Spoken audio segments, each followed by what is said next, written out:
Good morning. I'm calling the meeting to order at 7 minutes after 9.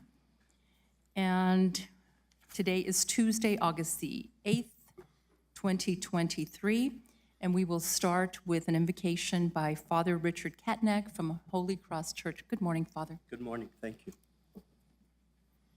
Let us pray. Gracious God, the fullness of joy and love, you are truth and creator of unfailing light. Give that same light to those who call to you. Help us to overcome our unbelief. Help us to place our trust in you. We thank you for blessing us with abilities and talents that, when used appropriately, bring peace and harmony into our lives. Bless our county commissioners this morning, that they may trust in you to guide them in making holy decisions that help to bring about your kingdom here on earth. May our lips praise you, our lives proclaim your goodness, our work give you honor, and our voices celebrate you forever. We ask this of you, Almighty God, who lives and reigns forever and ever. Amen. Amen. Thank you, Father Katnack. We will now move forward to the Pledge of Allegiance, and I would ask that Detective Lewick lead us in the Pledge of Allegiance. If you'll step forward to the podium, please.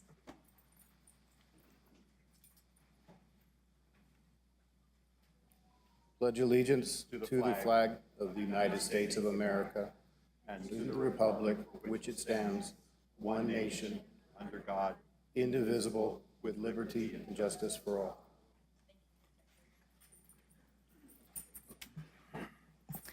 We will now move on to the roll call of commission members present and determination of quorum. Commissioner Murillo, Present. Commissioner Reynolds, Here. Commissioner Sanchez, Present. Vice Chair Sholjao Hernandez, Here. Chair Chaparro. Present, we do have a quorum. All commissioners are attending the meeting. The commission convenes as the Board of County Commissioners and the County Board of Finance in open session. Mr. Macias, are there any changes to the agenda? Good morning, Madam Chairwoman. I don't believe that there is any changes to the agenda. Although, Madam Chair, with your permission, I just would like to note for the audience that although the Board of County Commissioners tries to move through its agenda expeditiously, that people may want to have a little bit of patience before we arrive at their item. Yes, and as a reminder for those of you who are here for a particular agenda item, if you would please wait, if you have any comments, until that agenda item is called. Thank you. Next, we have Pet Showcase. Mr. Macias. Thank you, Madam Chair. Again, for those of you that are here in the audience and those that may be watching virtually, the County Commission at each of its meetings takes a little time to advocate for the adoption of animals from the Animal Services Center of the Mesilla Valley. Our cat of the week is Tom, who's 4 months old and a domestic short hair. Can you believe that I've been at the Animal Services Center of the Mesilla Valley for over 2 months now? I sure can't. I'm the last of my siblings to be adopted, and it might be because I'm a little shy. Being approached scares me a little bit, but if you work slowly with me and give me gentle pets, I start purring like a motor. I just need a kind and patient family to make me feel safe and help me come out of my shell. Our dog of the week is Ranger, who's 8 years old. I'm a gentle giant in my golden years. I'm ready to find my retirement home. I've gotten along pretty well with almost all people and dogs I've ever met, but I'm not the biggest fan of cats, so you won't find Ranger with Tom the cat anytime soon. Despite my older age, I can still be energetic and love going out on walks and playing around, but I know how to wind down and relax at the end of the day. So there's a Clear the Shelter events that are going on during the month of August, and adoption opportunities are available at this weekend, I believe, at Petrie Kia at 1840 North Main Street. On behalf of the County Commission, we encourage all of the residents of Doña County to give some consideration to adopting a new companion, in this case, either Tom the cat or Ranger. Thank you, Madam Chair. Thank you, Mr. Macias. We will now move forward with employee recognition. The commission will recognize Doña County employees for their years of service to Doña County. And Mr. Macias will commence with the first presentation.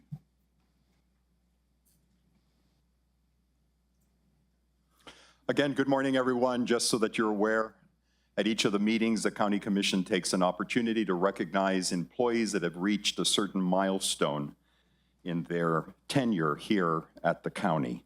So let's begin this morning with Mr. Jimmy Snow.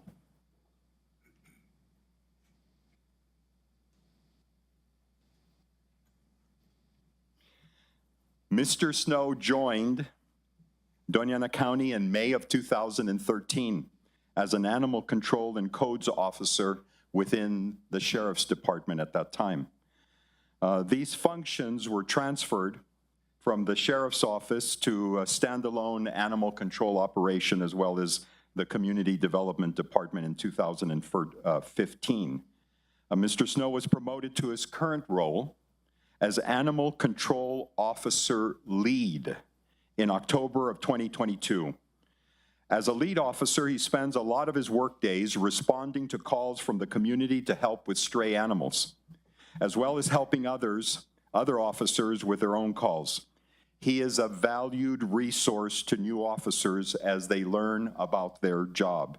And so I'll take an opportunity now to brag that the Animal Control Office is now fully staffed with all of its animal control officers. So If any of you need assistance, don't hesitate to call. Mr. Snow is known for consistently being on time and for helping his fellow officers when they need it. He's very proud of having served a decade with the county and helping residents with animal control.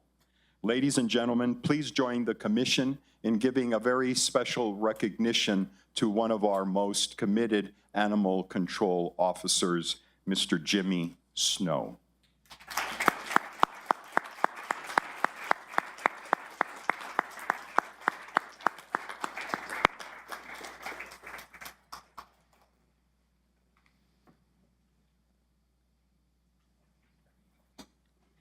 Just a plaque that basically to Jimmy Snow in appreciation for and recognition of 10 years of dedicated service to Doña County on behalf of the Board of County Commissioners and County Management.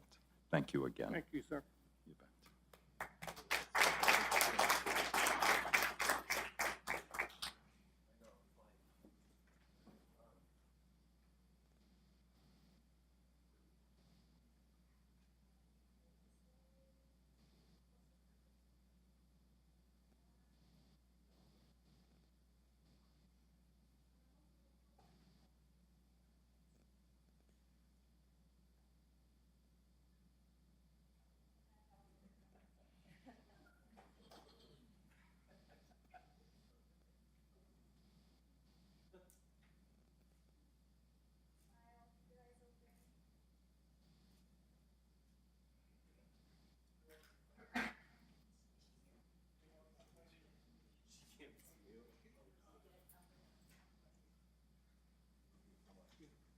And I just want to confirm that Miss Jasmine Herron with our detention center is not here this morning?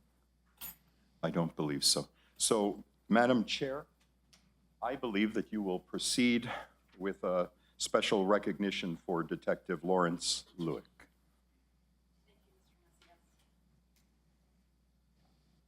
Good morning, ladies and gentlemen. May I please have Detective Lawrence Lewick come on up.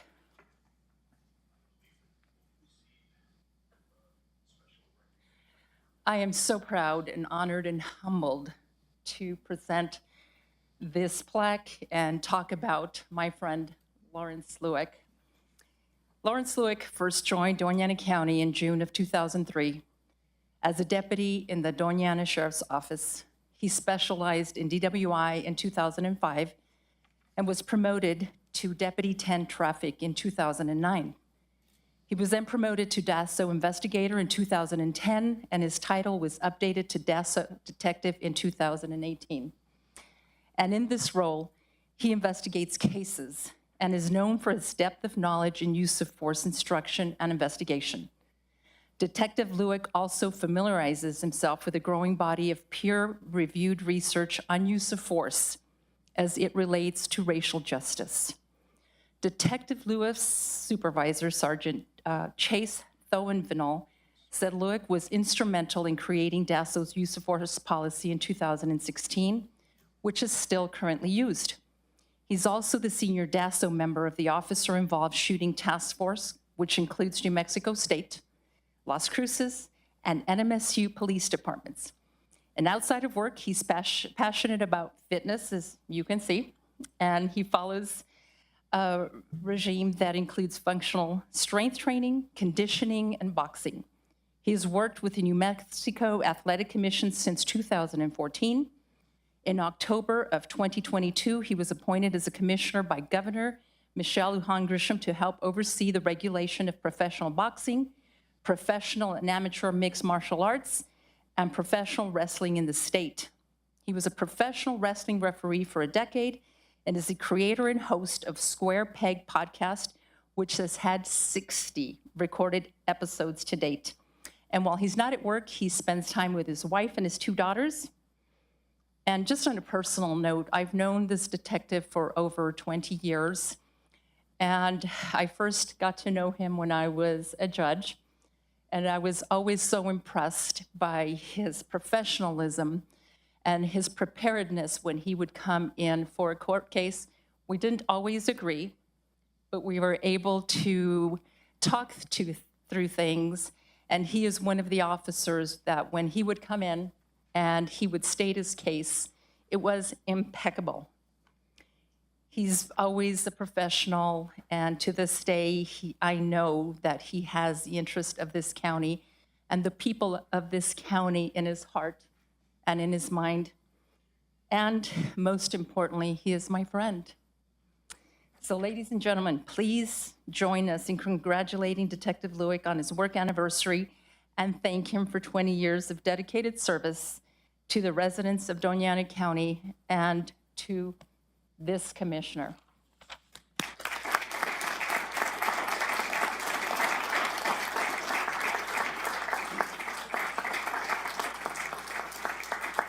And Detective Lewick would like to say a few words. I just want to thank my chain of command for showing up today. It means a lot to me. And I know a lot of people work in this building sometimes see me walking around. It's quite commonly said to me that I have a very serious exterior and I look like I'm kind of angry all the time. I can assure you that more often than not, there's some while that looks like to be the case, there's usually some very sophomoric humor going on up here. So just remember that about me if you see me walking around with a scowl on my face. And Detective Lewick, here is a plaque, and it says, "In appreciation for and recognition of 20 years of dedicated service to Doña County, on behalf of the Board of County Commissioners and County Management, 30th of June 2003 to the 30th of June 2023. So I'm very, very honored to present this plaque to you and a pin.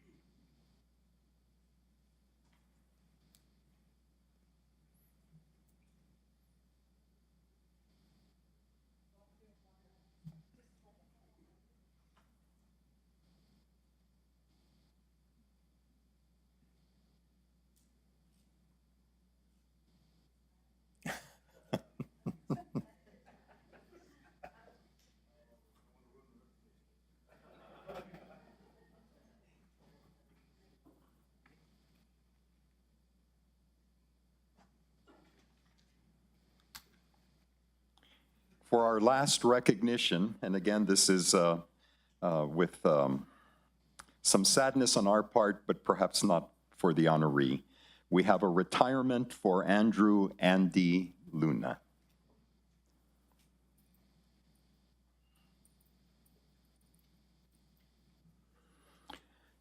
Mr. Luna joined Doña County in September of 2002 as a deputy with the Sheriff's Office. By then, he had already been a law enforcement officer for over a decade. In 2003, he took on a temporary assignment under former Sheriff Juan Hernandez as a school resource officer for the schools, I believe, in Mesilla. Shortly after that, he returned to community policing. He became a Deputy 2 in 2005. He was promoted to corporal in 2007. Then he changed departments in 2011, and he transferred to the detention center as a background investigator, his current role. At work, Officer Luna is especially valued for his knowledge of law enforcement. His supervisor, Captain Ben Mendoza, said that Officer Luna will be greatly missed after his retirement, as he is someone that can always be counted upon, who consistently acts professionally, regardless of the circumstances. The writer of this script said that he has one fault, which I think is a tremendous asset. He's a Dallas Cowboys hardened fan. At home, he's extremely proud of his 2 daughters and loves spending time with his 5-year-old grandson, Raiden. He also enjoys family camping and fishing trips when they can't get away. When they can't get away and the weather is nice, he also enjoys grilling delicious meals for his family. Not that we can attest to it because we've never been invited over, but still, this is the rumor that is out there. Ladies and gentlemen, With great sadness on the part of the administration, but please join the County Commission in thanking Mr. Andrew Andy Luna for 20 years of dedicated service, both in law enforcement and, again, public safety within our detention center, for the service that he has provided to our community.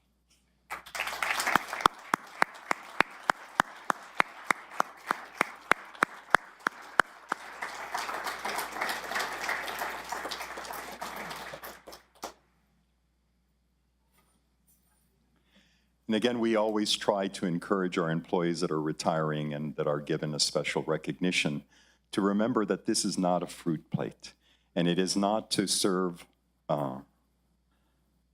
food on or appetizers, but it's to be put in a place of honor and recognition. This is in honor of your service, Andrew L. Luna, retired with distinction after 20 years of loyal service on the 31st of August of 2023.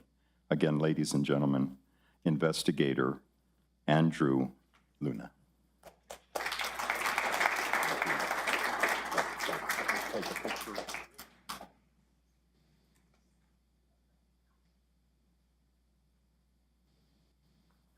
If there is family here, would you please join us up for these memorial pictures?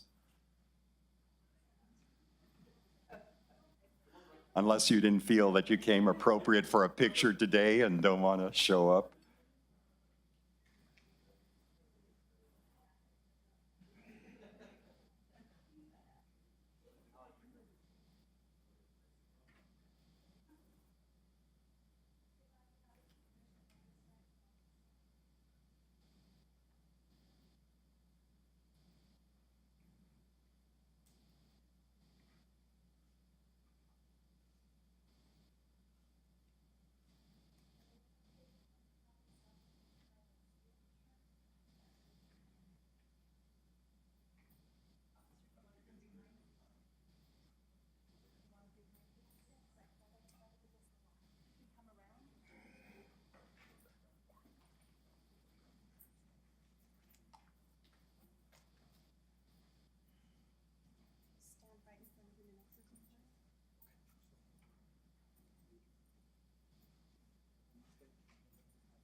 Madam Chairwoman, that completes our employee recognition.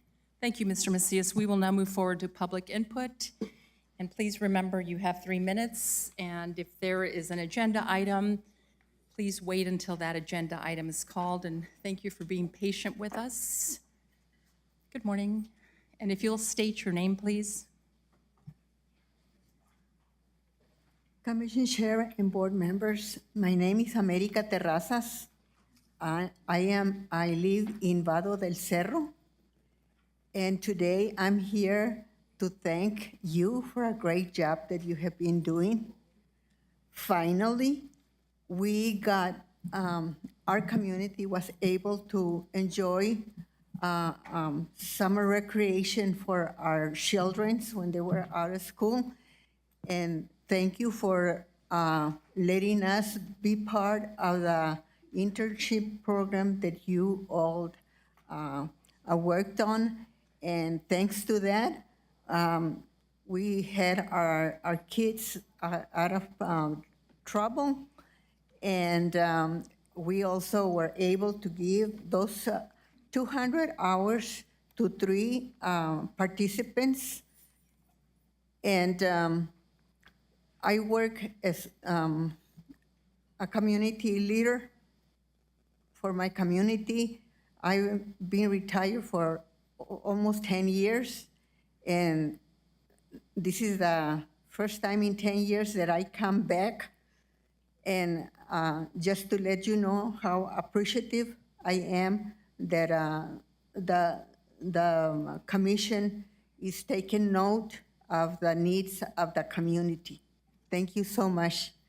And I do have a form for you to put on your income tax how you contributed to our community. Thank you so much. Mrs. Terrazas, thank you very much. Y gracias a usted por ser una persona representante para su comunidad. Thank you so much. Good morning. Good morning, Madam Chair. Commissioners, my name is Travis Brown. I'm the Executive Director for the Southern New Mexico State Fair and Rodeo. And on behalf of our Board of Directors, I want to personally invite you to our opening ceremony this year, September 27th. That's a Wednesday for our annual opening ceremony and bake sale at 5:30. We're hopeful that once again, Manager Macias will grace us with his presence and say a few words. We'd love to see all of you there. I also want to just take the time to let you know that we are very excited about this year's event. We've added entertainment. We've added a third rodeo performance. If you've ever been to our fair on Saturday night, you see the line of people trying to get into the rodeo. So we've added a afternoon performance to try to accommodate more of our community to come out and experience that event. Your staff continues to be tremendous in supporting what we do. The facilities department is hard at work out there, finishing up projects, getting ready for this year's event. We are very happy with the ease to which we signed another agreement this year through the administration with Assistant Manager Macias and ultimately with the county manager. The Sheriff's Department, the Fire Department, Office of Emergency Management. I don't think you probably don't realize how much work and effort your staff, how much involvement there is to put on this region-wide and community event. So we just want to make sure that you understand your staff's working very hard. They're very supportive of what we're doing. And that's allowed us to be very successful and continue to support our mission and support youth in agriculture and give back to the community. So we hope to see you at the fair, and thank you for all that you do to support our organization. Thank you, Travis. And for those coming up to the podium to speak, might I remind you to please sign the book, and if you didn't, Mrs. Terrazas, if you would just sign your name when you have a chance. Is there anyone else that would like to approach and make a public comment? Good morning, Dr. Askin. Good morning. I apologize. I was going to offer elected input. I wanted to just remind folks that that the election is November 7th, with early voting started here in our building on October the 10th. A lot of times folks think that, well, the election's here, we start work the day before. We've actually been working for months and months and months to prepare for the election, and frankly, to really prepare for next year where we will have two. That leads me to a continual ask that I have, especially from our southern communities and our northern communities in Doña, is for election officials. If you've ever been interested in serving as an election official, this would be a great election to do so, because it is a local election, and unfortunately, there's not as much turnout. So it is a slower pace, and it'd be a great way to learn how to do it, what to do, how it is, if you like it. There's also some enhanced pay that we've received permission to give for those presiding judges. And we hope that if you are interested, you head to dacelections.com. It breaks down all the different roles, from greeting people and sending them to check in to guiding people to input their ballot. Those roles need to be filled, again, especially in our southern community and our northern communities, and we are particularly seeking Spanish speakers. So please, if you know anybody that is interested, the requirements are that you be a registered voter in Doña County, that you be able to do a basic training, and that you're not on the ballot, obviously. So please keep that in mind, and any support you as commissioners could offer at any of your public meetings or newsletters or anything you have would be very helpful. Additionally, I just wanted to remind folks, this has been in the news, and I will punctuate this again and again. Previously, we've had high turnout at Sonoma Ranch Elementary. It's kind of been a hub, but we've also had some challenges there, specifically when early voting happens and there is school. Of course, that won't be an issue this year.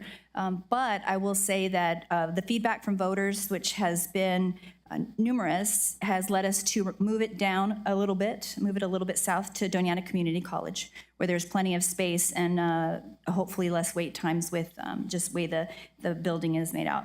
Also, Dolores Wright went to Chaparral DACC. Anthony City Hall went to the Anthony Library. That just was a better fit, specifically because we had a judge that was often in session and was not thrilled, as you can imagine, with voters coming in and out. And Mesquite Elementary is now at Mesilla Fire Department. So again, all of these items are on dacelections.com. Please feel free to head over there for more information. And if you are interested into making sure that your voter, head to nmvote.org, that's NM for New Mexico, vote.org, to make sure your voter registration is updated and has all the correct information. Additionally, it'll be a celebratory day on August 29th as we have filing day. So all candidates that are interested in running for an office in this coming election have between 9 and 5 on August 29th to declare their candidacy. Thank you. Thank you, Dr. Huskin. Is there any other member of the public that would like to approach the podium and address the commission?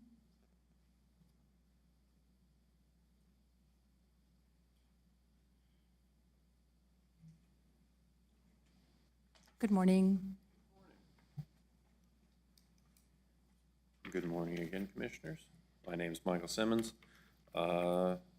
Responding to some conversations we had a couple weeks ago, one of the persons that came and graciously thanked you all said a bunch of people come up and they don't put an ask before you. So let me make clear what my ask is. And it's nice that Dr. Askin's coming after her. I'm still not convinced we have good election integrity in our county, in our state. Everything I've seen so far does not suggest that it is improved. There may be reasons that we haven't done anything about that. I bow to you for that since you are the authorities here. So what I have done, though, and what I'm continuing to do, is make my appeal to heaven that things are straightened out in His order, in His time, and you are the ministers of God, as it says in the Bible. So that's where that's at. So as part of that, coming forward, trying to be the watchman, trying to warn of what I see, so that I'm innocent before God of any issues. Also coming before the judges as this is a problem, this is a problem, this is a problem, until something may or may not move. Also coming before you to remind you of the history and the foundations of our nation, because it seems like there is a constant war against that. And so one time I came before you, mentioned that you go through the constitutions of the states, and many of them mention God. Many of them say that our foundation is based on God. If you go even further back in history, you end up with Robert Hunt at Cape Henry in 1607. So the Pilgrims came across the ocean, horrible times, but they have a dedication. We do hereby dedicate this land and ourselves to reach the people within these shores with the gospel of Jesus Christ and to raise up godly generations after us. And with these generations, take the kingdom of God to all the earth. May this covenant of dedication remain to all generations as long as the earth remains. And may this land, along with England, be evangelists to the world. May all who see this cross remember we have done here, and may those who come here inhabit join us in this covenant and in this noblest work, that the Holy Scriptures may be fulfilled. From these very shores, the gospel shall go forth, not only to this world, but the entire world. Not only to this new world, but to the entire world. So toward that is part of the reminder of where we started. We've talked about where we're going. And then if you look at the world where we are currently at, is this the trajectory? Is this the place that we need to be? The abortion issue, the issue with the children, transgenderism, all these confusions and chaos in our nation at this time, is that where we wish to be? And I thank you for your time today, and you have a great week. Thank you, Mr. Simmons. Is there anyone else that would like to address the commission at this time? Seeing no one, hearing no one, we will move on to staff input. Mr. Macias? Madam Chair, I do not believe, oh, yes, we do. We have one more person. I apologize, I didn't see you. Oh, staff input, thank you. Madam Chair, Commissioners, my name is Jeff Abruzzi. I am the IT Applications and Programming Manager with the IT Department. I am also the project manager of the Workday ERP system implementation. When you approved our path forward with Workday, you requested that I come back quarterly and give you status updates for where we are within the project. We've been in this now for 6 months. Things are going well. So I would like to show you our current position. We are in the middle of what they call the architect and configure stage. This is where we build out our initial, well, first of all, we define what we want from the system, and we build out an initial version. After that, we go into a long, repeated process of testing it again and again and again until it does exactly what we want. So architect and configure started in mid-May. We defined a large number of workbooks that our partners, Collaborative Solutions, built. That was completed in June for 21 different modules within the Workday system, everything from accounts payable to human resources to onboarding to everything else. The workbooks were completed in June, and we began Collaborative began the process in July of taking all of our initial configurations and putting them into a test system so that we would have the ability to view those in the real world with our actual data and begin to test it. That next step, that review of the design, what they call the customer confirmation sessions, began yesterday. So as of yesterday, we have a test version of our server with our data in it configured to our liking. Now, obviously, that's not the end, but we can now log into our test server, have our little graphic of the organs, and start to see how it works, how all of the different processes within the county fit within the application that we've defined. Once the confirmation sessions are complete in the beginning of September, we go into unit testing, which is a high-level overview. It's a number of predefined scripts that get our people through the system, starting to look at what works and what doesn't work. At the end of unit testing, we begin the end-to-end testing, and this is the really in-depth testing. The first step of that is that we actually have to create all the scenarios for testing. We need to look at our existing processes and build a test for each and every one of those processes. The collaborative team is working with us, but it's ultimately on us because we're the ones that know our processes the best. So we have a better chance of being able to define the tests we need. So scenario creation takes approximately a month, the month of October. There's a few-week delay while they are finalizing things, and then we begin end-to-end testing, believe it or not, the week of Thanksgiving. So realistically, I actually expect most of the end-to-end testing will be in the following week. We'll get some introductory work done on that Monday, and then the following Monday, and for the next 2 weeks, Collaborative will be on site with our people helping them through the testing. The end-to-end testing takes quite a while. It will end at the end of February. There's a period of validation where we're going to look through all the data that's been brought across and confirm that.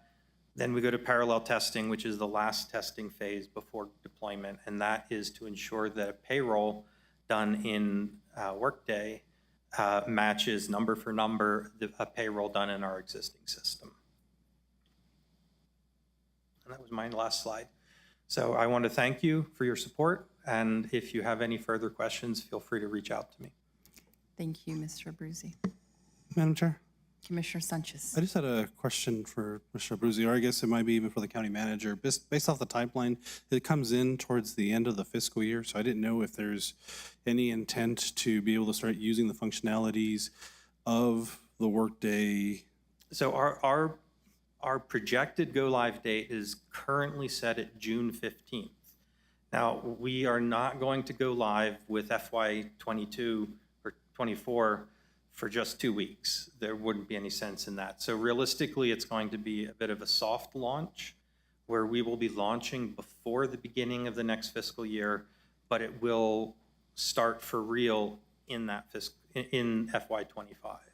And that's why I think looking at, thank you for the answer, and that's, I appreciate the understanding, because I even could be curious, like when you're doing the parallel testing, it'd be kind of curious to maybe even take a couple of departments and have them test out the features you're going through. And that may be what you're doing, but I'd love to, like I said, I'm excited. So I wish this was, I wish we were doing it a lot sooner, but understand the complexities and making sure that everything is set up correctly. So I appreciate all that you're doing and keeping us informed of the progress. Thank you, Mr. Brucey. Thank you, Commissioner Sanchez. Any other staff input, Mr. Macias? No, ma'am. Thank you. We will now move forward to county elected officials' input. And I see Ms. Ortega in the back with Mr. Reyes. Good morning.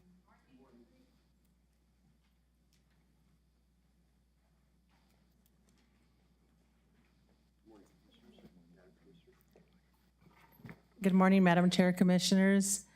Gina Eugenia Ortega, Montoya Ortega, Assessor, accompanied by, you said, Mr. Ruben Reyes, Chief Deputy, and Ms. Tanja Hazen, our temporarily assigned Chief Appraiser. We just wanted to let you all know we've been talking about our formal protest hearings. Well, they will officially start Monday. This process thoroughly involves continuous communication, field assessments, and a comprehensive report containing excessive details about the subject property, such as sales comparables, photos, and an overview of how the property value was determined for presentation to the owner. This meticulous time and consuming procedure is made possible by the diligent efforts of the assessor's office team, as well as especially the appraisers who happen to be led by Ms. Tanja Hazen at the moment, which resulted in a significant reduction of the protest cases from 499 to 25. The protest hearings will commence during the week of the 14th. So we brought Ms. Tanja Hazen in case you had any questions in reference to the protest hearing, since she is leading this for us. Thank you, Ms. Ortega. Commissioners, any questions? I have a question. Commissioner Reynolds. Did I hear that correctly? From 499 to 25? Yes, sir. So did we have 499 last year or the year before or last time we did this? We had approximately, I think, about 600 protests last year, and more than that the years before. So we are seeing a decrease. You know, I probably should know this already, but I don't. What do you do to make that happen? Because that sounds to me like if people are going to protest, you know, they're normally going to protest. So what exactly did you do to solve that problem so Well, quickly and so well? Yes, in the residential department, what we do is actually what Gina mentioned is we do a field inspection to make sure first that our data is correct. Then we do sales comparables where we compare the current sale to the subject property. And in that process is where we see if we need to change the value or we need to stay where we're at. And this year we did stay, I don't think we did, I think there was about half that we did not have to change. So our process before we send notice of values is working. So that's the way we do residential. Now, commercial's a different situation. That's a very detailed process. And so we use market data, but of course, commercial doesn't have sales that we can compare other properties to. So in that instance, we use lease rates and to compare and the cost approach. So how many records did you have to go through in order to accomplish this? Numerous. Yes, if I may. The way the process, like Ms. Ortega and Ms. Hazen said, is we individually create a packet for each property or each protestant. So if for example, Mr. Reynolds. Mr. Reyes, would you get closer to the microphone? Sure. Thank you. For example, if a property owner protests, we take his protest and assign it to an appraiser. We do what we call a protest packet, as Ms. Ortega explained and Ms. Hazen. We do our due diligence. The appraiser constantly meets with the property owner, takes the photos, updates the sales comparables with the sales. They meet with the appraiser. If they come to an agreement that our value is within line with what they're protesting, that reduces it. But another thing that the appraisal team and Ms. Hazen did is use the protest module through Tyler that hadn't been utilized in the past. This really helped schedule the informal protest, the formal protest hearing that are coming. So this module really reduced the man hours and the time that it would take to do the packets manually. Well, thank you. That sounds wonderful. Thank you so much. That's, so now we get to lower your staff, cut your staff in half? No? Okay. Thank you very much for the explanation. I appreciate it. Thank you, Commissioner Reynolds. Anything else, commissioners? Thank you, Mrs. Ortega. Thank you. Any other elected official input? I don't see any other elected, and Dr. Askin already spoke, so she's indicating to me that that's all she said. Commission input, commissioners. Commissioners Reynolds. Anything? No, Madam Chair. Thank you, Commissioner Sanchez. Thank you, Madam Chair. I did want to let the public know, if they haven't seen on our social media, Facebook site, that we'll be having some youth activities at our community centers across the county. They're focused on outdoor activities such as hiking, fishing, archery, horseback riding, animal tracking, and map reading. We had the first event, or at least the first activity that happened this past weekend, and so we'll be having them every weekend from August 5th to September 16th at the Colquitt Community Center, the Oregon Community Center, Radium Springs Community Center, and the Butterfield Community Center. So it's every, at Colquitt and Oregon Mountain Community Centers, they'll be every Saturday from 9 a.m. to 1 p.m. They're for kids ages 10 to 16. There's no need for any advanced registration. There's no cost associated. We just really want to make sure that we're engaging the youth in our community. So we invite you all to come out, bring the kids. And it's like I said, we're trying to focus on outdoor activities. I know it's in the heat of the summer. So hopefully at the time, we can work, there'll be some activities indoors as well. So, but really want to focus on the outdoor recreation and the opportunities that we have here in our communities. At the Doña Community Center and the Vado del Cerro Community Center, we will start that program on September 23rd and September 24th. And it will go again on every Saturday in Doña from September 23rd to November 4th.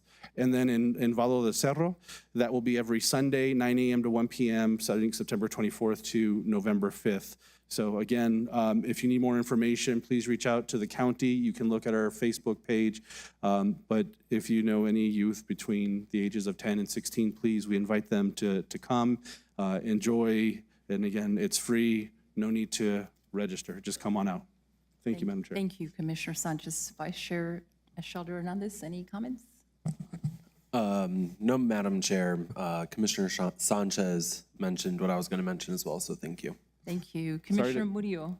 Not at this time, thank you. Thank you. Madam Chair, Yes. I did think of Commissioner something as I was, when you woke me up. Thanks. Last week we had National Night Out here in Las Cruces, where we had all the emergency services downtown. And I don't know how many people showed up, but I got to tell you, the roads, it was packed all the way down Main Street from one end of the plaza all the way down to the city buildings. We also had a helicopter fly in there, an ambulance helicopter fly in and land. The kids went through that. The major and one of the lieutenants were actually doing robot demonstrations. The kids were driving the robots, and I posted a couple of videos of that. We also had people going and trying the equipment on that they actually have to use when they go out on, I guess, SWAT calls. And so just the vest that they wear is pretty heavy. It takes two people to put it on sometime, well, for me anyway. But they also have this shield that I called the Captain America shield because it stops bullets and has a little window through it. So if you get a chance to get up on the sheriff's website or Facebook or my Facebook, there's a couple of images that you can find about what happened. And I got to tell you, I think the county was represented very well between the fire, the ambulance, the police department, the sheriff's department, and everybody out there. I think we got a really good rating on that, and I applaud all of our emergency services people for that effort and staying from 6 to 9 o'clock at night doing that. many of them had to go in and work an all-night shift after that as well. So it's a real dedication to the community to show them how we make a difference. And so I applaud all the emergency services in the county and the city as well. Thank you, Madam Chair. Thank you, Commissioner Reynolds. And I do have a letter that was sent to me on August 2nd by Presiding Judge Conrad Perea of the 3rd Judicial District Court. It was an unsolicited letter, and it was the intent to respond to a comment from this commission. It is dated August 2nd, 2023. It says, Dear Chair Chaparro, I am writing this letter on behalf of the judges of the 3rd Judicial District Court, Doña County, New Mexico.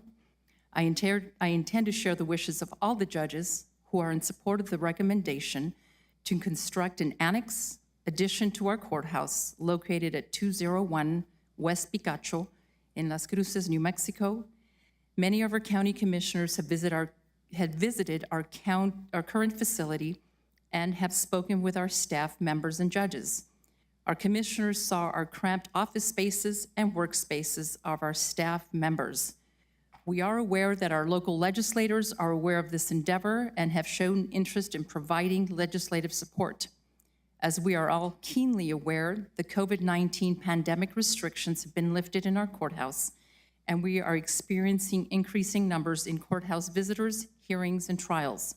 The annex and addition will provide more modern courtrooms, staff workspaces, as well as waiting and meeting places for our court customers. In closing, Madam Chair, the judges of the 3rd Judicial District Court are in support of the recommendation to construct an annex addition to our courthouse at 201 West Picacho in Las Cruces, New Mexico. Sincerely, Conrad F. Perea, Chief Judge, 3rd Judicial District Court.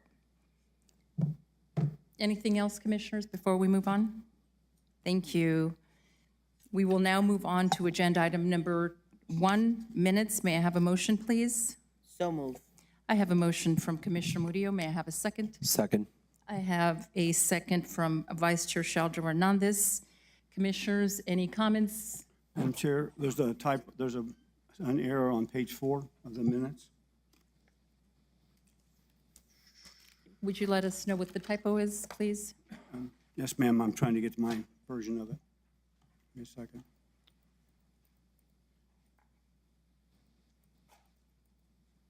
It says page 4, but it's actually page 11 of 335 of the packet. And it says on item 16, resolution number 2023-53, it shows that Commissioner Sanchez made the motion and also seconded. I don't believe that's the case.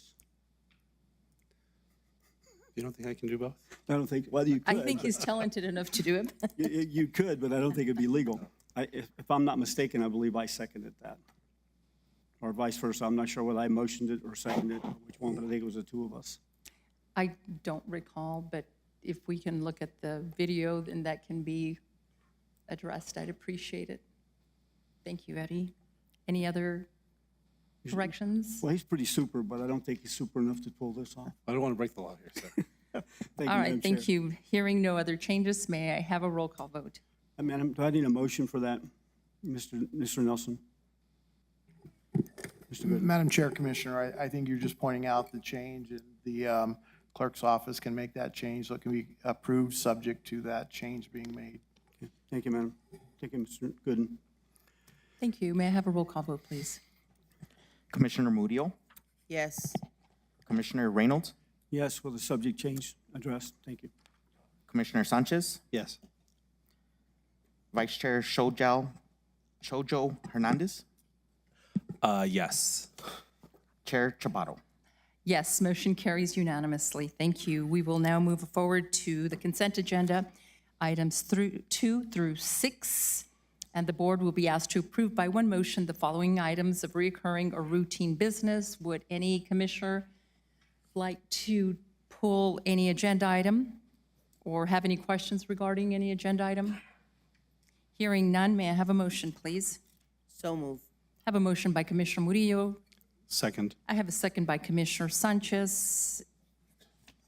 May I have a roll call vote, please? Commissioner Murillo, Yes. Commissioner Reynolds, Just a moment.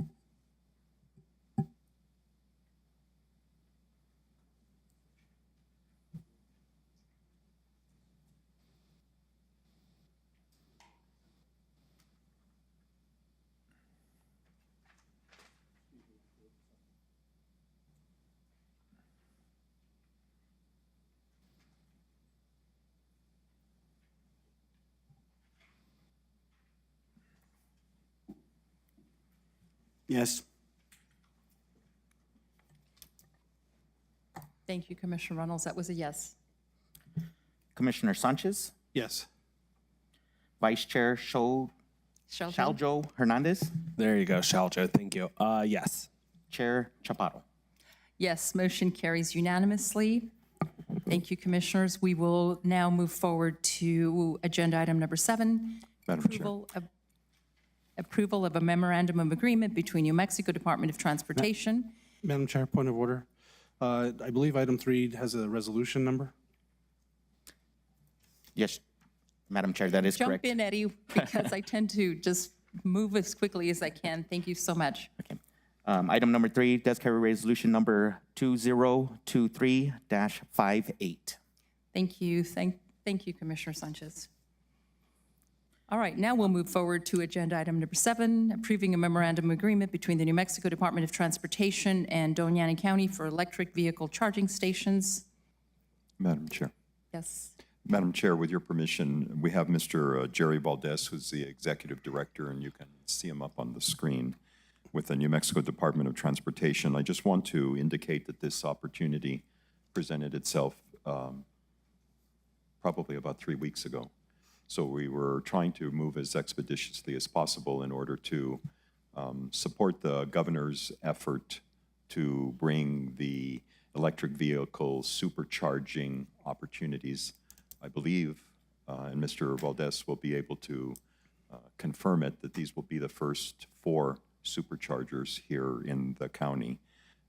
2 of them here at the Government Center, 1 up in Hatch. That the detail of exactly where is being worked out. We are having discussions with Mayor Whitlock, and the 4th is down in Anthony at the county property there at the sheriff's substation and the senior meal site. Mr. Valdez, again, I just want to stress that it is a very generous effort on the part of the New Mexico Department of Transportation to carry out this agenda statewide, but certainly here in the county. Again, as we begin to convert our fleets over to electric vehicles and the public begins its enhanced utilization of electric vehicles, this is a great opportunity and really has limited, if any, cost to the county. With that, Mr. Valdez is on the screen, and I believe that he would like to address the commission as well. Thank you, Mr. Macias. And I believe there was a change in the memorandum that all the commissioners should have received? Yes, again, there were some errors, but they were more typographical errors in the one that was sent out, that I sent out yesterday afternoon in order to replace what was in your booklet. We sent out an electronic copy, so those of you, the most recent one, that if you would please access that document, and there are hard copies for all of the commissioners. Thank you. Good morning, Mr. Valdez. Madam Chair, members of the commission, County Manager Macias, thank you so much for having me today. We're really excited to have this opportunity to partner with Doña County to install 4 level 3 charging stations throughout the Doña County. 2, of course, in Las Cruces, 1 in Hatch, and 1 in Anthony. The goal of this project is to facilitate broad public access to EV charging infrastructure to help with the adoption of zero-emission vehicles. And so this project, we started 2 years ago with $10 million provided to us by the state and local fiscal recovery fund. And we've been working the last 2 years on installing EV charging stations throughout the New Mexico corridors. As County Manager Macias indicated, this is the first investment that we're looking in Doña throughout Las Cruces, Hatch, and Anthony.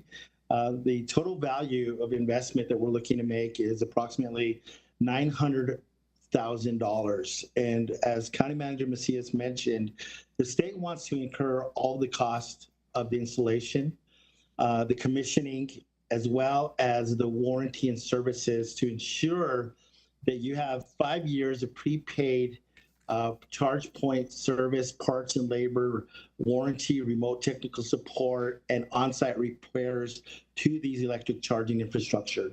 The last thing we want is to saddle our communities with any other debt as they're looking to electrify their communities and to accelerate the adoption of zero emission vehicles. This will be the 43rd project that we've worked on since 2021. And we're excited to partner with Doña on this opportunity and look forward to working with Doña County to provide this funding and these electric vehicle charging infrastructure to help out these communities and to ensure equity in New Mexico for the use of charging stations and making sure that we're addressing all of the equity issues that are associated with this funding source. And I stand for any questions that the commission might have regarding this memo of understanding. Thank you, Mr. Valdez. I have a question. So when you say these are quick charging, how long would it typically take to charge a vehicle? Madam Chair, thank you for asking. So of course, there's 3 levels of charging: level 1, level 2, and level 3. Level 1 is what you would normally charge in your house, connecting to your outlet. That takes anywhere from 12 to 18 hours, something that you can definitely do, but something that is not very quick. Level 2 is the type of charging that is associated to 240 power, same aspect as you would associate with maybe a washer, dryer in your home. That's about 3 to 4 hours. Level 3 charging, and these are charge point 250s, which are 150 kilowatt stations. What that allows is for level 3 charging, so anyone who is traversing your county will be able to stop in, charge their vehicle, and be in and out on their way in approximately 20 to 30 minutes with the full charge. So these are the highest level 3 that you can get. Of course, there's 300 kilowatt and so forth for commercial, but the 150 kilowatt right now is your fast level charging system, and that's what we look at installing in your county. Thank you, Mr. Valdez. Commissioners, any other questions, comments? Madam Chair. Commissioner Sanchez. Just for clarity, I know while I'm excited that these will be the first publicly funded fast chargers, I know there is one, there's already a couple here in Las Cruces at Borman Ford. And so if anybody's looking for a fast charger here in Las Cruces, that's where they're located at. So I'm really excited that we're going to have some here in Doña County. It looks like you said Hatch, Anthony, and here in Las Cruces. And so it'll be along hopefully along accessible the corridors. And I think based off of the addresses, they will be. So I'm looking forward to that. I did want to ask Mr. Valdez, is the intent to, and this is probably not just for my, I guess for understanding as what NMDOT is looking to do, is there any intent and any plan specifically to electrify the I-25 corridor between Las Cruces and Albuquerque? Madam Chair, Commissioner Sanchez, absolutely. And so the funding source from this project is again from ARPA, which we received through an appropriation in the special session of 2021. The next phase of the electrification program is exactly what you're talking about. Utilizing the National Electric Vehicle Infrastructure formulaic funding, we'll be putting out a solicitation to electrify not only I-25 and I-10, but also I-40. And the goal is to get charging stations, 600 kilowatt, minimum of 450 kilowatt ports every 50 miles along our interstates. And so one of the reasons why Las Cruces is one of the last communities that we're targeting from the ARPA funds is that we're going to be targeting on the NEVI funding that will be coming out later this month.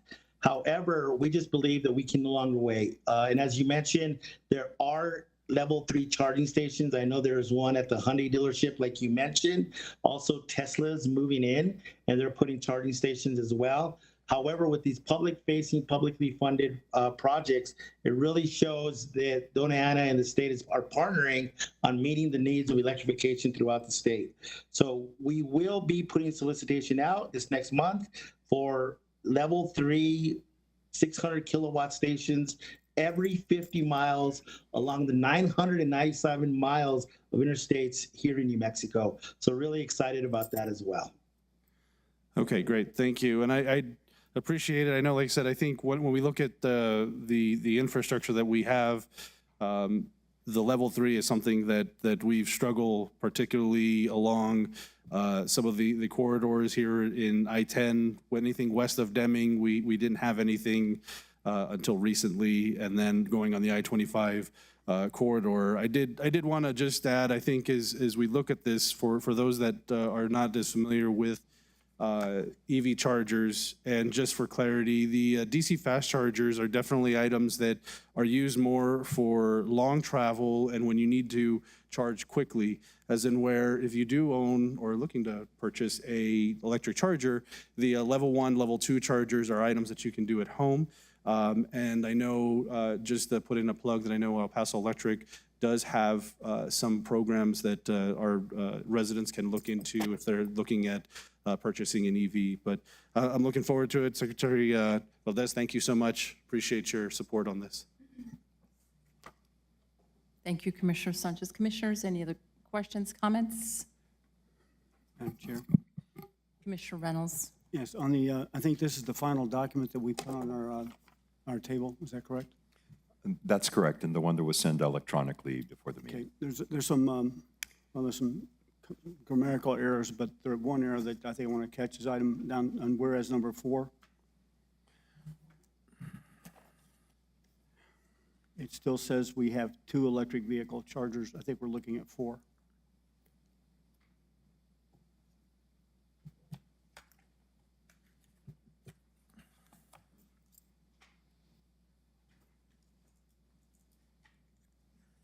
It's on the recital, page 1.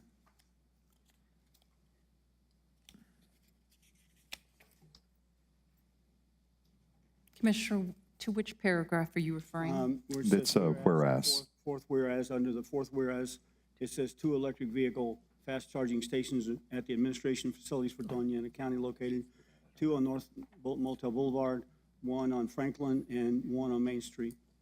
So I think that was supposed to say 4. You may be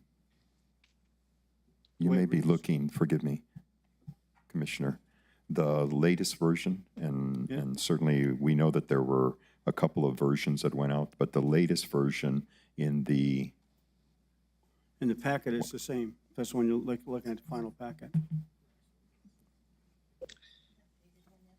Madam Chair, Commissioner Reynolds, County Manager Macias, I see where it says, whereas the department contemplates the planning, construction, and installation of 2 electric vehicle charging stations. Commissioner Reynolds, you are correct. We will do 4 charging stations and then 2 at North Motel Boulevard, 1 in Hatch and 1 in Anthony. So you are correct. Thank you for catching that, and I will make the correction now as we speak. Thank you very much, Mr. Valdez. Thank you, Commissioner Reynolds. Any other comments, questions, Commissioners? No, ma'am. Thank you. May I have a roll call vote, please? Madam Chair, I believe we need a motion on the floor. I think did we have a motion? No? All right. Thank you, Commissioner Sanchez. May I have a motion on number 7? I'll make a motion. We approve number 7. Thank you, Commissioner Reynolds. There's a motion by Commissioner Reynolds, second by Commissioner Murillo. May I have a roll call vote? Commissioner Murillo, Yes. Commissioner Reynolds, Yes. Commissioner Sanchez, Yes. Vice Chair Shaljo Hernandez, Yes. Chair Chaparro. Yes, motion carries unanimously. Thank you, Commissioners. We will now move on to agenda item number 8, award a sole source contract to Mesilla Valley Economic Development Alliance for Economic Development Services in the amount of $300,000. May I have a motion, please? So moved. A motion by Commissioner Murillo. Do I have a second? Second. Second by Vice Chair Shaljo Hernandez. Commissioners, any comments or questions? Madam Chair, I'd like to make a comment. I apologize for my interruption in the meeting by walking out twice. I received 2 messages that seemed to be urgent. I apologize for the disruption. Go ahead, Madam.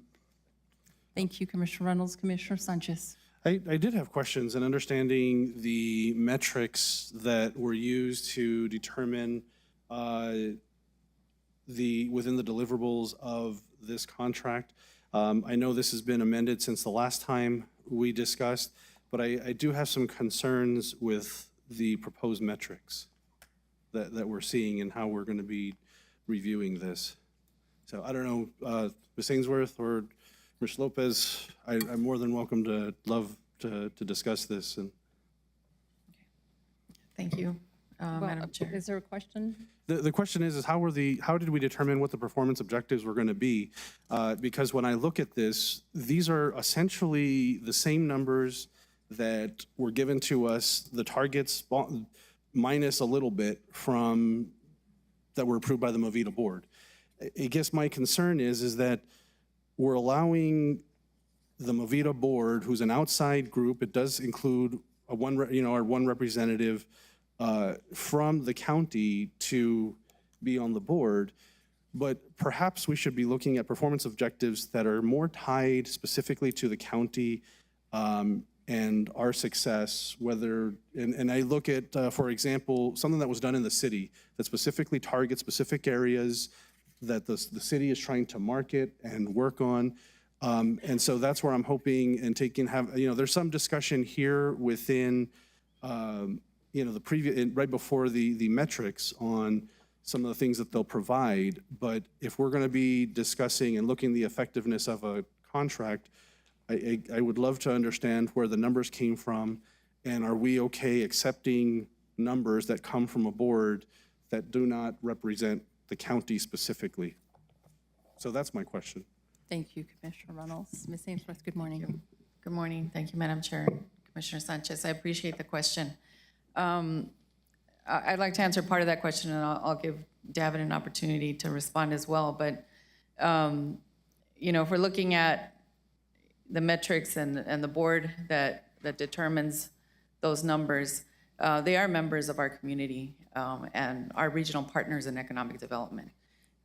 We also have a seat on that board. And I believe it is important that we have these regional partners with various different backgrounds and expertise in economic development.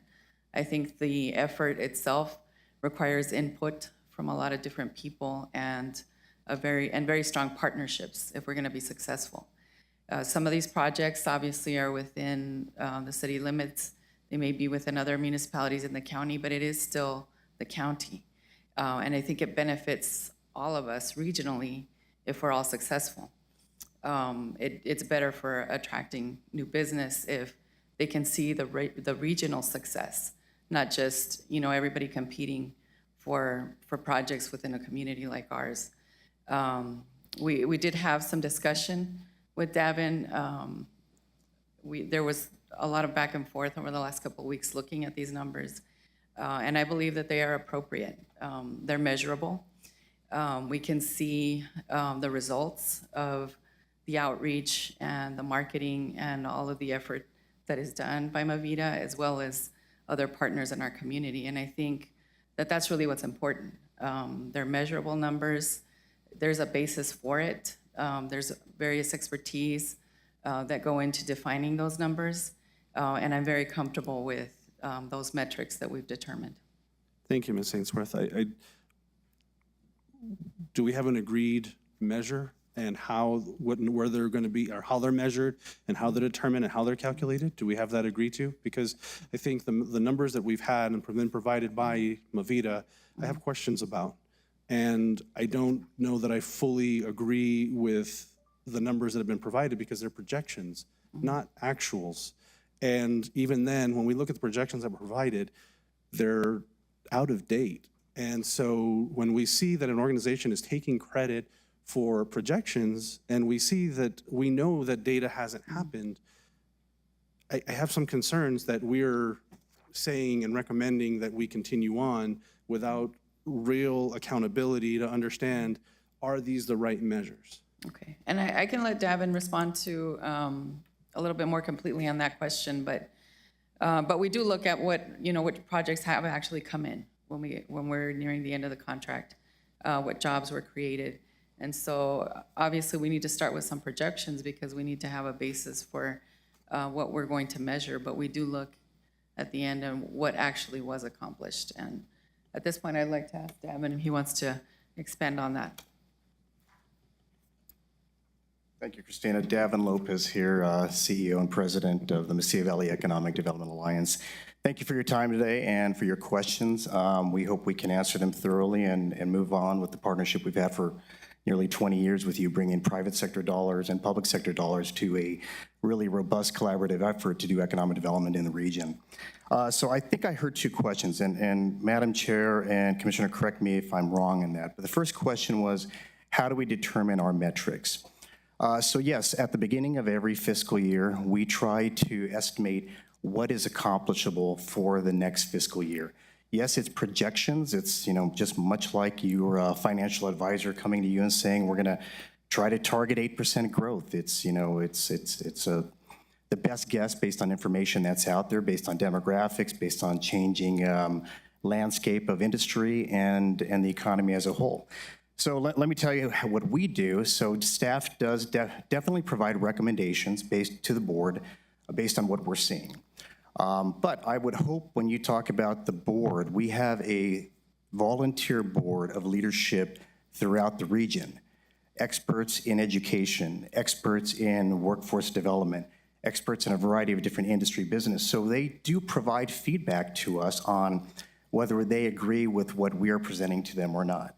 And that's how we come to the final determination, which we work with the county, we work with the city on trying to determine if we are in that range and everyone's acceptable to it. So this is what we do when we look at it as staff. We look at a 5-year median average, and that's number one. Number two is we look at outliers. So for example, we had a very good year this past year in terms of capital investment, but a majority of those came from 2 projects which are solar-related developments, which this board approved, I believe, industrial revenue bonds for. We don't see, for example, when we pull back the capital investment numbers for this year, we just don't see those happening going forward. We look at existing pipeline. Keep in mind, this isn't an exact percentage, but keep in mind that 50% of probably the projects that are going to close this year are a result of last year's efforts. So this year, we're trying to close those projects, bring them to the finish line, while simultaneously putting dollars into more marketing activity. So for the next year, 2 years out, we are growing and keeping a consistent pipeline. So what I'm saying is right now, we do not see these types of solar projects taking place in this next fiscal year. So we pull back on those type of measurements to be realistic. Another example of that you might all be familiar with is Stampede Meat.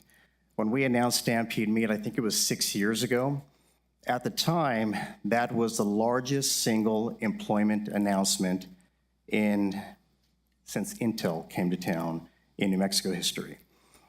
We use that as an outlier. We just do not see that happening year after year. And to this date, I don't think there's been an announcement with more jobs than that. So we look at those outliers. We look at trends and changing industry landscapes taking place. Solar is one of them. We're looking at how we maneuver into new areas such as advanced manufacturing. This board heard earlier in February, I believe. We put a lot of effort into an advanced manufacturing workforce analysis study. That was funded by Mavita. We also went to go get grants from that from the state of New Mexico as well as from the Doña Community College to try to understand how we can position ourselves better for that future opportunity and position ourselves for that discussion. And then finally, so we look at demographics as well. Right now, unfortunately, we kind of have a very slow growth rate in terms of population. I think the last 2 years, if we look at the Federal Reserve stats directly, we've seen an uptick in growth rate to the community, population growth rate. I think it's less than 1%, but if you look at the 10-year average, it's less than 0.5%.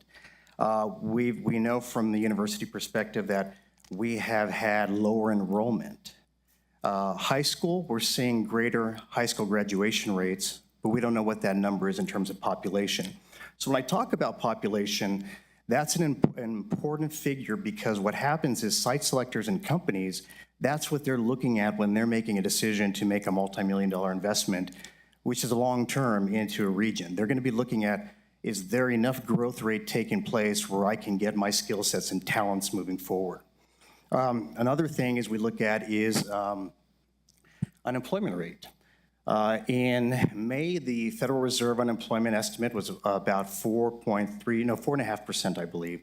In June, it's 5.3%. So that unemployment rate stagnates. I mean, it moves up and down month to month. But if we look at 5.3% unemployment rate, that's a total of 5,300 people from the entire workforce that we have available to us. Site selection consultants, companies look at these figures as well. So if they're going to come into the area and think about, well, we're going to hire 500 people, that's what our project is going for. It's very hard for them to make a decision when they look at it and say, well, that's 10% of the available population, without even knowing if the skill sets really match or not. So when I think we give an estimate of 650 jobs this next fiscal year, that's about 12% of the entire unemployed workforce, again, not knowing with all those skill sets whether they're going to match or not. I feel that's fairly robust and aggressive. But again, this is our recommendations based on our analysis back to our board of directors to help us make these decisions. Finally, we then want to be very conscious of the taxpayer dollars that you are contributing to us for this effort. That is why for 12 years now, we have been running economic impact analysis reports for you. Keep in mind, the board, the county did not ask us to do this. We felt this was the right thing to do. And the county seemed to like this approach up until, because they added it to our contract about, I think, probably 6-7 years ago. They added that, hey, we want you to also report on the ROI. So when we look at next year's ROI based on the numbers that we presented to you in this contract, if we meet those numbers, and I want to say we're being very conservative. We try to be very conservative. We can't predict every event in the future. But for example, most of these, when we talk about capital investment, I think we have $70 million that we're trying to bring to the region in terms of capital investment. Most of that's going to come in the form of new construction. New construction takes at least a year for it to take place. So when we calculate this 5-year kind of predicted analysis going forward, we don't even count anything right now. We're trying to be very conservative and say, well, it's not even going to be built until year 2. Employment's not going to even be happening until year 2. And so then we look at that timeline, year 2 to year 5, to try to understand what the return is in terms of a new tax base to the county and its taxpayers. We think the 5-year projection is very conservative as well, because quite frankly, if you're going to build a $25 million facility, your intent as a company is to be operational for 10, 15, 20 years at least. So it keeps giving, and giving as a result of this activity. But anyway, our 5-year predicted analysis based on those conservative examples, if we meet those numbers, is about $3 million. So that's a 10-to-1 return on the investment if we are successful for meeting those numbers. If that was closer to 500,000, 200,000, I would be like, yeah, we need to figure out a better way to present value to you. But that's what we're looking at in terms of giving our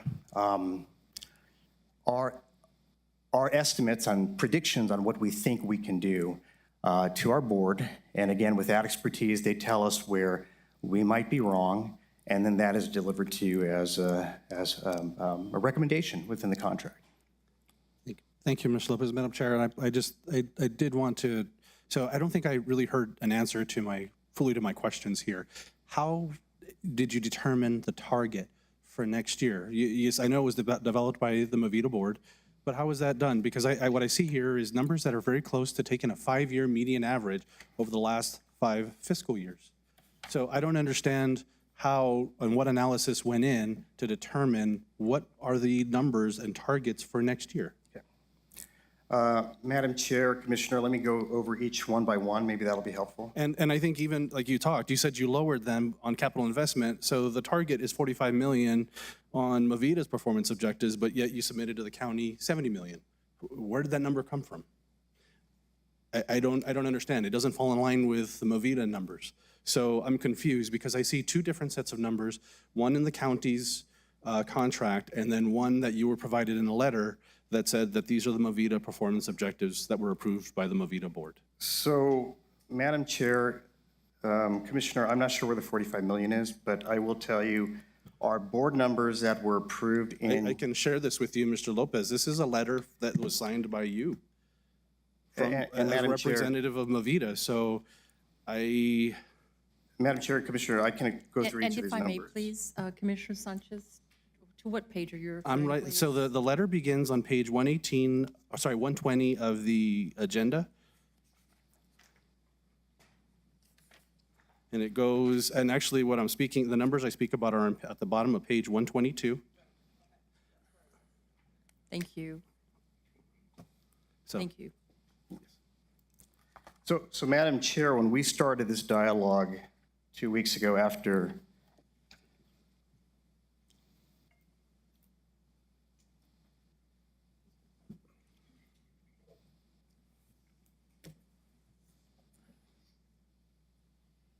Well, Madam Chair, Commissioner, the target numbers here are not, whether we submitted these wrong or not, the numbers are approved by our board.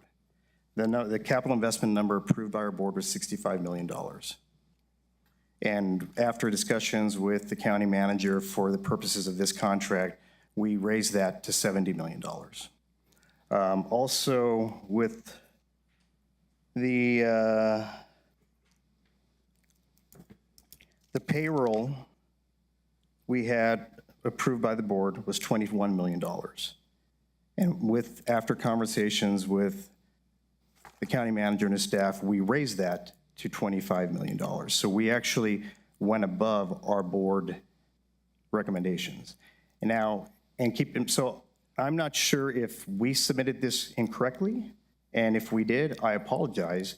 But you can see in those major categories, we actually increased from what the board approved.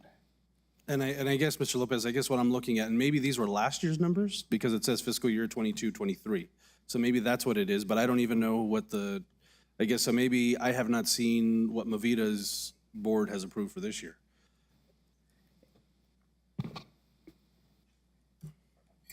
Unless is that correct? Is that the numbers that were being submitted were from last year? No, Madam Chair, Commissioner, the way I'm reading this is, we're showing you last year's numbers, but I think it was meant to be, these are measurements of success. In the contract that we have in place in front of you, there's deliverables that touch upon these other numbers that I've just mentioned, 70 million in capital investment, 25 million in payroll, 650 jobs, a certain number of completed projects, site visits, et cetera. So how did you determine these numbers? So, Madam Chair, Commissioner, just so I'm clear, for this current year. Correct. Okay.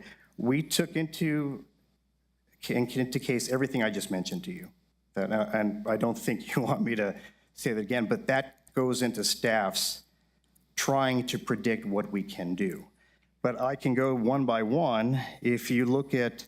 If I understood your methodology to understand, we picked this, we look at a 5-year average and we thought we picked here because this is a good number. I mean, or was there an analysis to determine, hey, we saw this much of a percentage growth, and so we believe that based off of the leads we've had, based off of the other inputs that you have, that we feel like this is an achievable target, and that's what I'm asking is understanding, because I don't, I said you're telling me you give it to your staff, but I don't know how your staff determined these numbers. So, Madam Chair, Commissioner, I can go through one by one if you'd like. Qualified prospects, which is for everyone to understand, it's a measurement of how effective we are at lead generation in our marketing. So, for example, we looked at the 5-year median, and what it means is we provide a a pretty comprehensive reply to companies like an RFP who are looking at areas, and they're asking everything from demographics, labor, employment, unemployment, qualified workforce skill sets, infrastructure, all of these matters. And Brian from my staff is here. He can give you an example of what one of those prospects looked like. They are very in-depth and take a lot of time. Our 5-year median was 46. We decided to up that to 65. The reason why is because we've built a lot of momentum over the last couple of years with the new dollars that we received, being able to build up our team, especially in the marketing area, and wanting to make sure that we are building the pipeline and focused on building the pipeline, not only for next year, but for future years ahead. So we actually went way above the 5-year median for that, okay? Then in terms of site visits, we maintained probably pretty much a consistent number of site visits, and we kept it at our 5-year median of 22. For completed projects, our 5-year median is 8. We actually moved that up to 10. And the thought process is, it's very rare we get 500 company employees and making announcements every day. That's very rare because just the size of our population, and as I mentioned, the slowness of growth in our area does not give confidence sometimes to companies to make that kind of an investment. However, we put it up to 10 projects because we're seeing a lot more support with smaller projects that we're providing in the area. So for example, with our closing fund that we created, which is privately funded, we're now able to work with a lot more smaller companies. Tomorrow we're working with one in Barino. We're hoping to find some dollars for them so that they can buy some new machinery and help their operations expand. So what we're looking at is 10 projects at about 65 employees per project. That's really kind of our niche of what we can do here in Doña County. And we try to swing for home runs, don't get me wrong. But that is kind of the building upon the niche moving forward and making sure we're actually supporting our rural areas as well. So jobs based upon that, 10 projects, we estimate about 65 jobs per project, got us to 650. We also looked at many of the demographics that are taking place. Again, the slowness of growth, the labor force being slow to grow, the population base in general, especially our student population kind of being a little bit stagnant. That, we're only trying to predict. I'm not saying it's an exact crystal ball. We're only trying to predict. But we based it off of 65 jobs per project we closed. Then we looked at working with making sure the county manager wanted to make sure we're trying to go after projects and jobs that are contributing to higher wages in the region. So we look at the median county wage, and we made a decision, well, on average, we are going to try to go after jobs that will create 10% more than the county median wage so that we are consistently growing the wage opportunities for the residents of the region. We hope to exceed that. And then finally, with the capital investment number, we used a 5-year median, but then again, we pulled back those big outlier projects to be a little bit more realistic with what we think might actually take place. Again, it's not a crystal ball. It's our best way that we can try to measure what we think is possible out there. But again, I go back to ROI. If we meet those numbers, then the return on investment to the taxpayer dollar is tremendous. I don't know where you get that elsewhere. So that is the methodology behind it. I guess I would love to dig into this more. I know this is just high level, but like I said, I think even going through the numbers and the predictions that are here, I have so many questions because when we're being told this is what, I think one of the things that we've had is that we've seen an increase in the amount that we've invested in Movida. I think that we've seen that and so, when we look at, when you're doing the analysis, I'm also wondering, when you're looking at the methodology, how are we determining the number of people that are living in that are actually going to be having jobs versus just swapping? So in other words, they're employed, they see a higher wage, they leave. So now they've left, other openings and other positions at other places. So are they really new hires? Are these additional, or are we just, they are increasing, which is great. Is because it's great for upward mobility, but just understanding, like I said, when we're trying to determine and evaluate and doing our due diligence with our public funds, that we are doing the right things. Because I think one of the things that was made clear is that during a presentation, Movida is just the marketing arm for the county and the city and for the local area, for the Borderplex. And so with the county looking to create an economic development department, should we be looking to invest more in developing our internal market and then using Movida to supplement? I guess those are the questions that I have, because I absent of a strategy to understand, I can't tell you to say, this is what I want and this is what we need. And maybe, maybe an option is that we approve the contract and we develop some better, rather than looking at the numbers, we have some more tangible deliverables that we can develop over the next few months or in the next quarter, so that we can know and evaluate and move forward to know exactly what it is Movida specifically doing for us versus, using projections that, like I said, I have so many questions about. Good morning, Mr. Alba. Good morning, Chair Chaparro and Commissioners. My name is Lorenzo Alba. I'm the Chair of Mesilla Valley Economic Development Alliance. And I just want to say that we've opened the door for these conversations with all of you commissioners. And a lot of you have not said yes. So ask yourself that question when you question about how we do this work, because you also have to question what the private sector partners are saying. And they agree to the metrics. So industry would be wrong as well. You would basically be calling industry liars. And that's really the wrong approach to a good contract. I think we need to, I agree with you, I think we need to approve it and then really develop in the next few months a real plan that you can be very satisfied with. The bottom line is that we have opened the door for you. We've had one meeting with you, we canceled another one. We've reached out via phone, via emails, and we have not had those meetings with you one-on-one to really see where you're coming from. We've also added in this contract to report to you on a quarterly basis. You know what? We're glad to communicate with you a lot more. I completely agree with Commissioner Sheljo Hernandez that more communication needs to take place. Absolutely. We invite you to come to our meetings, sit in on them. We invite you to come to our events, to come to some of the announcements that we do. We want you to be as much a part of this as you can, but the only way to fully understand what we do is to get entrenched in what we do. Even I took a lot of time to try to understand what happens at Movida. It took a lot of undertaking for me because I have other fish to fry in the community, very involved, as you know, in the rest of the community. But I would not get involved in something that was swaying the people of this community in the wrong way. I believe in what Movida does. I think the partnerships that we have with the county, with the city of Las Cruces, with the state of New Mexico, and the private sector partners here is a robust economic development driver in our community. For me, I have a little bit of an ulterior motive because I want jobs here. I want people to get out of their bad situations here. And we all know that it begins with a couple of things: education and economic development. And that's what we're here to do, Commissioner. We're here to do that. Work with us to try to get through this process, but let's approve this contract today and let's move forward and really make this happen. Let's really get together, sit down, give each other a seat at the table, and let's move through the process together with your staff, because you have a very talented staff here. Very talented staff. We need to get together with them and really come up with something that makes sense for all of us.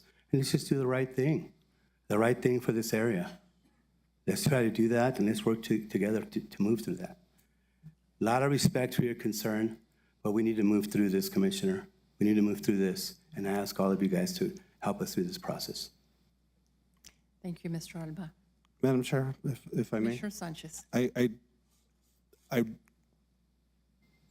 agree with Mr. Alba, but I do take issue with one thing that he said, and I think it's the fact that he's saying that I'm basically calling our private industry members liars. And I'm sorry, Ms. Alba, nowhere have I said that at all.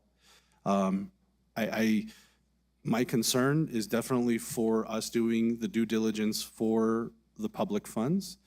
I think my concern is very simply this, is making sure that I'm understanding the numbers that are presented to us and why they're presented to us and how they're determined. I think I do have concern, and if you know, where we're asking, essentially what we're doing right now with this contract is saying we want to enter an agreement with Movida. We say, here's $300,000. Tell us how you're going to be successful. Tell us how, it's basically you're telling us how you're going to be successful. And we're questioning, I have questions as to understanding how you came up with those numbers and why. Because it's like giving you it's like, you know, ending up going to a vendor and the vendor tells us when they're successful or not. And I don't know that that is the right approach. That's why I say I would love, you know, maybe an option that we have. There's been, you know, I appreciate the changes in the contract since the last time we reviewed it, where there is additional opportunities to communicate to the BOCC as well as our county departments.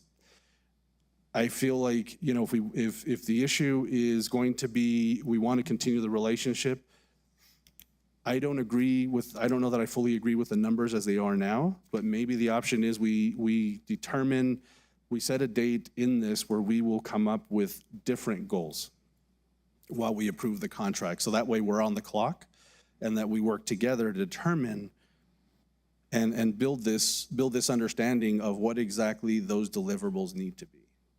So, but I listen, Mr. Alba, I'm sorry if you feel like that is what I intended. I am not saying that at all. I'm not calling anybody in the private industry liars. I'm just saying that, you know, we're accepting, again, the board's approval of metrics that really, you know, the county had limited discussion or influence in. Actually not, because, excuse me, Commissioner, Madam Chair, because these metrics actually fit right into your economic development plan that you developed a few years ago that was approved by this Board of Commissioners. So the metrics and Movida included in it. So no, the county really did have a lot to say with the metrics in this. That is incorrect, sir. And let me also reiterate, and before I even go further, let me apologize to you for saying that out loud, because quite honestly, what I really meant to say is that we're just ignoring the reality of what's happening here and what the private sector really supports in here. We have tons of letters that you all received from the private sector and our partners that show the support for what Movida is doing. I know you all received them. Hopefully you read through the 40+ letters that we gave to you. But we do want you to have a seat at the table. We want you to say yes and show up. We want you to say yes and show up so that we can come up with a solution to this. It's easier if we do this in a way that we can do it offline with your staff, with commissioners, and with our team. I think this is a wrong approach doing it in a public forum, sir. I think we need to take the high road on this and do the right thing. And right now, what I'm asking is for your support for this and help us to come up with a solution that really works, sir. If that is agreeable, I think we need to move forward on it, come up with something that works, and let's really build a contract that really works. I'd also ask you to take a look at all the contracts that you do, okay? Because I just have seen other contracts pass through without no problem, like zero. As a matter of fact, until just a few years ago, they were never even included in the packets. And you still approve them. So there's a lot of changes that have been made. Here we go. I think it's always good to be compliant. I thought it's always good to be diligent about how we use tax dollars, you know, for the public sector. And these NGO and government partnerships need to be very transparent. We need to be able to report to you exactly what we're doing with the money. That's been one of our goals, and that's one thing I'll give Chair Christine Wright, big kudos to past Chair Christine Wright, is that she made sure that everything we did was transparent. We went through our bylaws, rewrote them, went through our policies, rewrote them. We looked at procedures internally, took care of that, because transparency is exactly what Movida is about, and that's what we'll continue to do. Thank you, Mr. Araba. And I, Chair Sanchez, I like the option that you presented, is to approve this contract today, and we're going to have quarterly reports from Movida. And so that will give this commission and the staff an opportunity to look at deliverables, to look at numbers, and we can together tweak what we need to tweak every 3 months. And I think that's a great option for us. So, commissioners, any other comments, questions?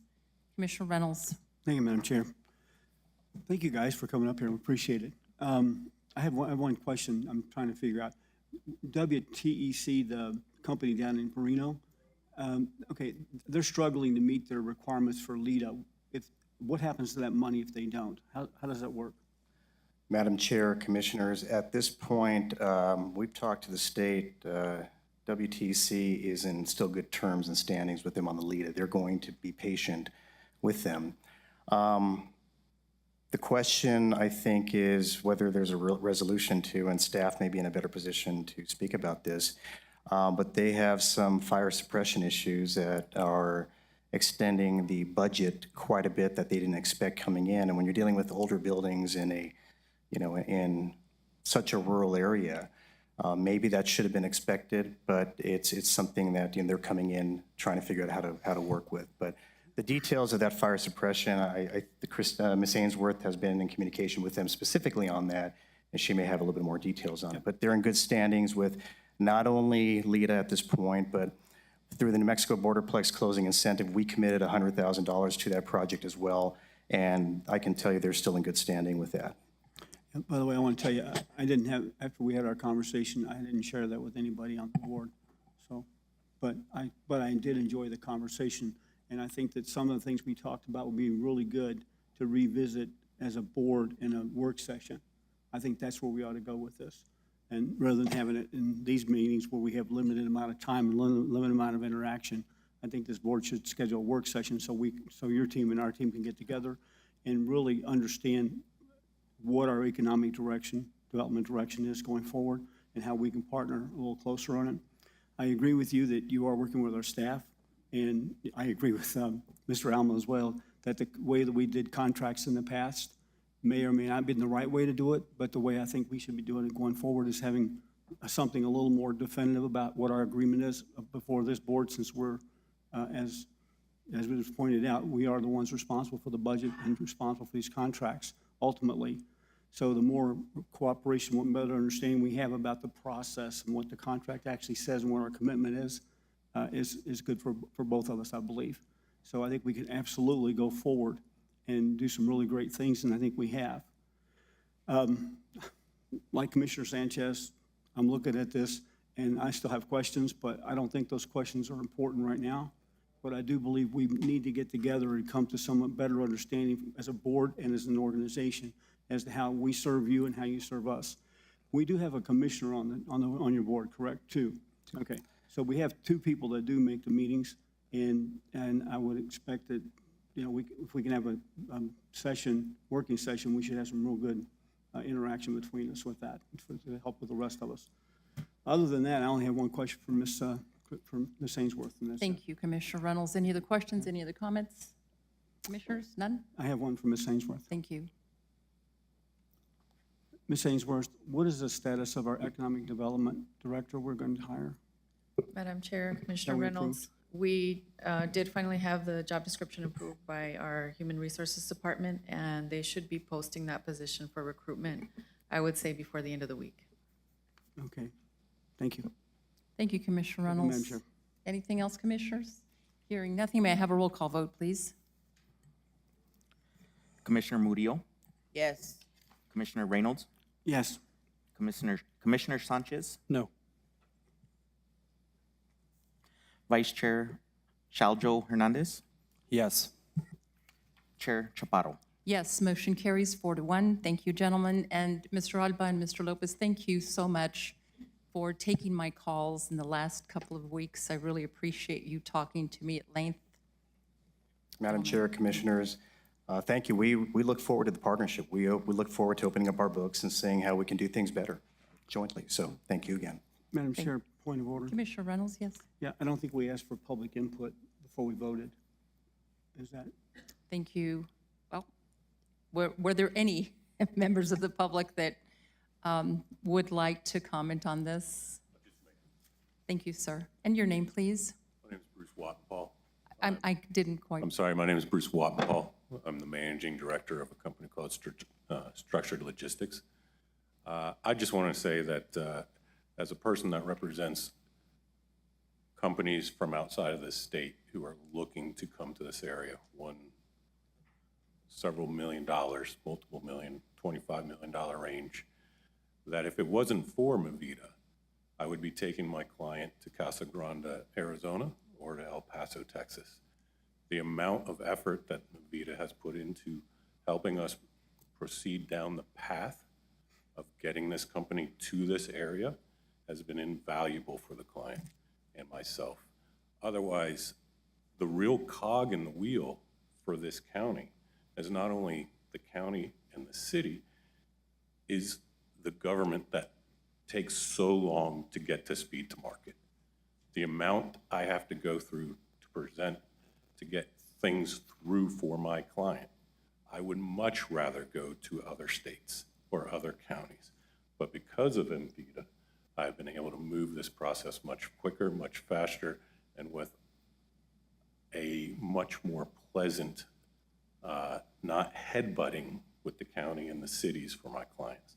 Whereas your all's competitors, like Casa Grande and El Paso, their economic development group, call me on a regular basis to see where I am with my clients. Here, the city and the county take forever to get back to me.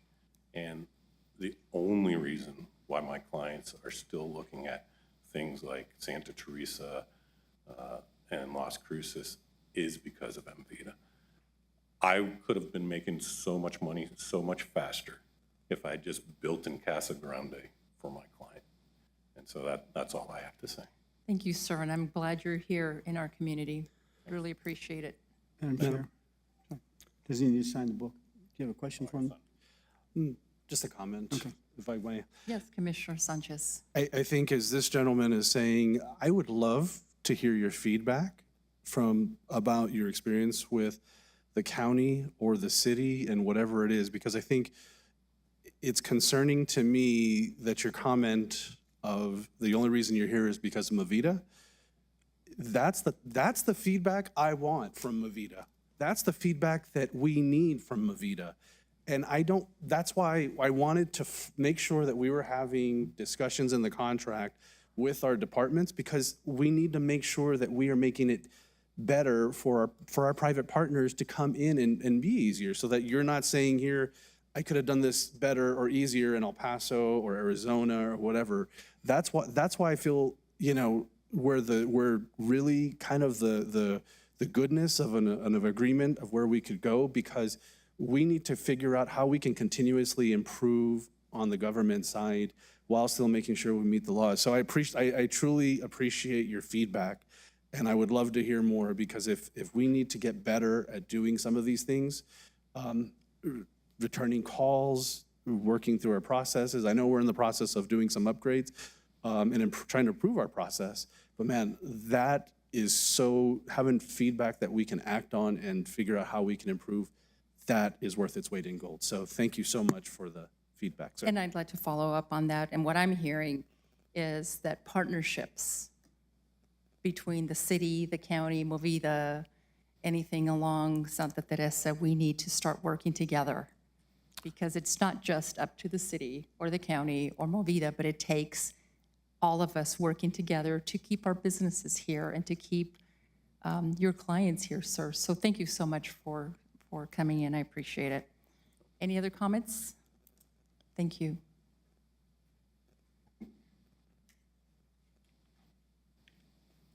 Good morning, Madam Chair and Commissioners. I'm just a lowly taxpayer, Jose Guadarrama, but I want to commend Commissioner Sanchez for asking the tough questions. A lot of times those questions don't get asked, and it becomes very easy for entities to just take over the taxpayer funds. So I really commend him for asking those tough questions. Thank you, sir. Thank you, sir. Any other public comments regarding this agenda issue? All right, ladies and gentlemen, we're going to take a break. I've been asked to take a break, so 10 minutes. Thank you very much. The time is 10:59.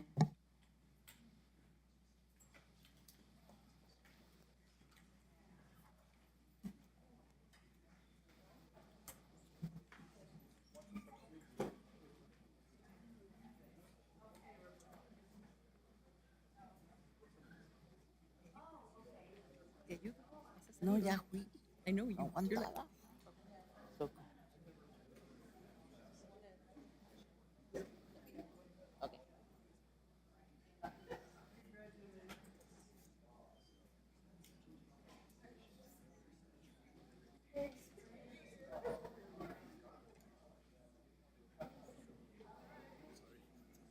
No, no, no. I have to go.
Okay. Okay. That tells me.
think that's safe to say.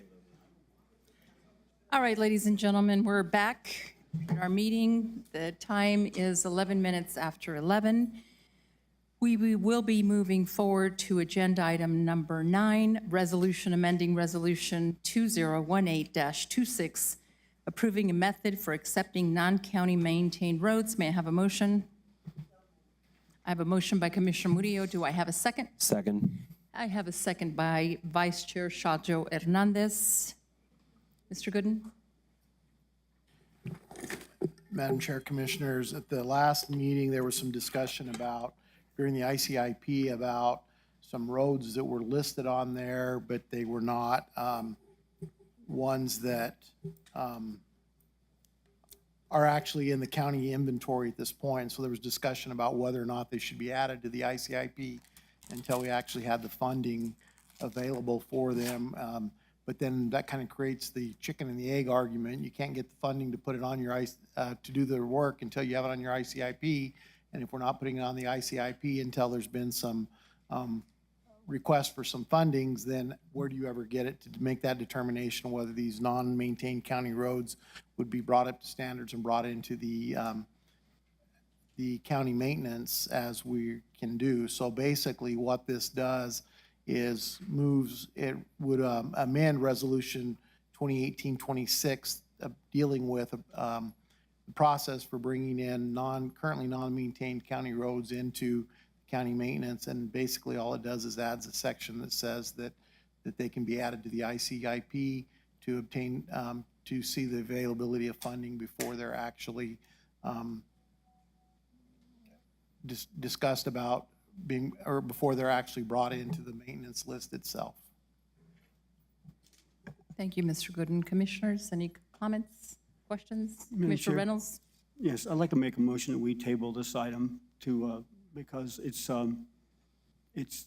not complete. I'm sorry, it's not what? I'd like to make a motion, we table this item because it has, we need to work on it some more. There's several things that are not complete. It talks about evaluations, but it doesn't really have any criteria. Okay, I have a motion to table this item. Is there a second? I'll second. It's a matter of point. Did we have a motion to approve first? Okay. Yes. I missed that part, so, okay. All right, I have a motion to table by Commissioner Reynolds, a second by Commissioner Sanchez. And because the motion has been made to table, there's really no discussion, so I move to a roll call vote, please, on the motion to table. Madam Chair, Yes, Commissioner Sanchez? there could be discussion on the motion to table if there's. That is some other correct. Yep. That motion to- Commissioners, any? And actually, you know, we say we use the Robert's Rules of Order, but we talk about terms of tabling things, which that is not the terminology under Robert's Rules of Order. It's kind of, maybe it's a pet peeve of mine, I don't know. But what we have really, a motion to table would be to move it and deal with it later in today's meeting. I don't think that's the intent. I think the intent is to postpone indefinitely or to a date certain. So if we're going to follow Robert's Rules of Order, I would suggest we use that correct terminology. So, but a motion to table would be to put this off to a time later during this meeting. Madam Chair, Commissioner Reynolds? then I guess as a point of order, I should withdraw my motion and make the correct motion. So I withdraw my original motion. And I will remove my second of the motion. All right, the motion to table and the second has been removed. Commissioner Reynolds? Madam Chair, I would like to make a motion that we postpone this item indefinitely. There is a motion to postpone this item indefinitely. Do I have a second? I will second the motion. There's a second to postpone this motion indefinitely. Discussion, commissioners. Madam Chair. Commissioner, pardon me, Vice Chair Shelder Hernandez. Thank you. As far as it goes, I understand why we are bringing this forward. Previous legislative sessions, we've had money being allocated to private roads by legislators in that oversee our county. And I know that there has been promises made by legislators to put forth more money for other road initiative projects that are on private roads. And I'm going to give kudos where kudos is. Mr. Macias, our county manager, gave a great explanation at the county, at the meeting at Tres Caballos about how we are fixing poor roads that were done and property that was subdivided previously, especially in areas of the colonias, to where we are righting a wrong that was done. I don't necessarily agree with postponing this indefinitely. There's money out there that has been allocated. There will be money allocated again this session that has been promised by both Representative Dorian Gallegos and Senator Kerry Hamblin. I don't agree with postponing this. I think this needs to be heard. It needs to be talked about. It needs to be discussed, because we're going to see this occurring over and over again. And we need to put forth the mechanism here at the county to do this, to accept these roads, to bring them to what they need. Because we are seeing tons and tons of issues with safety, fire hazards, getting ambulances down a road that services 30 to 45 residents, if not more. And we need to figure out what we can do. And if there's money being promised, then we need a mechanism to use that money. So I disagree with the postponing of this. I think we need to look at it, and I think we need to talk about it and figure out how we can do this, because the money is there and it's going to continually come. Thank you. Vice Chair Shelder. And on this, any other comments? I have a comment. I agree with Vice Chair Shelder. And on this, besides having being charged with the budget, we're also charged with serving the public. And sometimes it's not the most popular decision, but Commissioner Shelder Hernandez and Commissioner Murillo, I think, have the most unpaved roads in the county that I can recall, where there's a lot of people that live in that area, Sunland Park, Chaparral. Yes, Commissioner, that's also your area. So I think to postpone this would be not appropriate this time. Any other comments? Madam Chair, we have someone in the audience. I'd like to get their position on it, if you don't mind. I believe that Mr. Joseph De La Rosa, are you here? Well, I saw Mr. Fishman raise his hand first. Yeah, I'd like to have Mr. De La Rosa come up first. I have a question for him. And Madam Chair, Commissioner, at this point, the public input should be related to the motion to postpone. Once that is voted on, if this is as to the motion to approve, then we would have public input on that. But at this point, any discussion or public input should be related to the motion to postpone portion. Thank you, Mr. Gooden, and that is correct. Mr. De La Rosa, were you going to speak regarding the motion to postpone? Mr. De La Rosa, yes, this is about the motion to postpone, and I have one question for him. Well, this is public comment, so. Yeah, thank you, Madam Chair. I wasn't planning on making a public comment. Okay, I thank believe you. it was just a question. All right, thank you. Right, Any ma'am. other public comment regarding the motion to postpone, Mr. Fishman? No. Madam Chair? All right, because you raised your hand and I didn't want to not attend to you. So, Madam Chair, if I, Commissioner Reynolds, did you want? Commissioner Sanchez. I do agree with the Vice Chair and his comments, and understanding that we want to set forth a method in which and how we can, adjust where, working with our legislators. I think my concern here, and I think where I am in favor of postponing, is that, this is, this addition and modification to the original 2018-26 resolution, it seems like it's a Band-Aid fix to simply be able to then approve the next agenda item.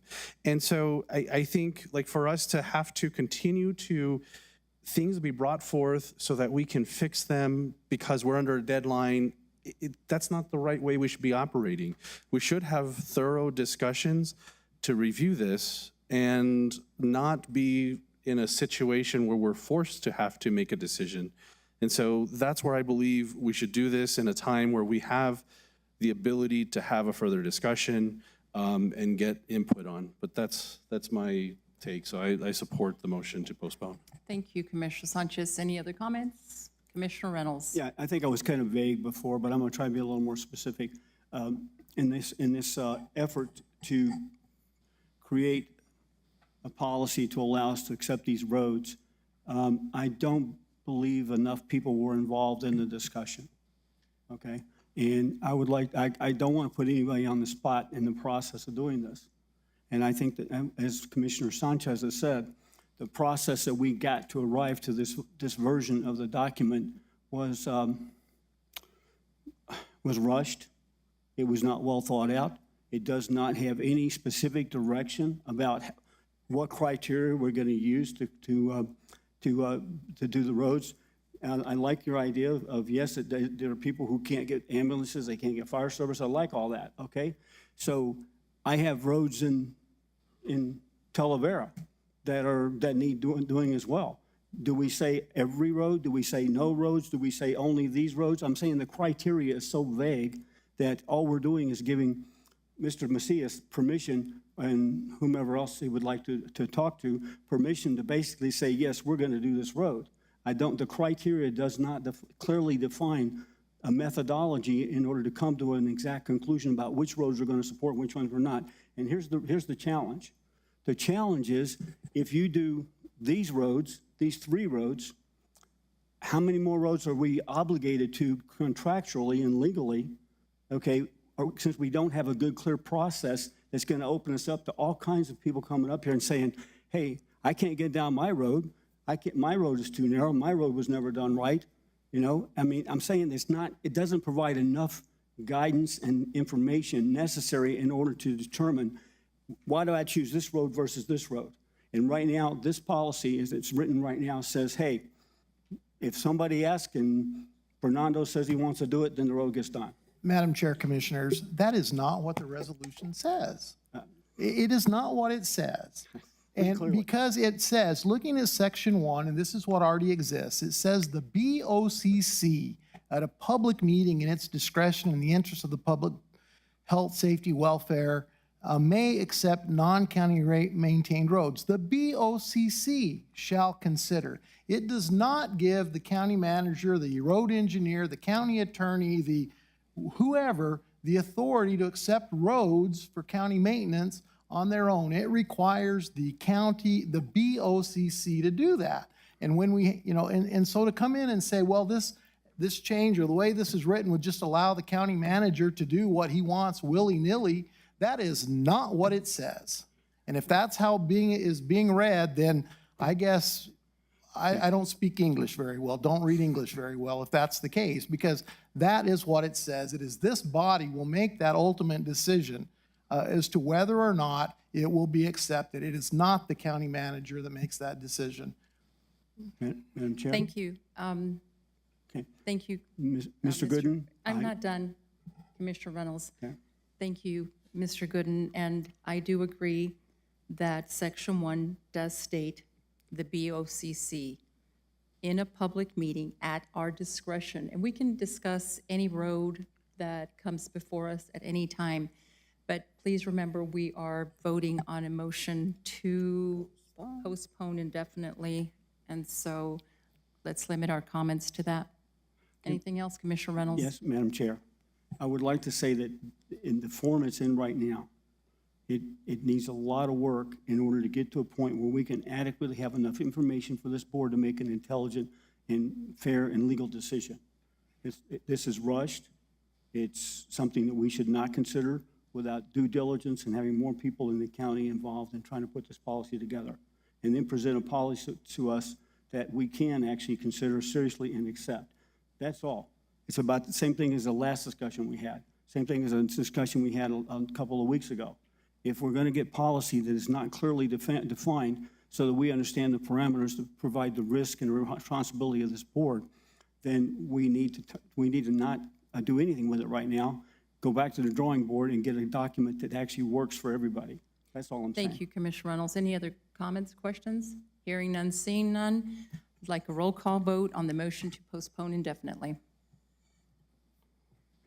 Commissioner Murillo, No. Commissioner Reynolds, Yes. Commissioner Sanchez, Yes. Vice Chair Shaljo Hernandez, No. Chair Chaparro. No, motion does not carry 3-2. We will go back to the original motion of the resolution amending Resolution 2018-26, approving method for accepting non-county maintained roads. So any discussion on the resolution itself, since we're done discussing the motion to postpone? Commissioners? Madam Chair. Yes, Vice Chair Shelder on this. Something that I would like to see included in here, and I apologize for not bringing it up prior to this meeting. I think there should be somewhere in it where it talks about connector roads. Making sure that it is a connector, not a dead-end road. That way we are not paving a road that dead ends into a ditch or anything like that. I would like to see it being a connector road, whether it's connecting to another main road or connecting in a U, so that way there's something. We are seeing this in a lot of areas where we're paving dead-end roads. I don't really think that's what should be happening. So I would really like to see language in this talking about a connector road. Thank you. Thank you, Vice Chair Shelder Hernandez. And I think I still go back to the section number 1 where it says we at a public meeting have our discretion. Madam Chair? I'm sorry, if you're still speaking, I apologize. I can wait. Thank you. And I was just looking at Mo, who's coming up and might have a comment on this, but I guess not. Commissioner Sanchez, thank you. I'm just curious, what is the state statute of public entities accepting private roads? Is there a precedent that we should be following?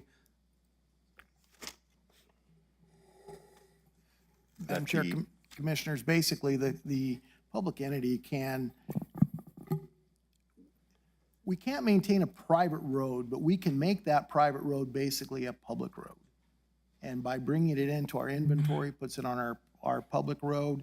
If people complain that we've taken their private property, they can bring an inverse condemnation action. I mean, but a lot of these things, there are public easements that exist on a lot of these roads.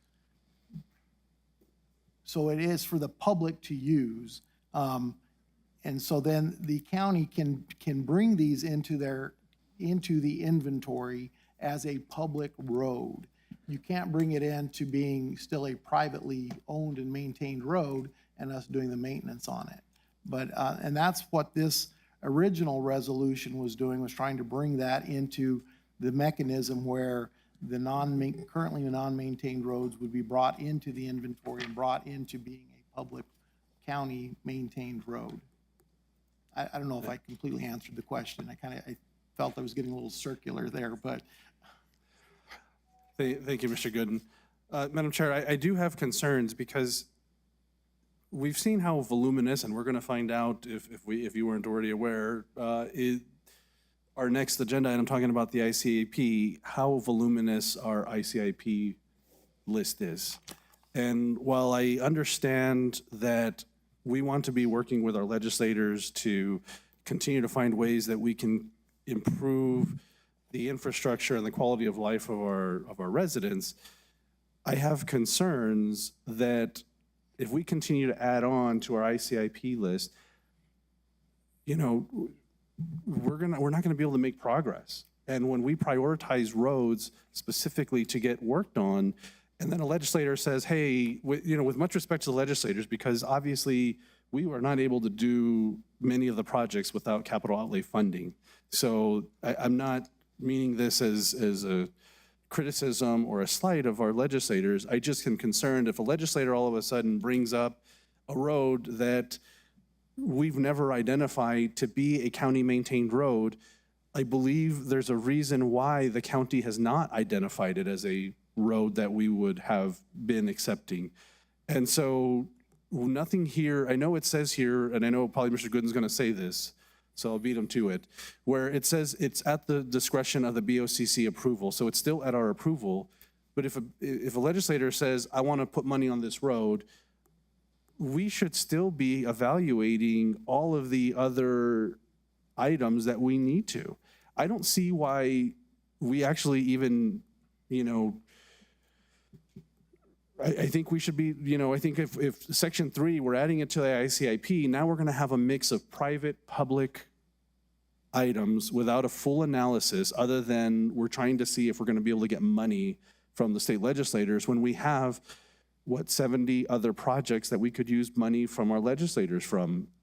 And so, like I said, I think I don't support this proposal because I think it continues to dilute our ICIP list.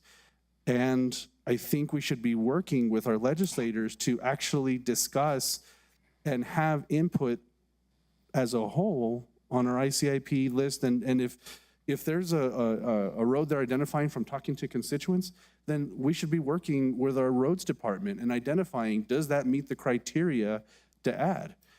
So, I know I'm trying to avoid specifically talking about the next agenda item because, we've had some public input on our ICIP list, but I think when we get differing views from the public versus what it is a legislator wants to do, I think we need to make sure we're doing our due diligence and our homework to make sure what we're adding to the ICIP list has been fully vetted and is a part of what we're looking at the county, and it's properly prioritized. So thank you, Madam Chair. Thank you, Commissioner Sanchez. Any other comments, commissioners?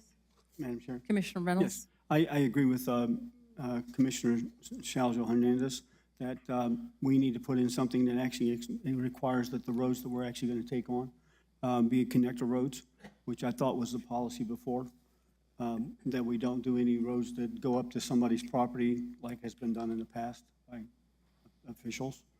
And that basically another thing I think is necessary is that we have to define the total cost in the project. Right now, I mean, even the thing, looking at Tres Caballos, it's my understanding we got about, I don't know, how much will we get, 600,000, something like that, 590? Is that adequate enough to buy the property, expand the right-of-way, reimburse any citizens that don't want to give up their property, and, do the road? What's it going to cost?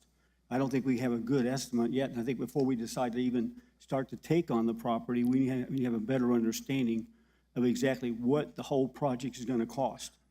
And as a matter of fact, something I'd like to have from, I guess, Mr. Moab's department is when he does a road project, I know we allocate money for it. So let's say we allocate 600,000. How much does it actually cost? I don't think I've ever seen a report as to we budgeted $2 million for a road project, but the road cost $1,500,000. I mean, I'd like to see some report that says when we budget enough to do it. This document doesn't have anything like that in there, and I'd like to say we have to make sure that we understand all the costs before we even start to attempt to take ownership of a road. And I'd like to see those estimates presented to the board as part of the evidence to support this, capturing these private roads. So along with the connector road, I'd also like to add that we have a complete cost analysis between the low and the high of what it's going to take to assume one of these roads. The example would be Tres Caballos is a good one because I have no idea what it's going to cost to get that 10 feet that we need to increase the easement to make that a usable road. And so that's one of my recommendations. Madam Chair. Thank you, Commissioner Reynolds. Commissioner Murillo. Nelson, I have a question. So when a private road is going to be changed to a public road, if some of the landowners don't want to give their easeway, right, it does not become public road. Is that correct? Madam Chair, yes and no. Okay, so what would happen in that case? We would evaluate it. The board would decide, is this is this a road that we want to come into our inventory for maintenance? What do we need to be able to acquire the property to do it? And so we would look at the road, and there's been some of them where that is a stumbling block we have. We have 10 property owners, and 9 of them are like, yeah, we'll give you whatever you need to make this a good road, and one says no. So then we have options. We can either say, well, we needed all the property owners to agree, otherwise we're not going to come in and do it. Or the other thing was, we look at it and the board would determine, is like, you know what, this is what needs to be done for the benefit of the public. This is what needs to be done for health, safety, welfare, so we can get ambulances in, fire trucks, whatever in. And then if we decide, no, this is a road that needs to become part of the county system because that's what is in the best interest of the community, we can go in and we can, through inverse condemn, or through eminent domain condemnation, take the property. We don't like to do that, but sometimes that's what has to be done in order for the better good. But that's something that would be determined by this board rather than by the engineering department, by legal, the county manager. So a lot of these other issues that are being raised up, I think it goes back to the board still makes that final determination. The board still decides, do we have enough funding to do this? The board still decides, does it fit in, does it fit in the whole system that we're trying to develop? Do these 2 roads connect somewhere else, or does it dead end? It's somebody's property and it's only benefiting one person. That's still, the resolution as is still gives all of that. What all this is doing is allowing it to be on the ICIP. Now, keep in mind, the ICIP, you have to approve that too. So if you decide there's there's a road that has been listed on the ICIP that you don't think should be on there, then when you approve the ICIP, you don't approve it with that one on it.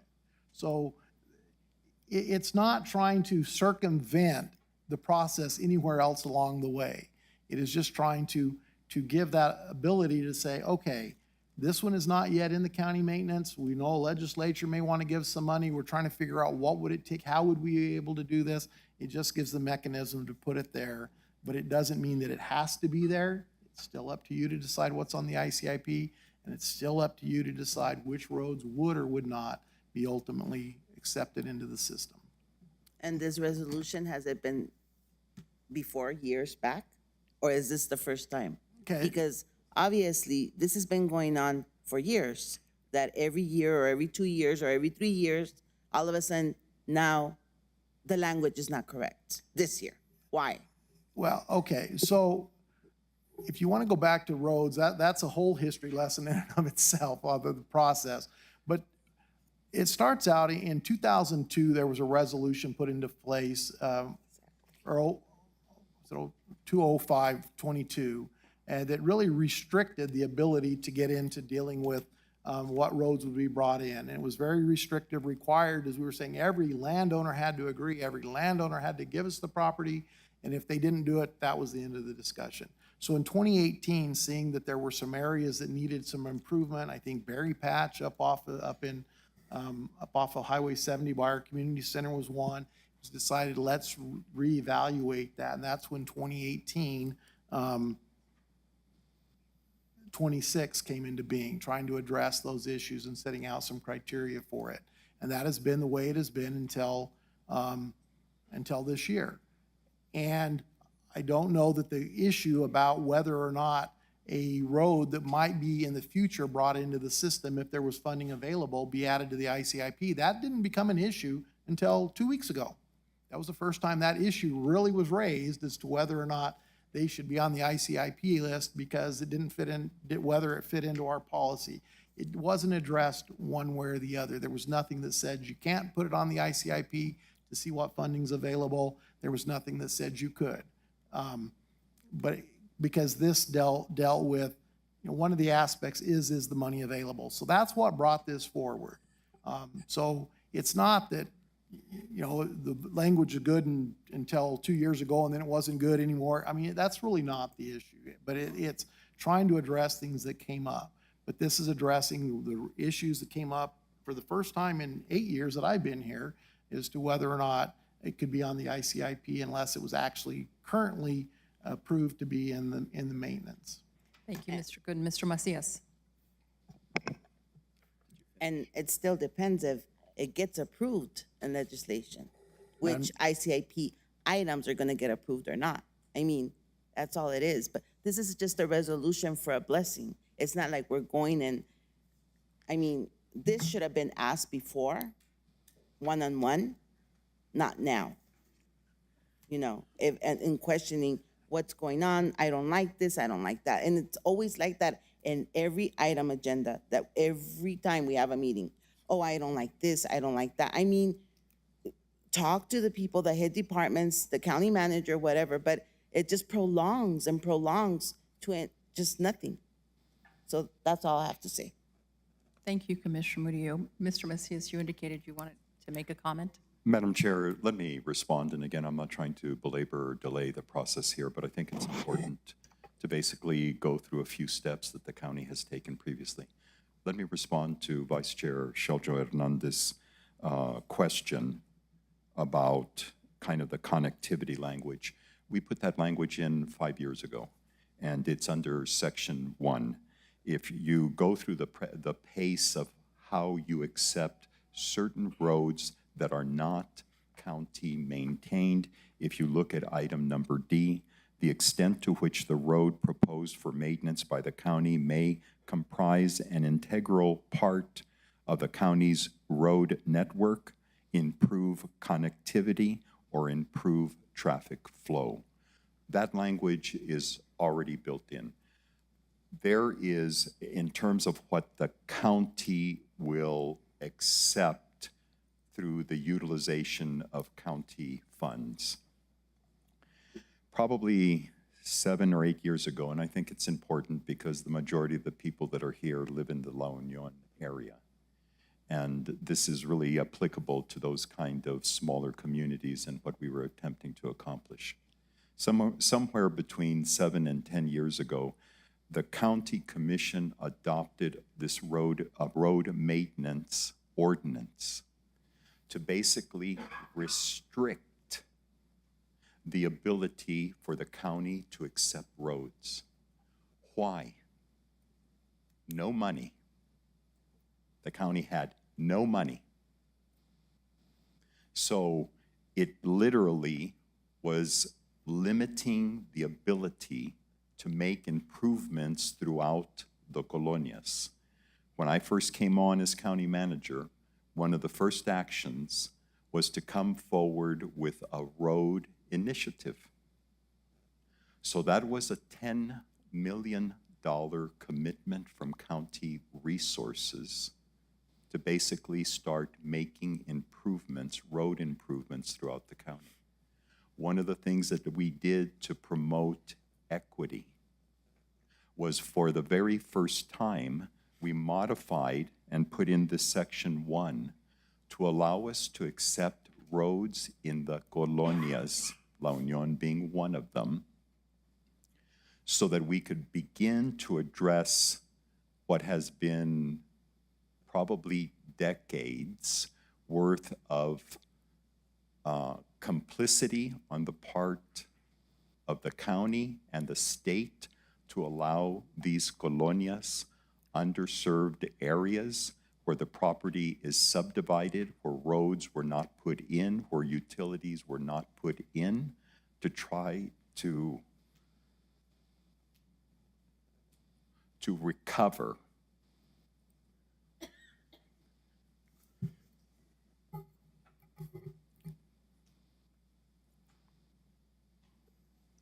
Related to the damage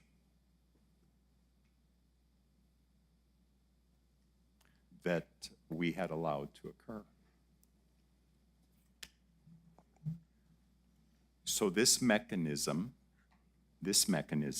allowed us to accept certain roads, but again, we had to limit ourselves to those roads that improve the flow of traffic in and out of these colonias. So we came forward with a second initiative so that the public knows over the last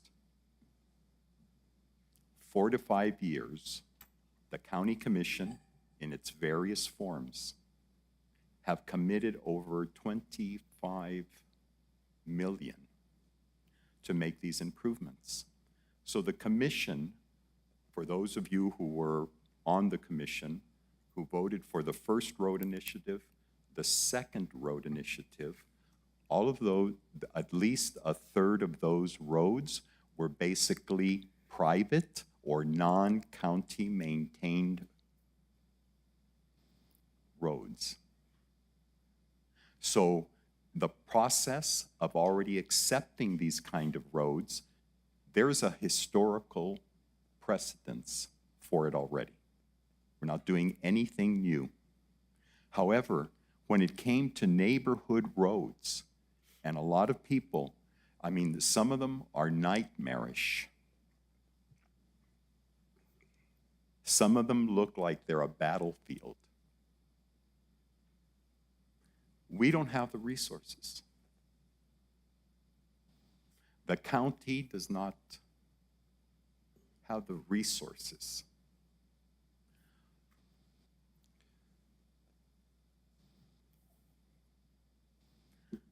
However, the state does, with its billions and billions of extra money.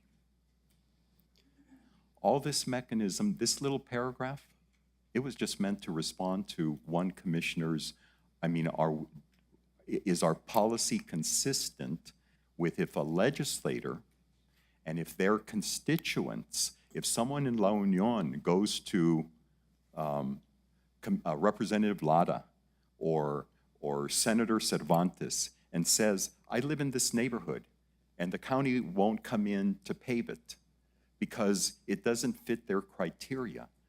What can be done? How do we get some help?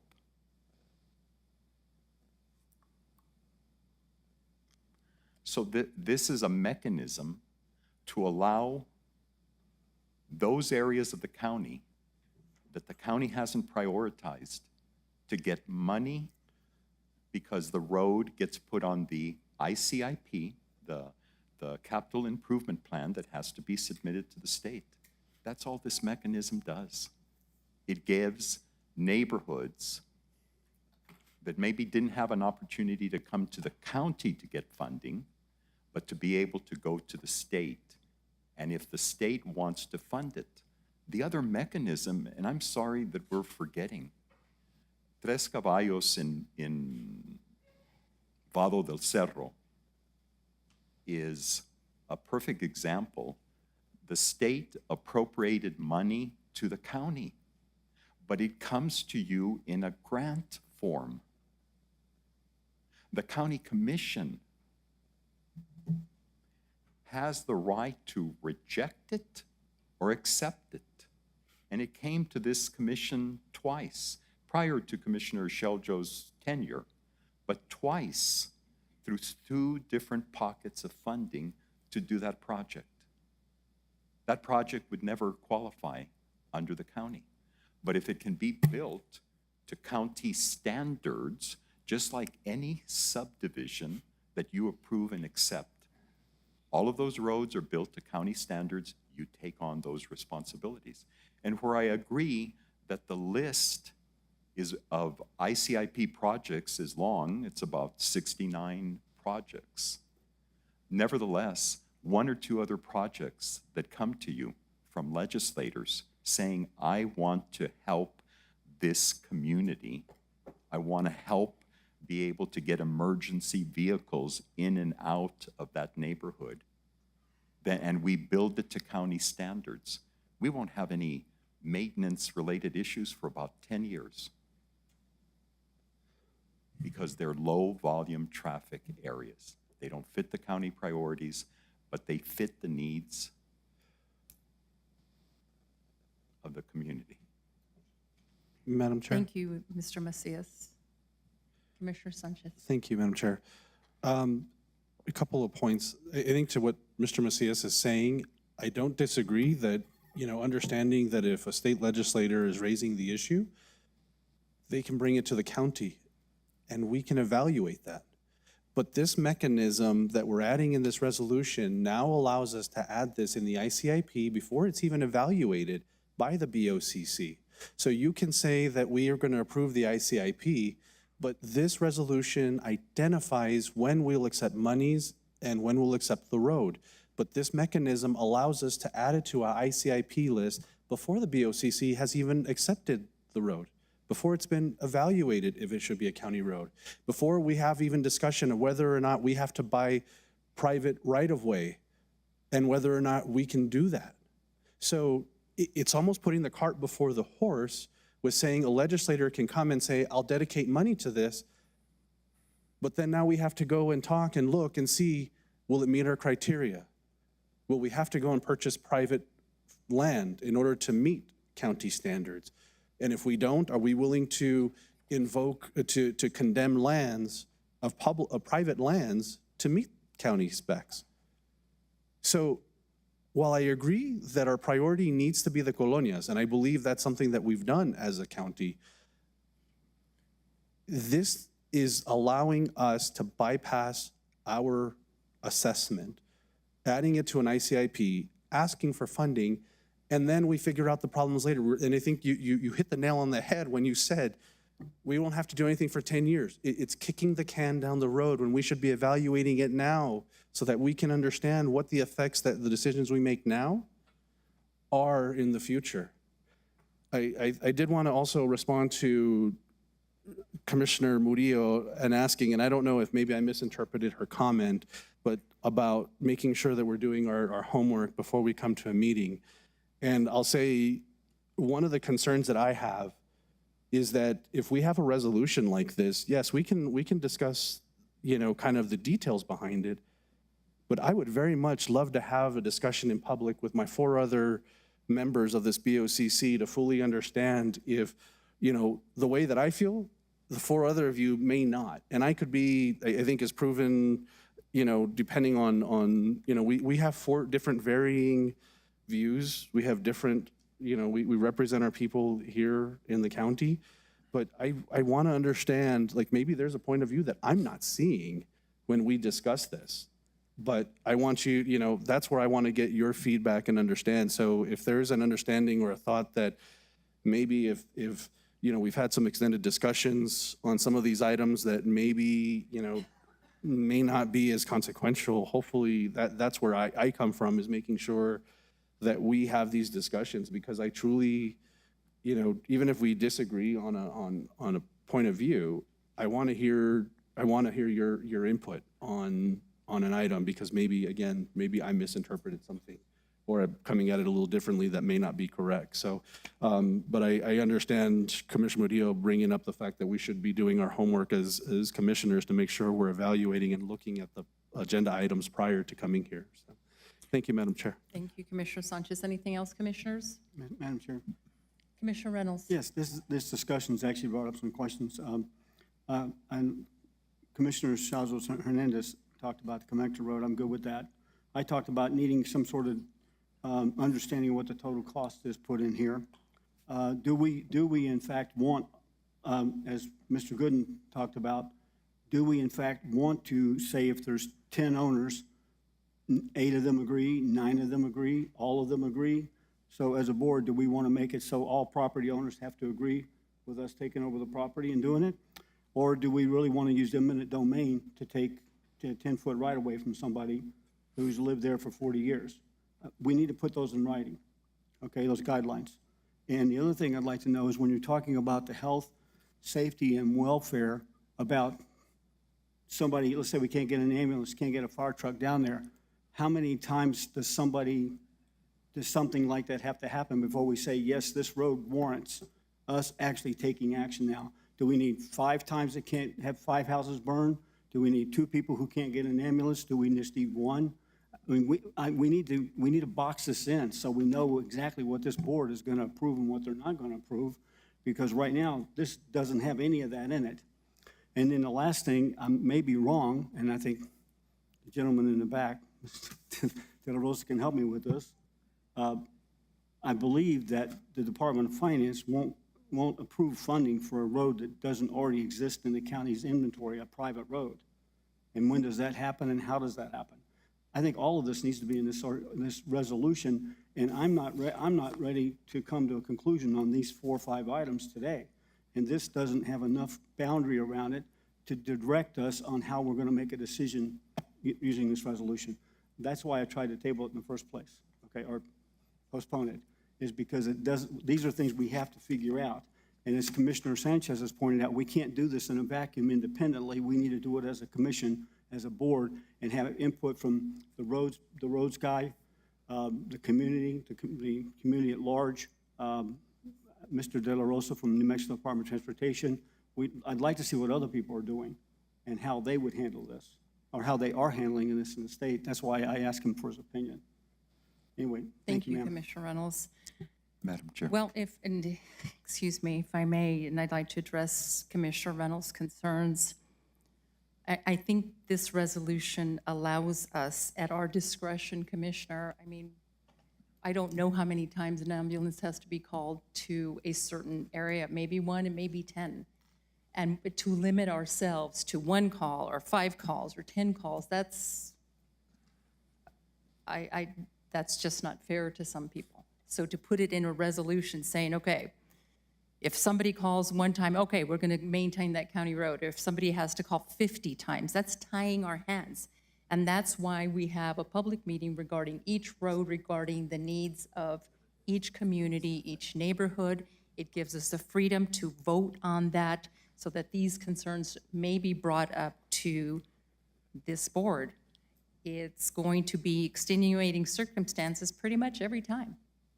And you'll be able to talk to your constituents regarding their concerns on a road. So for us to be saying, you know, we have to limit things to the what ifs. Well, the what if happened in La Union. The what if happened in Hatch. And there was devastation there, and we were able to address it quickly and take over some property quickly. And this board voted upon it. And, you know, we're going to maintain some roads. We're going to do that. But I think this resolution allows us, at our discretion, in the interest of safety, welfare.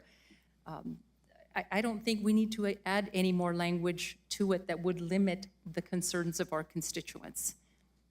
Commissioners, any other comments? Thank you. May I have a roll call vote, please? Madam Chair, are you going to allow public input? Oh, thank you. Public input, please. Mr. Fishman, you raised your hand. Thank you. I was going to say good morning, but it's now good afternoon. Good evening. My name is Steve Fishman. I live in the Talavera area. And I do have some experience working in government on boards and in the state Senate. And actually, I think the purpose that you all are trying to achieve here is a really good one. I mean, I think everyone on this board wants to be sure we're taking care of the colonias and hopefully making up for past sins. And our county manager has been leading that charge for years now. And thank you. I do think, so I fully support what we're trying to do here, and I think it needs to be done quickly. I agree with the commissioners on that. We need to make use of state money, and that all just falls into the picture for you all. So regardless of how you vote today, I do think there's some concerns going forward with this proposal as written. We're trying to be very, very flexible, and I understand that, and it's great to have the flexibility. But sometimes when you're that flexible, you lose the guardrails. And just as in the past, the county ended up approving projects it shouldn't have approved for development that did not meet county legal criteria.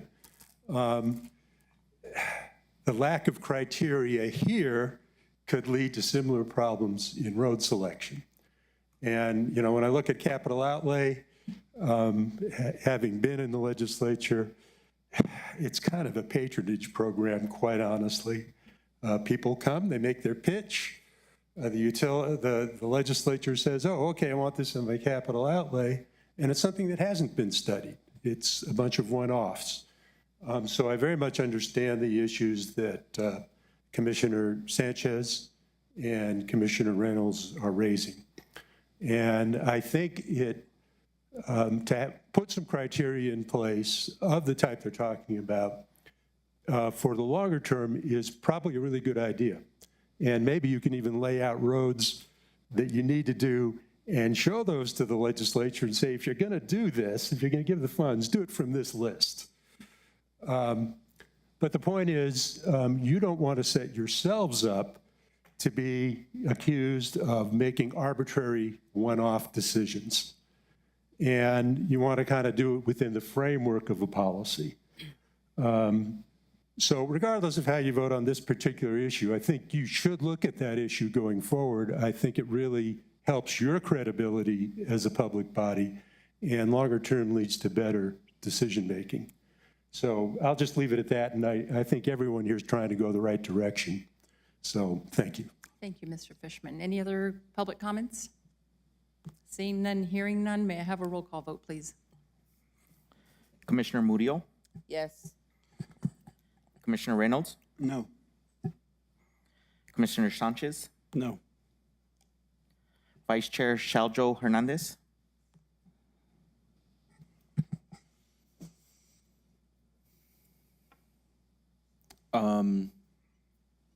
No. Chair Chaparro. Yes, motion fails 3-2. Madam Chair. Commissioner, pardon me, Vice Chair Shelby Hernandez. Mr. Nelson, we did not amend that resolution from the dais today. Is there a way to bring it back up and make the amendments that were suggested by my fellow commissioners and myself? Well, it wasn't amended today. Correct. It could be brought back at the next meeting Okay. to whatever amendments are in there. I will point out that having rejected this resolution, what is currently the policy for accepting non-county maintained roads is the resolution 2018-26. So the only thing this resolution was doing was adding one paragraph that you can put it on the ICIP. That didn't pass, so 2018-26 on how to dealing with accepting county roads is currently the policy. That is what exists.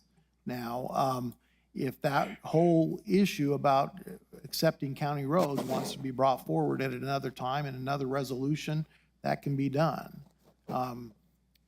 Now, what can be done today so pretty much it's been decided for today, but it could be brought back as another resolution in the future with dealing with what are going to be those criteria that you're going to put forward. But as it is right now, 2018-26, so this resolution, absent that section 3 that was added, is the policy for accepting roads. Correct, yeah. Madam Chair, may I respond to Commissioner Sheljo Hernandez, please? Yes, Mr. Macias. The only thing that we're doing is putting this paragraph forward because of the complaints that came at the last meeting that somehow all of this discussion has been about one road, Firehouse. That's the only request we have from a legislator. So I'm not sure what we're necessarily being asked to do, create a criteria for neighborhood roads. That's a multiple, at least a year effort to try to do that. So I'm not clear. I just wanted everybody to know that 2018 is what you're seeing in front of you. It is the policy. We were just amending it with that section 3 to allow us on the next item to put Firehouse on the ICIP. Okay, and if a representative were to want to give money to Firehouse during the legislative session, they are unable to do so unless it is on the ICIP list, correct? In principle, that is correct. Okay. In practicality, If a legislator wants to do something and wants to put money into a project, there's ways that they can do it. Okay, thank you. Thank you. So I have a question here. How many people are here for Agenda Item 11, Appeal and Planning Zoning Commission? Show of hands. Thank you. Okay, how many people are here for resolution adopting the ICIP improvement plan? Show of hands. Sorry. Well, I knew you all were here for that. So, commissioners, what I'd like to do is move up Agenda Item 11 to be heard next, and then hear Agenda Item number 10, because I am seeing people that are hungry, tired, and thirsty, and being very patient, and I would hate to keep them here another 2 hours while we go through Agenda Item number 10.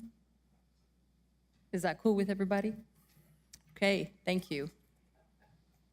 Mr. Good and I can do that. We can do that. Thank you so much. Then we will move on to Agenda Item number 11 under Hearings and Ordinances, Appeal of a Planning and Zoning Commission decision denying a zone change from a T3 Neighborhood Edge Zone to a CT2 Community Commercial Zoning District in order to allow a Dollar General store on a property located at 7207 West Side Road, southeast of La Union, New Mexico.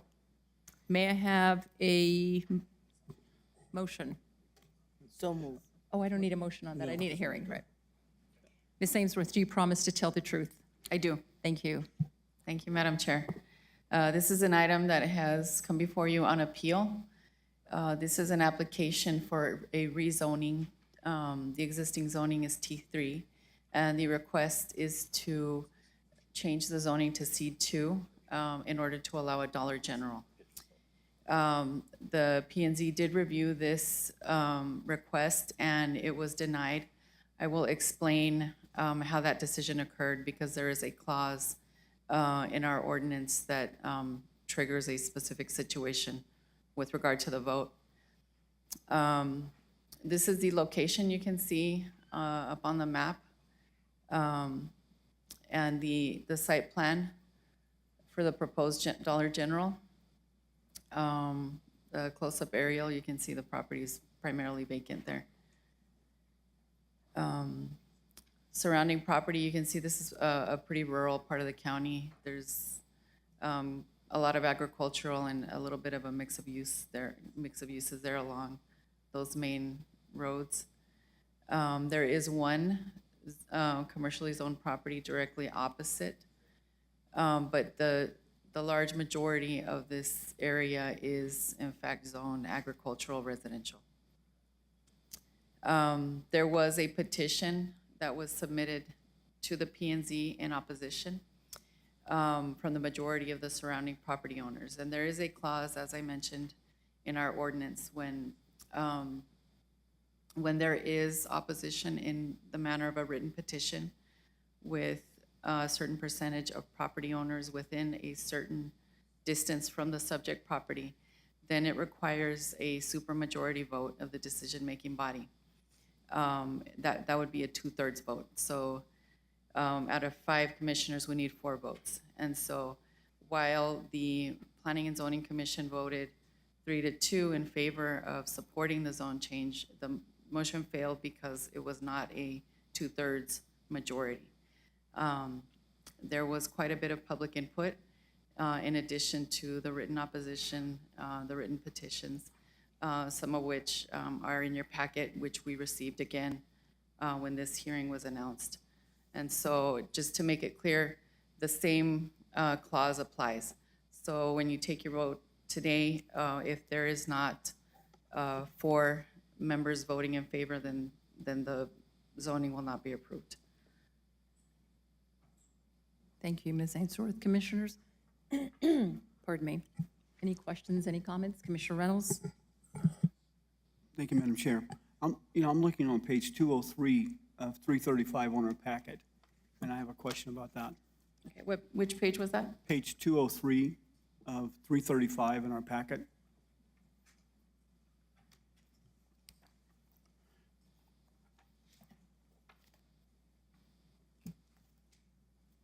Can you bring it up on the screen? Um, Or is that what you're doing? Sorry. I don't know if they can, let me go back there and ask.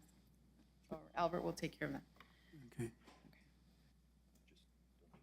Okay, do you want to just go ahead and ask the question? Actually, without seeing a visual, my Okay. question is meaningless. Okay. Well, or confusing. Maybe not meaningless, but it's confusing.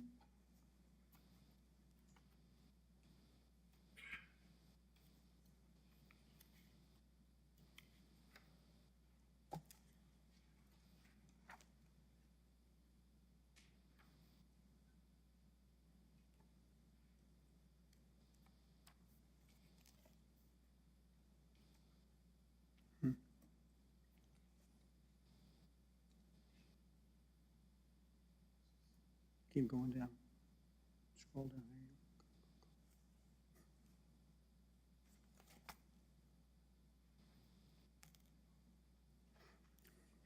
There you go. While we're waiting for that, I would like to say that we have a lot of attached opinions to this request, more than I've seen. So. Okay, well, while we're waiting for for it to come back up, I haven't stated this yet, but the staff is recommending denial of the appeal and supporting the P&Z, which although they voted to approve, was actually denied because of the 2/3 vote required.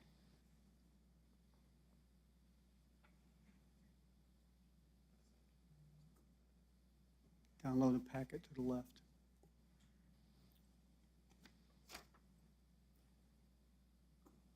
There you go, that's it.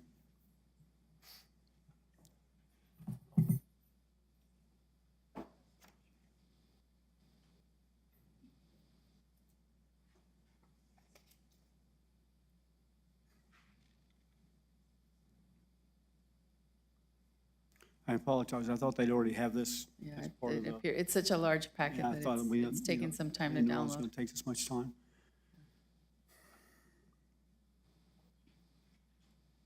But I can tell you what my question is going to be once this comes up. I want to know the scale, somewhat of the scale of it, and also if it's accurate. Okay. Okay.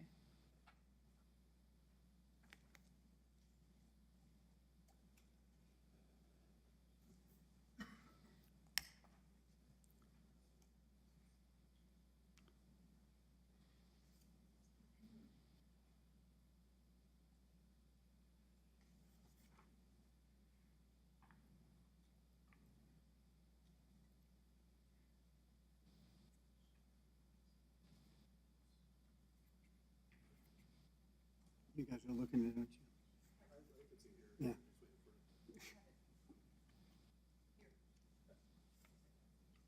She doesn't know what I'm talking about. I can show it to you if you want, while you're waiting.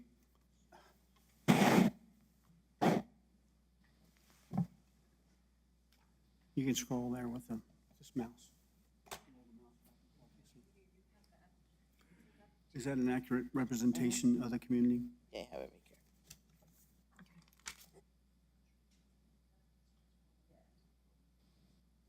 Okay.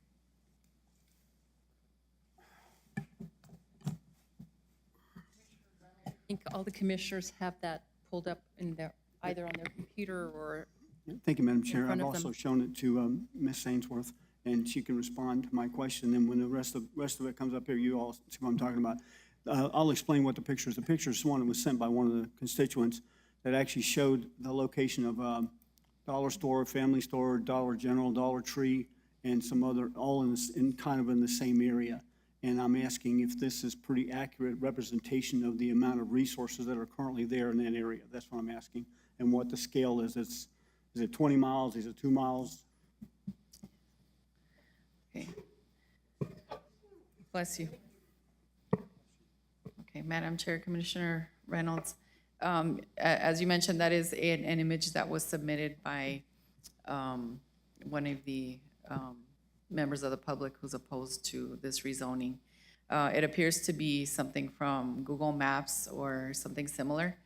And it is, I wouldn't be able to tell you the scale. I didn't look at it in that close of detail, but I would say it accurately represents, as well as Google Maps is up to date on those particular stores that are in the area. And the red dot, the red X there, that's the proposed location That of is the store, correct. right? Okay. Yes. Thank you, Madam Chair. Thank you, I'm sorry, Ms. Ainsworth, and thank you, Madam Chair. Thank you, Commissioner Reynolds. Commissioners, Madam any Chair. questions for Ms. Ainsworth? Well, I just wanted to make a comment on the Family Dollars and Dollar General stores that are among, on this map is on the Texas. And they're like, what, a mile away from La Union, probably a mile, mile and a half away. And I think just the historical part here of, I mean, they can be able to go to a store. I mean, usually we do that to go to Texas. And I mean, I don't agree of having something on Highway 28 because it is a Camino Real, it's historical, and that's my opinion. Thank you, Commissioner Murillo. Commissioners, anything else? Madam Chair, Commissioner Reynolds? I'm sorry, I didn't fully understand what Commissioner Murillo said. She said that it is accurate, it's not accurate, it's a mile and a half. I couldn't hear all of it. I believe what she stated, that most of these businesses, and correct me if I'm wrong, Commissioner Murillo, are on the Texas side, but It is approximately a mile away. A mile away from some of the residential area, yes. I mean, And Commissioner Murillo, shout it out because we're having trouble hearing you on this side. I said, it's about, like, whoever lives on Highway 28 or La Union or even Canutillo, it's a mile away or less than a mile away from where they reside, the Family Dollars and the Dollar Generals on the Texas side. So I don't see why we have to put one on Highway 28 when there's several here to be able to go in and purchase. Thank you, Madam Chair. Thank you, Commissioner Murillo. And Madam Chair. Go ahead. Yes. Madam Chair, I just want to caution, you're in a basically quasi-legal proceeding. Your decisions are going to be based on the evidence that is presented to you. You need to wait till all of the evidence is presented to you in order to make a decision that isn't necessarily going to be easily appealable. So I would caution that your questions be for information purposes, but not stating positions until you've heard all of the evidence. Thank you, Mr. Macias. Commissioners, any other questions, any other comments? Commissioner Reynolds, no? Commissioner Sanchez? Vice Chair Shelter Hernandez? Not at this moment. Thank you. Thank you, Ms. Ainsworth. So are there any comments from the public or the opposing party, actually, first? Well, do we have from the petitioner yet? Have we heard from the petitioner? The people asking for the zone change? Are you the appellant, sir? I'm not the. All right, thank you. Who is the appellant here? Is the appellant present? Alex Carruthers. Oh, sorry, not that one. Who's the appellate? Good afternoon, sir. Would you state your name, please? Alex Carruthers. Do you promise to tell the truth? I do. Thank you. Okay, that map that you were showing, those stores are about 6 to 7 miles away from this property. Please, if we can just move forward and I mean, we can look them up on Google. just 1 second, sir. If we can just move forward and just let everyone have an opportunity to speak and treat each other with respect, I would appreciate it. Thank you. You may continue, Mr. Carruthers. Yes, all these stores are about, the closest one, let me see. Benton's way far away. It's probably more than that. The ones here at the bottom, they're about 6 miles away. There's not a store anywhere close to there. And all these stores are in Texas. On the New Mexico side, the only store, the closest store would be down by Country Club, which is about 6 to 8 miles.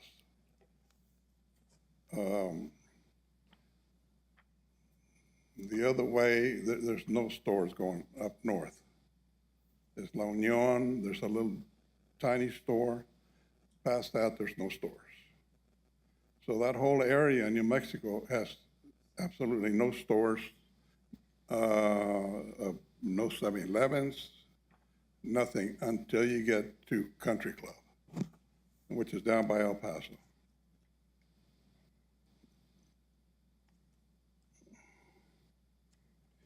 I don't see why they would object to having a store there. It's close by. It's not a traffic problem. I've never seen more than 5 to maybe 10 cars at a dollar store at any one time. It's not like people are going to say, hey, they open a dollar store, let's all go there, you know, like a shopping center.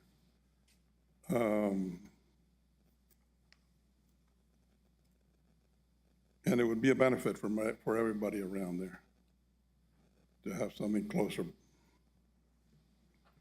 to their home. Thank you. Thank you, Commissioners. Does anyone have a question for Mr. Carruthers? Mr. Carruthers, don't go away. There's a question for you. Commissioner Reynolds. Yes, sir. Thank you. Did you actually, how many residents did you actually speak to about in that area before you decided to do the project? How many, I'm sorry? How many residents in the immediate area of the store location did you actually contact before deciding to move forward with the project? No, I didn't contact anybody. You didn't? No, sir. Okay, thank you. Thank you, Commissioner Reynolds. Commissioners, any questions for Mr. Carruthers? Any comments?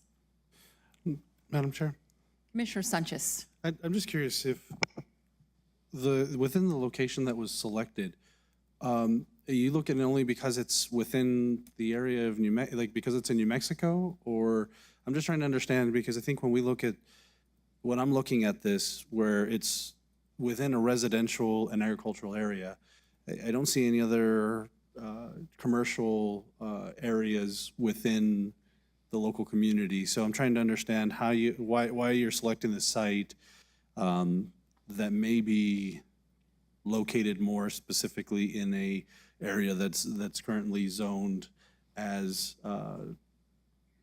residential, or I guess in this case T3. Well, it's mostly farm. The residences are pretty spread out. Everybody that lives there in 5 to 10 acre plots. So, you know, it's sparsely populated. And it's a good place for a commercial site because, you know, everybody going up the upper valley, they got to go through there. And it's just a good location. Okay.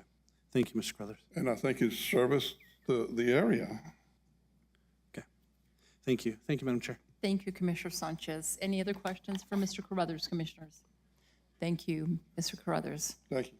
And may I say, Vice Chair Shelder and others actually presented something to me, which I think is a good idea. And I don't know if this is permitted, Mr. Gooden, but can I just take a hand vote of the people who are here for and against? Am I permitted?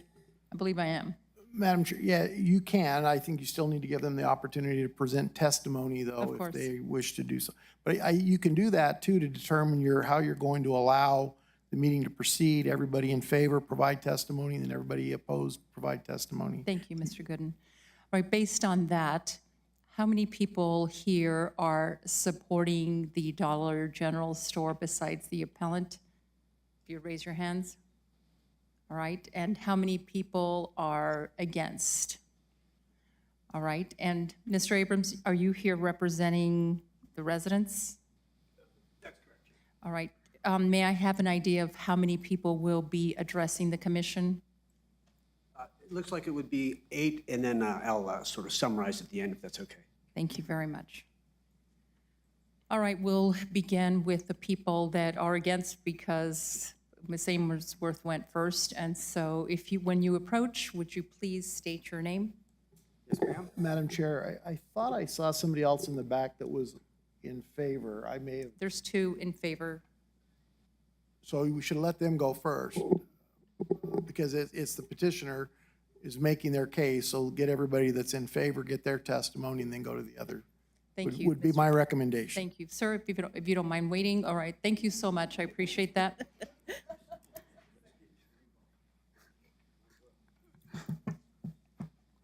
We want to do this correctly, by the way, just so that there's no challenge to the process. Once we make a decision, we want the decision to be unchallengeable, whether it's for or against, so that's why we're doing this. It's not because we want to keep you guys waiting. Thank you, Madam Chair. Sorry. Thank you, Commissioner Reynolds. Good afternoon. Your name, please? Alejandro Uranga. You promised to tell the truth, Mr. Uranga. I do. Thank you. Good afternoon, Commissioners. I just wanted to address the issue of the zoning change there. First of all, I wanted to correct Commissioner Murillo on the saying that the location will be on Highway 28. It will not be on Highway 28. It'll be on West Side Drive. That is where the proposed location will be held, is on West Side Drive, not Highway 28. Highway 28 is on the side of West Side Drive. Also, I just wanted to express a little bit about how it would benefit the area, Doña County, the residents there. We do have other Dollar Generals around in Texas, but we do not have anything in New Mexico, which would bring in, grocery receipts tax, which would bring employment to the area, which we haven't had in that area for a long time. I know there is a dispensary close by, a couple of miles away, that was approved. I don't know when it was approved or who approved of it, but it's very close to a school. And I was very surprised that that was approved, being it so close to a school, La Union Elementary School. But it did get approved, and I just was very concerned about that. But this is just a convenience store, and which a lot of the people that are coming in from El Paso can stop by before going into either the wineries or any other venues, which is they have the the Halloween events with the corn maze and all that, a place where they could stop by and get things for their necessary supplies for going out there and bringing revenue into Doña Ana County, which we definitely need. We have not seen any. Most of the commercial properties that you see around there are all on the Texas side. And I think it's time for Doña Ana County to start bringing in a little bit of business to our community. And I do understand the concerns of the residents around there, that there is mixture of agriculture, residential. There is one commercial building right next to it. But those are just my comments and my thoughts, that it would bring jobs, it would bring grocery receipts tax to the county, and people would stop there for anything they needed before heading out on their route on Highway 28 to wherever their destination is going to be. Thank you, Mr. Uranga. Commissioners, any questions for Mr. Uranga? Thank you, Mr. Uranga. Is there anyone else that would like to speak? Thank you. On behalf of the appellant? Madam Chair, I just have a question. Commissioner I Murillo? stand to be corrected here, but I'm just looking at the map. That's why I had said Highway 28, because here in the map, it looks the corner of Highway 28 and West Side Road. So that's why I had said that, but thank you. Thank you, Commissioner Murillo. Any other person that would like to speak on behalf of the appellant? Thank you. We'll move on to Mr. Abrams. Who will you be presenting first? Actually, Chair, I was planning on presenting last. Well, who's going to go first on your list? In that case, Spencer McDonald. Thank you.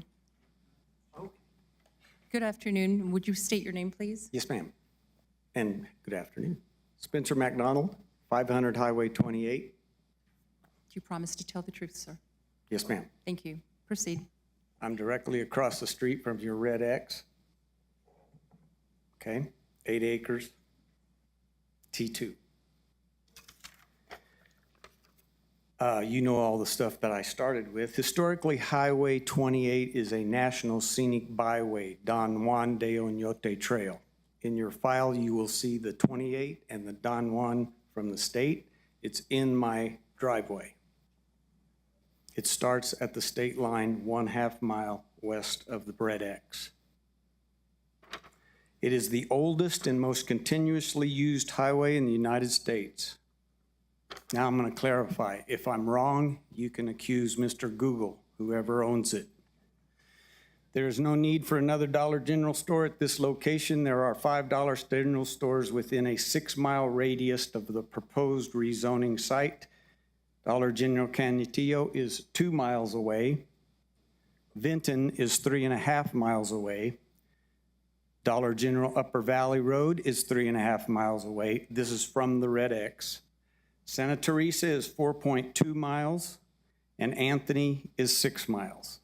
I don't see why we need one. The rezoning site at West Side and 28, as I said, is a 1/2 mile away. There's a church with a K through 12 private school 1 mile west. In your packet are pictures of the signs for the crosswalks and all that type of thing. Slow down. Directly across the highway is Highway 28 is Los Portales Wedding Venue. It is a C1 historic adobe fully restored 91-year-old building built in 1932, 75-foot or more setback as required by the historic byway. Zin Valley Winery, 1/2 mile north. La Union Corn Maze, 1 mile north, T2. Rancho Los Amigos Polo Club, 2 miles north, T2 Ag, registered with the U.S. Polo Association. La Vina Winery, that is a C2. It is 4 miles north. It's New Mexico's oldest and continuously operated winery. Gadsden High School, established in 1928, is a Henry Trost building, 11 miles north. Stallman Farms, Stallman pecans were planted in 1926, 22 miles. Old Mesilla, 28 miles north. Most other properties are T2 Ag, T3 residentials, and T4 mixed density residential. You can check the map. It was on for the P&Z zoning. There's no need for that Dollar General store. The commission zone change denial was warranted to promote health and safety welfare of the residents in the Doña County based on 350-203 zone change discretional criteria. Is that my 3 minutes? That's your 3 minutes, sir. I ask you to vote no, keep New Mexico true. Thank you. May I please have the next person approach the podium?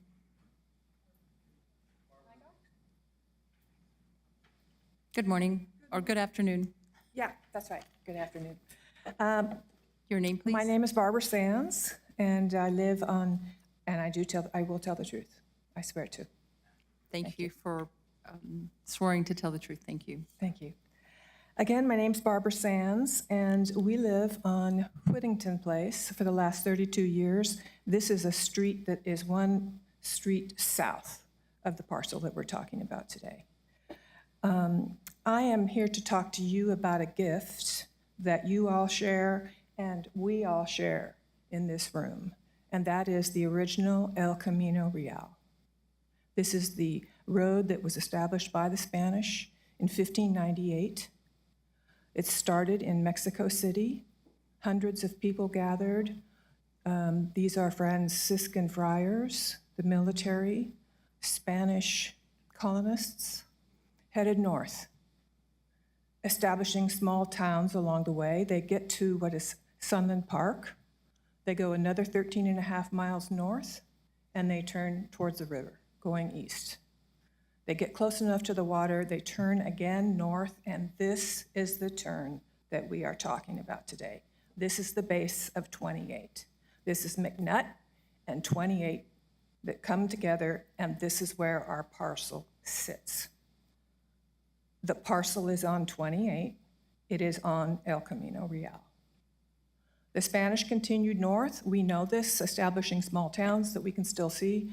They established a capital for Spain, not without controversy, north of Taos. It has been suggested that we are simply a group of people who do not accept change, that Dollar General is too hard for us to accept. And that's not true. We have accepted multiple dollar-style stores in our neck of the woods alone. The positive thing about these stores is they are located on commercial arterial roadways, right? Sorry. They're meant to be there. They're commercial roads. This parcel is not on a commercial road. It's on a historic road. And I am telling you that we are a group of people that can accept change, but we also are a group of people who want to protect the integrity and the history and the environment of this gift that we have to share. I appreciate your time, and I respectfully request that you deny the zoning change. Thank you, Ms. Sand. Thank you. May I have the next person step forward?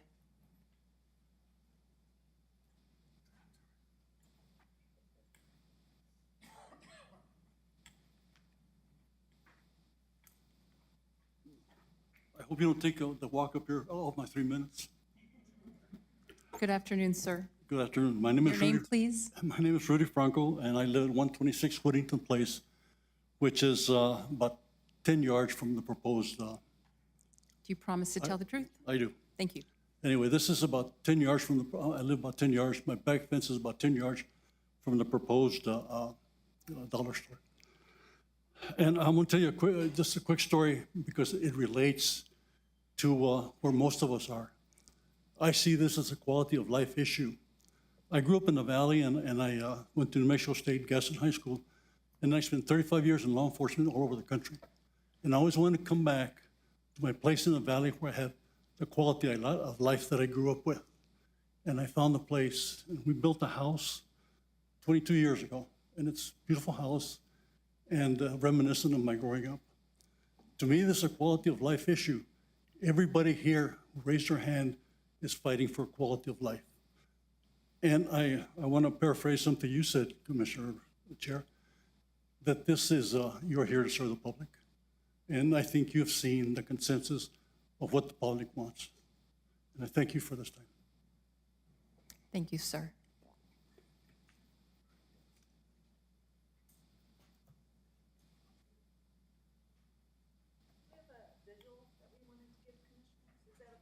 May I please have the next person step forward?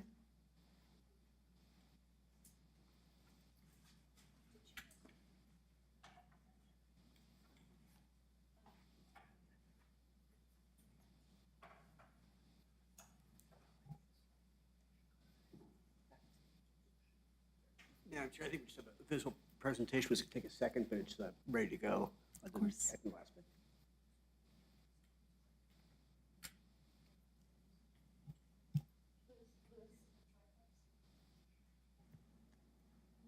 Thank you, Mr. Casillas.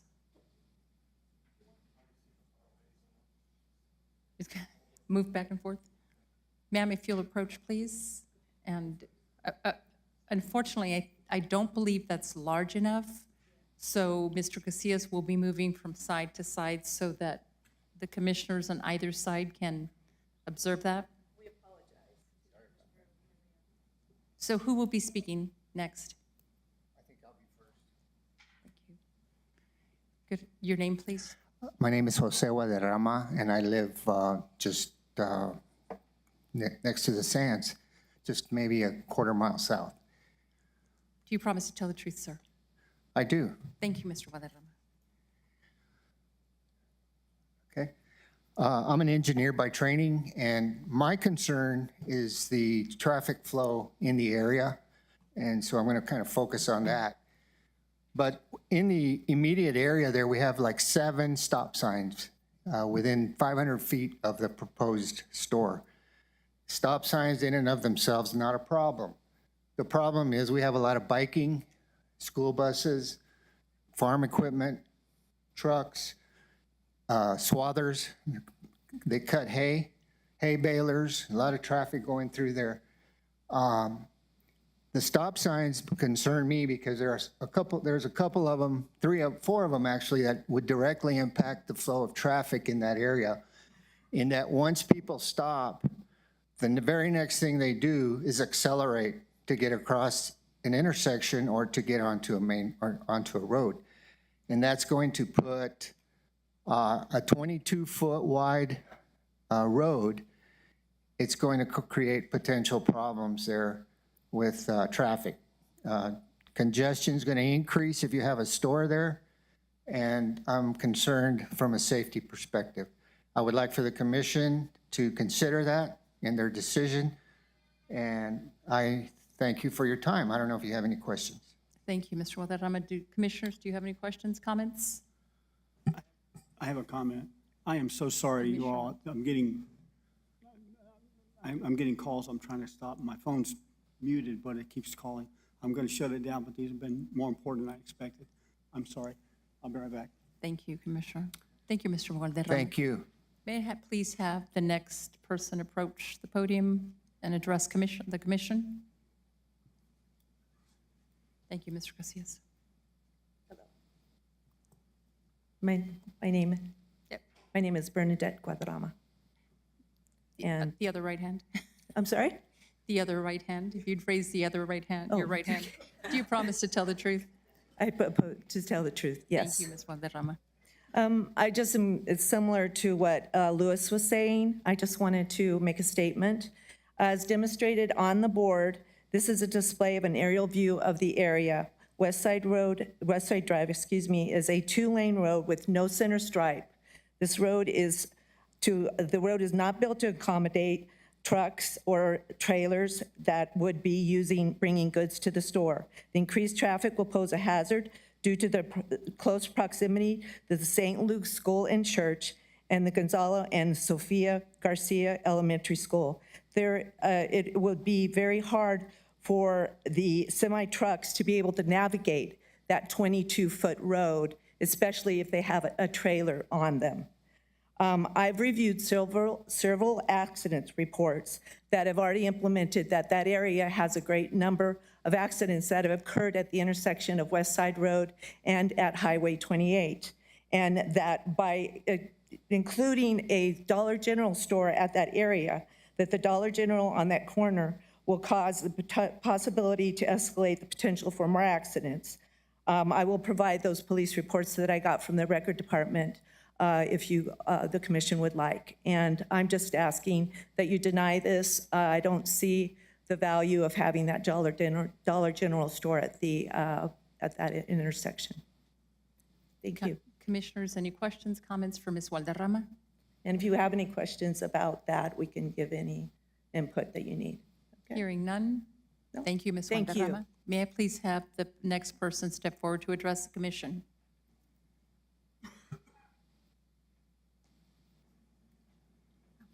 Good afternoon. Paige Bartlett. I'm sorry. Paige Bartlett. Thank you, Ms. Barnett. Do you promise to tell the truth? I do. Thank you. I was born and raised in the area, as were my parents and grandparents. I raised my family there, and my grandchildren are there. We have a 30-acre farm, and I don't believe this location would be agricultural friendly. It doesn't provide feed. It doesn't provide seed. There is convenience stores, little mom and pop stores within a half a mile of there. Within 2 miles, we have the dollar stores. There's 2 of them in Canutillo alone. You turn right, you can find one. You turn left, you can find another. There's a grocery store in Canutillo. The majority of people, and I looked up a statistic, it was 81% of the people commute to work, 15% carpool. So that's about 95%. The average time they travel is 20 minutes. So in that 20 minutes, they pass how many stores? You cannot get out of the area without passing convenience stores, dollar store, grocery stores. Donovan, Trans Mountain is nearby. I just don't think it's appropriate for the area. That's it. Thank you. Thank you. Commissioners, questions, comments? Oh, I would like to add one other thing. I also have sold real estate in the area for 20 years, and no one has ever wanted to buy a house next to a convenience store of that type. They come to the country because they want land, they want solitude, and a store like that would bring down property values. Ms. Barnett, I do have a question for you. You mentioned there was a small mom and pop store half a mile away. And it has a drive-through. You don't even have to get out. And which store is that, please? I don't even know what the name of it is. It's just this country store. And there's also right down the street from that is a gas station with a convenience store, Speedway. Thank you. Thank you. May I please have the next person approach to address the commission?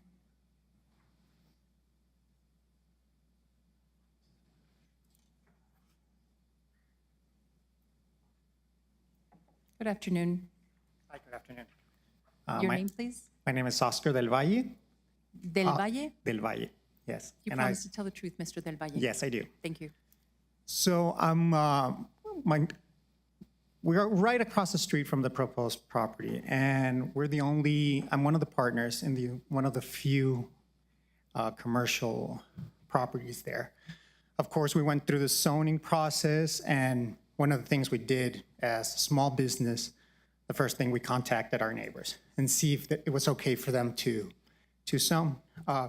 I know most of my neighbors, think we have a really good relationship with them. And we're us as Los Portales, we're asking the commission to please deny this. As a partnership, we put in most of our life savings into this business. And we're all about business and we're all about progress. But one of the things we did when going into business is look at the Camino Real. And we saw this property that was almost 100 years old. It was an old church. And we decided this is what the Camino Real is all about. Mesilla, the wineries. So we have this small business that's a venue, a wedding venue. And we basically fell in love with the property, but not just with the property, with the Camino Real, with Mesilla, with the wineries. And of course, for us, it was a shock that we're going to get a Dollar General in front of us. Again, we're pro-business, we're pro-community, pro-progress, but at the same time, we think that there has to be certain environment and certain atmosphere, and we think we appreciate that if we can keep that integrity of the Camino Real.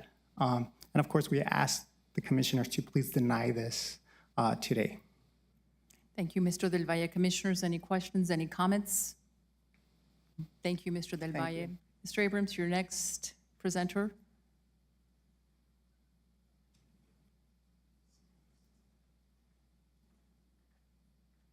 Good afternoon. Good afternoon. My name is Thomas Bird. Thomas Berg, Bird, B-I-R-D. do you promise to tell the truth? I do. Thank you. All right. Good afternoon, everyone. Thank you for your time. I'm going to start by going back to May when we were at the zoning and planning meeting. And we all came in really naive. We thought it was all about logic and emotion, and we found out it was all about money. And we walked away with the decision we wanted, but it seemed like it was by default, and we were pretty disgusted by that. We've heard again today that money is another consideration. They talk about how all these stores are in Texas, and they use the term leakage, that the money's leaking out of the county going to Texas, but now we got dispensaries, so it's actually leaking back our way too. So it's kind of maybe an even playing field there. So now let's talk about a couple of things like spot zoning. Last time they said, oh, it wasn't spot zoning. I said, this is the perfect definition of spot zoning. So let me tell you what New Mexico's definition, the 2022 New Mexico statutes, chapter 3, article 21, section 3-21-1.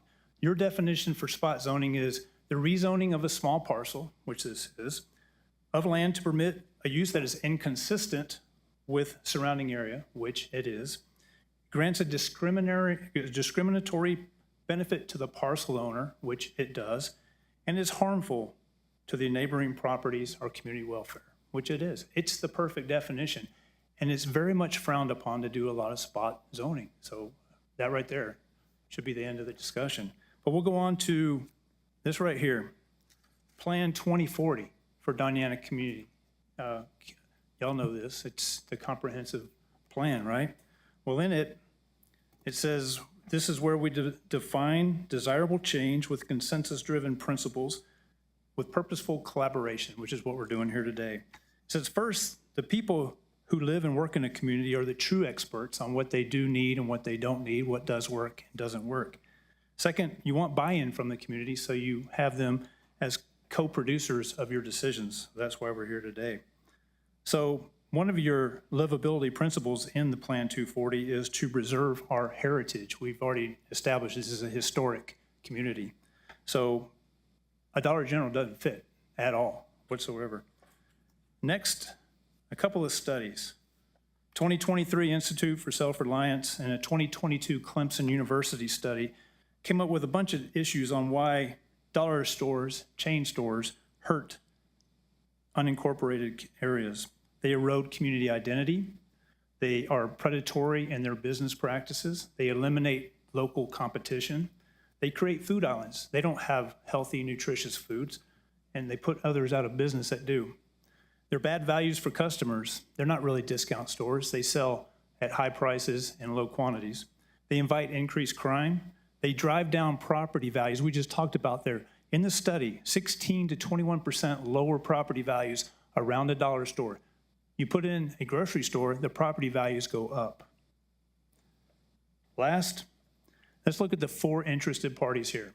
Mr. Carruthers, it's all about money for him.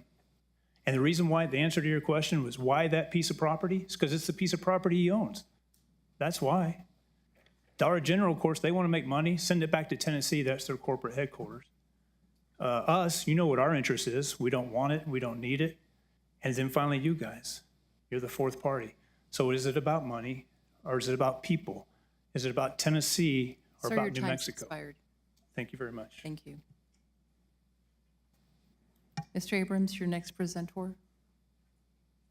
I'd like to address the commissioners. However, there may be other people outside of our group that also want to address the commission. I don't know. Could you put that microphone up a little closer? Thank you, Mr. Abrams. How's this? Much better, commissioners? Yes? Okay, I'm Jared Abrams, local attorney representing the neighbors. And I don't need to swear in an attorney, do I, Mr. Gooden? Well, Madam Chair, it depends on whether he's making argument, which would not be evidence, or if he's going to say something that might be considered as evidence. Then I'll swear him in just in case. Do you promise to tell the truth, sir? I do. Thank you. Okay, so first, let me talk a little about not so much evidence, but the synopsis of what's gone on today. So first, if you look at the criteria for a zone change, it seems that everything that we've heard today of the various criteria, either they shake out in favor of the position of the neighbors, or they're simply not relevant. We heard ample testimony about how this would affect traffic flow. We heard that there is no need for new commercial activity in this area. We heard that existing infrastructure capacities seem to be adequate. That's what the neighbors say. They're not asking for more. We've heard evidence that the impact of the zone change would be negative on the surrounding properties. And then most importantly, we heard about the historic and environmental aspects of the area. And when I use the word environmental, I'm using it liberally. I'm not talking just about flora and fauna, but rather the general bucolic nature of the area. Now, as far as the other criteria, I just don't see them being relevant here. So again, it seems like they all shake out in favor of the neighbors. The same is true with the issue of whether or not this constitutes spot zoning. As far as the criteria for spot zoning, it meets two of them. One is the disharmony with the surrounding neighborhood, and the other is the benefits of rezoning the neighborhood, which apparently would fall only upon the owner of the parcel from what we hear. The third one, the size of the parcel, is largely irrelevant. So again, I would say that the factors in whether or not this is spot zoning, either cut in favor of being spot zoning or they're not relevant, so it does constitute spot zoning. Now, finally, like I said, I would like to testify a little because I'd like to respond to what Mr. Uranga said earlier about the negative impact it would have on development. He talked about bringing employment in GRT. Now, I did a site visit. This involved driving down Highway 28, and as most people know, roughly speaking, on the way to up to where one finds Chopes, the area resembles kind of the Mexican countryside, a small highway weaving through villages. More or less beyond Chopes, things change a bit. The region started with wineries. It looks a tad like Southern Europe. The wineries and the surrounding businesses are all in historic looking buildings, whether they may not be, they could even be new, but everything is very pristine, very bucolic, very high end in terms of the tourists it's bringing in. In addition to wineries, there are various high-end stores. There's a microbrewery. Now, in California, you've got Napa and Sonoma. These places produce wine, but they have a secondary impact on tourism, things like GRT and employment, because well-heeled people go there in droves, and they like to buy wine and sit and drink it and buy wine to take home and stay at hotels and go to restaurants. Now, I've been to Sonoma in California on a kind of a corporate vacation, and I was very impressed. These sorts of places bring in lots of folks with lots of money, lots more people than the sort of money that people go to the Dollar General. So I would say, in contrast to what Mr. Araga says, this would be a very good place for a clean, high-end development. It's ideal for it. So along with the neighbors, I'm asking the commission to deny the zone change. And I'd be happy to stand for any questions. Thank you, Mr. Abrams. Commissioners, any comments, any questions for Mr. Abrams, the attorney representing the homeowners in that area? None? Thank you, Mr. Abrams. Thank you, Chair.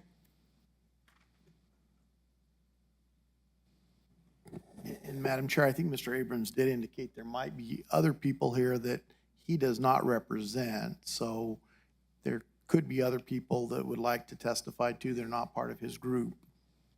Thank you, Mr. Gooden. Are there any other persons that would like to step forward and address the commission? Sir, if you'll step forward.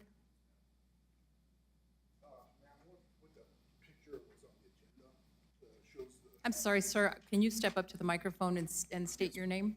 My name's Joseph Trujillo. Joseph Trujillo. Yes, ma'am. Thank you, Mr. Trujillo. Will you be testifying? Yes, I will. Do you promise to tell the truth? Yes. Thank you, Mr. Trujillo. Could you bring that diagram, please? Hey, Will, can we go back to the PowerPoint, please?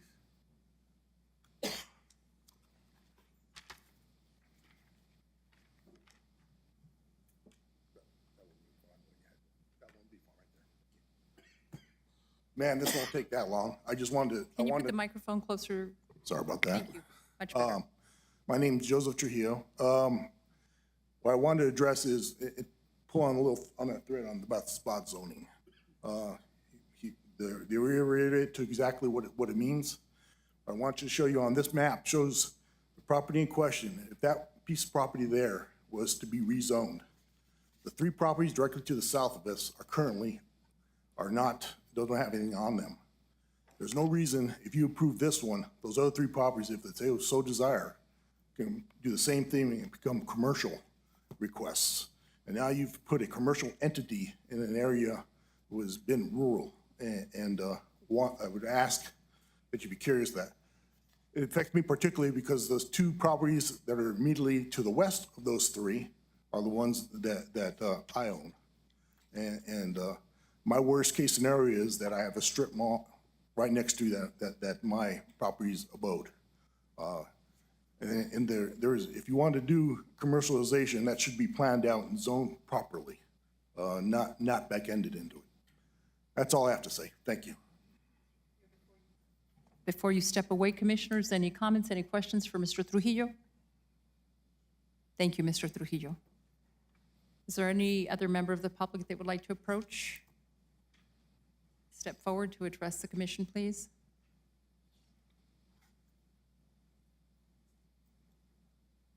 Good afternoon. Your name, please? Joanne Navarre. Navarre, do you promise to tell the truth? I do. Thank you.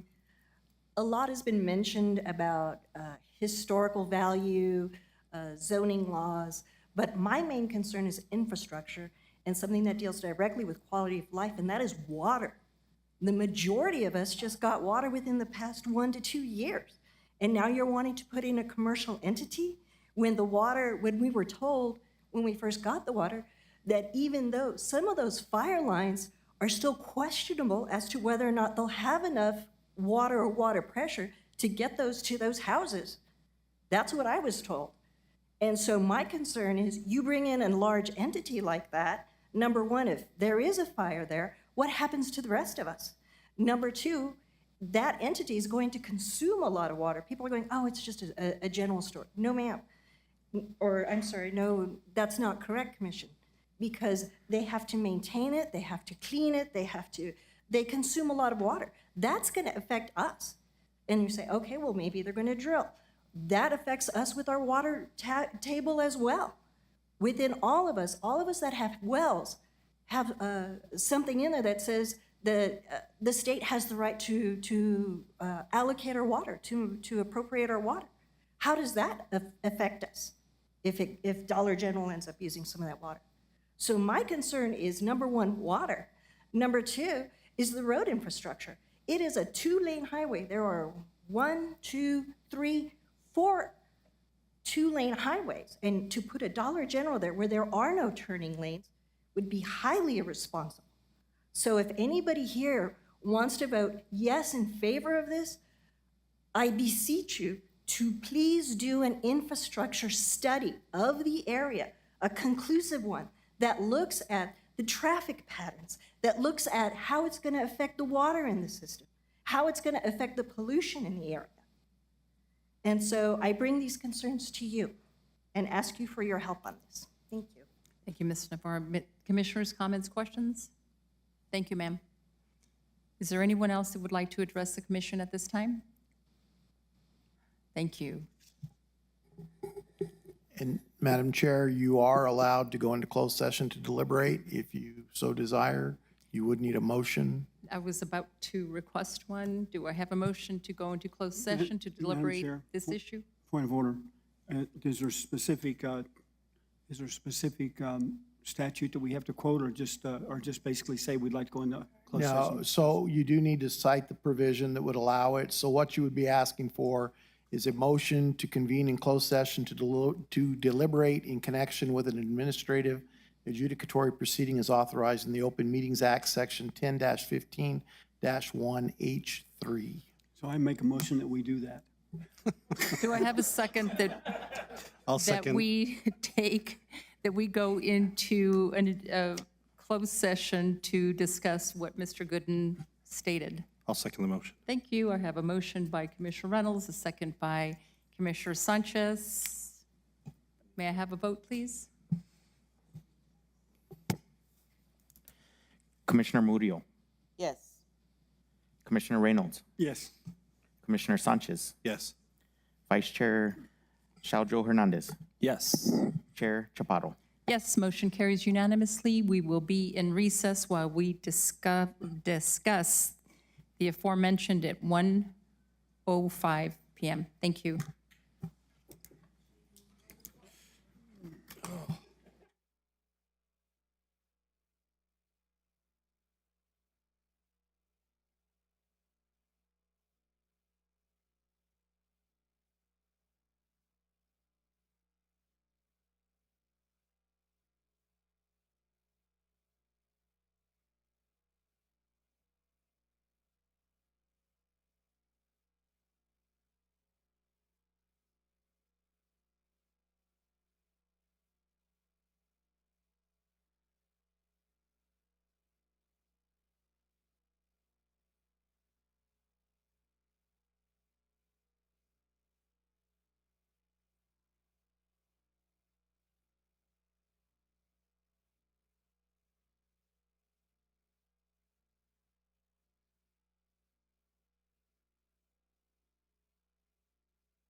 We're back on the record.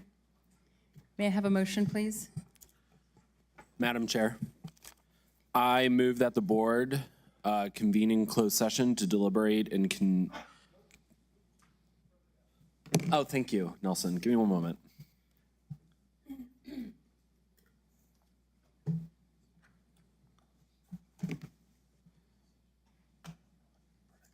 Madam Chair, I move that we deny the zone change and, having considered the testimony, evidence presented, make the following findings. The property is outside of an incorporated municipal zoning authority. The request of this application is consistent with the requirements of Unified Development Code 350-202B, general notice requirements, and 350-203B, public hearing and a zone change. A petition with signatures was received from the majority of surrounding property owners objecting to the zone change, therefore pursuant to 350-203C, if the owners of 20% or more of the area of the lots and of land included in the area proposed to be changed by a zoning regulation within 100 feet, excluding public right-of-way of the area proposed to the changed by the zoning regulation, protect in writing on the proposed change in the zoning regulation. The proposed change in zoning shall not become effective unless the change is approved by a 2/3 majority vote of the members. The zone change request for C2 does not satisfy 350-203D decision criteria for a zone change, in that the zone change is not appropriate and reasonably necessary to protect the public interest, and there is not a sufficient change in the conditions. The zone change to a C2 zoning district is considered spot zoning, and the proposed zone change is not in harmony with surrounding rural areas of the subject property. Even though there is a C1 zoning nearby, the request fails to show how it is not a spot zone and does not promote the health, safety, and welfare of the public. Lastly, the zone change fails to comply with the land use component of the comprehensive plan. The proposed regional commercial use is inconsistent with the surrounding areas and not in harmony with the community. Madam Chair.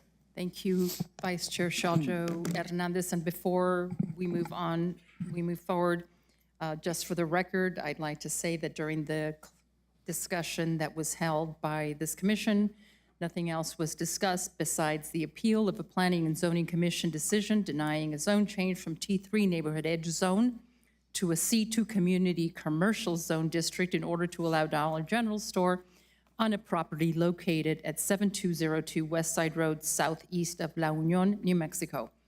May I have a second, please? I have a motion by Commissioner Shaljo Hernandez. I'll second the motion. I have a second by Commissioner Sanchez. Commissioners, any discussion? Thank you. May I have a roll call vote? Commissioner Murillo, Yes. Commissioner Reynolds, Yes. Commissioner Sanchez, Yes. Vice Chair Shaljo Hernandez, Yes. Chair Chaparro. Yes, motion is unanimous. Thank you all. Thank you. Madam Chair. Commissioner or Vice Chair Shaljo Hernandez?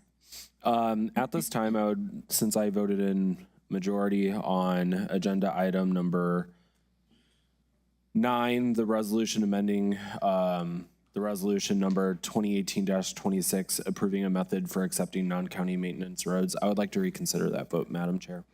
Thank you. So I have a motion from Vice Chair Shaljo Hernandez to reconsider the vote on agenda under item number 9, resolution amending resolution 2018-26, approving a method for accepting non-county maintained roads. Do I have a second?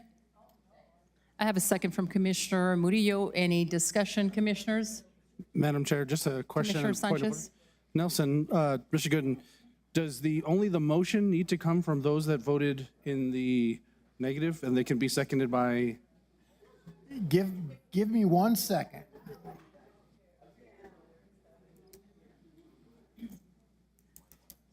Yeah. Ladies and gentlemen, we have moved on with our agenda. If you have to chat, would you please do so outside the chambers? Thank you so much.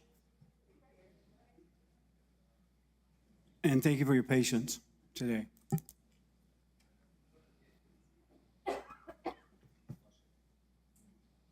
I had thought through that motion, but I had not thought through that aspect of it. So give me just a second here. And I just wasn't sure if I know the motion, I know for sure has to come with someone who voted in the majority, but I wasn't sure if the second has to come from the majority as well. I don't believe it does require the second to be from the majority.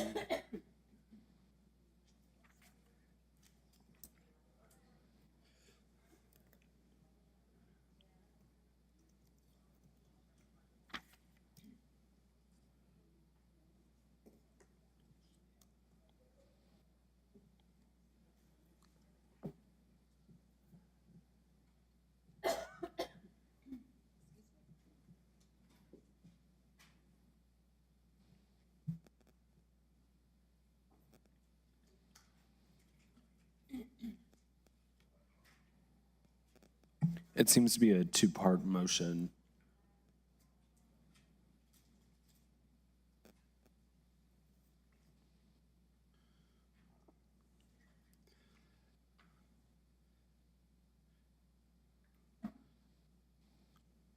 So if we go with the fact that any of the body members can motion or second the motion, then we're just considering the reconsideration, correct? Correct. Madam Chair, I think, Yes, you're just considering whether to reconsider it or not.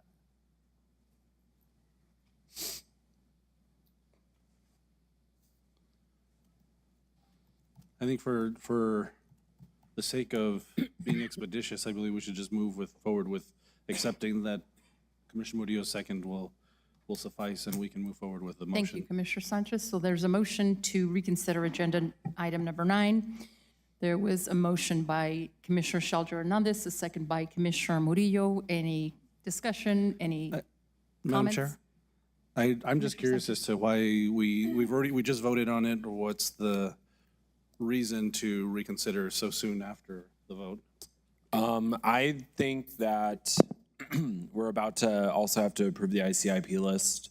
That's coming back up. And on this, once again, I'll state I was a part of a public meeting on Tres Caballos Road where 2 legislators promised to put Firehouse Road on the ice, or to promised funding for Firehouse Road at the meeting that I was at. And in order to do that, it was said that we need to have it on the ICIP list, so we need to look at this to get that done because promises were made to get things done in those 2 roads. And in good faith, I have to do what I can to get it on there. Thank you, Commissioner or Vice Chair Sheldon, on this. I'm concerned that, again, you know, we're looking, I guess, on the motion to reconsider. I'm concerned that it's so soon after that we're reconsidering this motion. And so I don't support this reconsideration. Thank you, Commissioner Sanchez. I believe any reconsideration can be made at any point, whether it's 5 minutes later or 5 weeks later. Any other comments, commissioners? Thank you. Madam Chair? Commissioner Reynolds. Yes. I'd like to see if, we're reconsidering the motion. Are we also reconsidering the item? So can we make a comment about the resolution or just the motion or just what our vote is? No, it's just a motion. Basically, what you're doing is asking for the item to be able to come back for further deliberation by the commission. Okay, so then we can actually talk more about the item and we can have public input. Right now about the reconsideration. No, it's a motion to reconsider. You can discuss after you take a vote, and if the item is back before the commission, it is then that you can discuss the merits of the item on the agenda. Thank you for the clarification. Anything else, Commissioner Reynolds? No, madam. Thank you. May I have a roll call vote on the motion to reconsider agenda item number 9? Commissioner Murillo, yes. Commissioner Reynolds, No. Commissioner Sanchez, No. Vice Chair Shaljo Hernandez, Yes. Chair Chaparro. Yes, motion to reconsider passes 3-2. Yes, I need to make another motion. Vice Chair Shelter Hernandez. Madam Chair, I motion to hear the resolution amending resolution number 2018-26. I have a motion regarding resolution, amending resolution number 2018-26, approving a method for accepting non-county maintained roads by Commissioner Shelter Hernandez. Do I have a second? Second. I have a second by Commissioner Murillo. Commissioners, discussion, questions? Madam Chair, Commissioner Sanchez? I do have an issue with the fact that we're talking about this again when the people that were here earlier that had given public input had already left because they thought the motion was already decided. Even given that, I understand the dilemma that Vice Chair Shelter Hernandez is in, but regardless of a promise that was made, we are still allowing an avenue in which we're not actively evaluating a road, and we're going to put it on the ICIP and accept money for it when we don't even know how much it costs. All of this stuff that we're going to be doing, that we talk in this resolution, we're bypassing that. And so I urge you, Vice Chair Hernandez, Shelter Hernandez, I agree with you. I understand where you're coming from. But if that's the case, then what I would suggest is that the county manager and our roads director evaluate this road, add it to our ICIP, and then, just because we accept it, if it meets a consideration, we can accept it, that it'll go under county consideration. It doesn't mean we have to do it immediately, and it can be in our ICIP list later. But we haven't done an evaluation, and I think what we've seen on the next agenda item that we're going to discuss, not everybody is for this. And so even if we have a promise that was made by legislators, we may inevitably end up in a decision of making of having to condemn properties because the evaluation was not done first. So I urge you, Vice Chair, to look at that and consider that when voting on this resolution right now. Thank you, Commissioner Sanchez. Any other questions, comments, Commissioners? Madam Chair, can we ask Mo to come up and maybe talk to us a little bit about how we came up with the price tag for Firehouse Road that was on the ICIP list originally? And Commissioner Sanchez, I understand 100% where you're coming from, and that would be something that we can add and we can amend this resolution today to put in verbiage to make sure that we're doing those things first. Whether or not it's a 100% solution, at least it gets the ball moving and we can bring this resolution back at a different time. But at the end of the day, my goal today is going to be to make sure that Firehouse Road is on there so that way it can get the funding from those two electeds. Thank you, Vice Chair Shelter Hernandez. And Madam Chair. There was a question from Mo. Madam Chair, Commissioners, the cost came out based on the construction cost and also right-of-way acquisition. So we were planning to buy some of the properties. It came out to 860. I don't have the exact number with me, but I think it was 865,000. 860,000, it was the projected cost. Any other questions? Madam Chair? Vice Chair Shelter Hernandez, nothing else? Commissioner Sanchez? I just wanted to respond to the Vice Chair. I understand where you're talking your goal, but again, this is going to set a bad precedence here. Not only is it, I feel like we've set bad precedence of the fact that we're reconsidering a decision that was already made. We are setting precedence on how we can go through just merely on the fact that we want to approve an ICIP list. Because this was not done in advance and the homework wasn't done in advance, we're now going to be working and forced to do this, and I will not support it. So, if you have 3 votes, I understand, but again, we're setting bad precedents that we are forced to have to do this in order to put you in a position that you have to accept it because county management did not make the correct, didn't do this in advance. When was your meeting, Vice Chair? A few months ago. And so this couldn't have been a resolution that was brought up. We waited until we absolutely had to approve the ICIP list and put it in jeopardy. I am disgusted by the fact that this is what we have to do.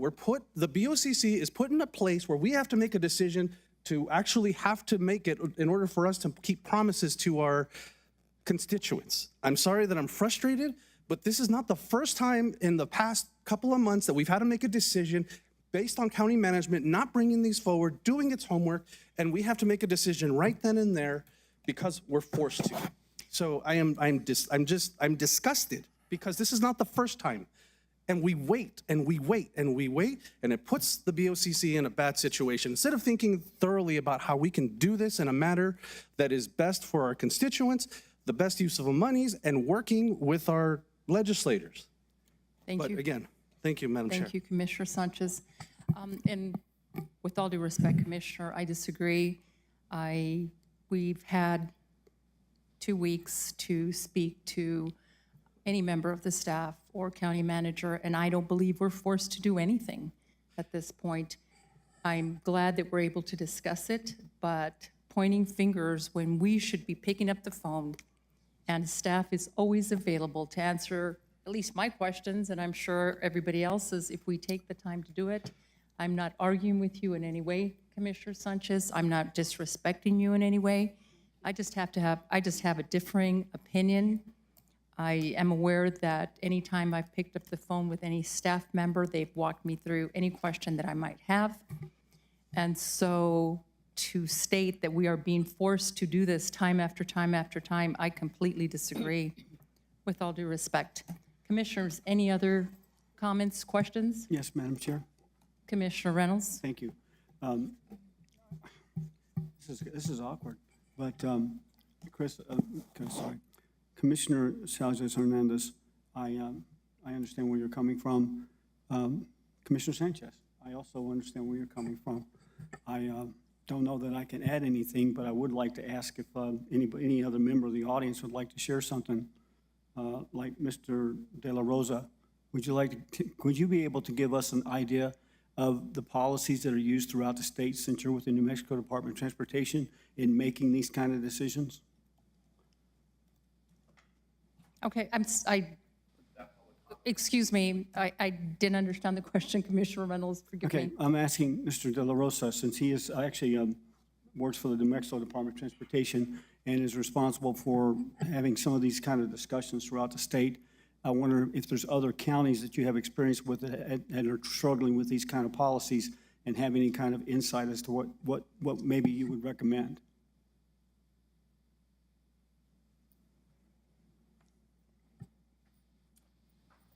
Good afternoon, Madam Chair. Joe De La Rosa, State of New Mexico Department of Transportation and Economic Development. I think what I can say to speak to what the Department of Transportation sees in terms of the connection between a road which may be going from a private road to a public road and how that would connect to an ICIP, if I'm understanding the discussion correctly. I can say that we recommend that the metropolitan planning organizations, which in this case, I believe Doña County has both the Mesilla Valley MPO and the El Paso MPO, really be the guiding entities in terms of local policies, so that essentially the major thoroughfare plan, which is the long-range transportation plan that's mandated for an MPO area, then connect to its transportation improvement program, the TIP, which is a list of specific projects that are looking for funding. So for a new project to basically be included into an ICIP, it should have already been essentially in queue, working its way up, through basically years worth of vetting before we would recommend that it be included and recommended for funding. And so that's something that statewide is not exactly followed, I think. And so we default to encouraging local entities to follow existing state transportation planning policies and procedures. Thank you, Mr. De La Rosa. Anything else, Commissioner Reynolds? Madam Chair, I have a Commissioner question. Murillo? So Paso MPO and Mesilla Valley MPO, I thought was mostly on state highways or not residential streets for El Paso MPO and Mesilla Valley MPO. They focus more on the state highways or, like Highway 28 or McNutt Road, anything that is connecting to I mean, not residential streets. Madam Chair, Commissioner, I would just say that all roads connect to the transportation system, both highways, and functional classification is one of the, again, items that an MPO is responsible for. And there are specific criteria for different roads and how they operate and are connected. And again, an MPO is responsible for transportation planning of the entire system, and that includes how residential streets connect to public streets. Did that answer your question, Commissioner? Because I don't think it answered the question that you asked. Well, because, I mean, I've been with the El Paso NPO, and I've never heard of that, about residential streets. That's mostly focused on your, you know, your state highway or whatever county road, like McNutt Road and stuff like that, but I've never heard of residential streets. That's what I was asking, but thank you. Thank you, Commissioner Murillo, and I see that Mo is agreeing with Commissioner Murillo regarding that issue.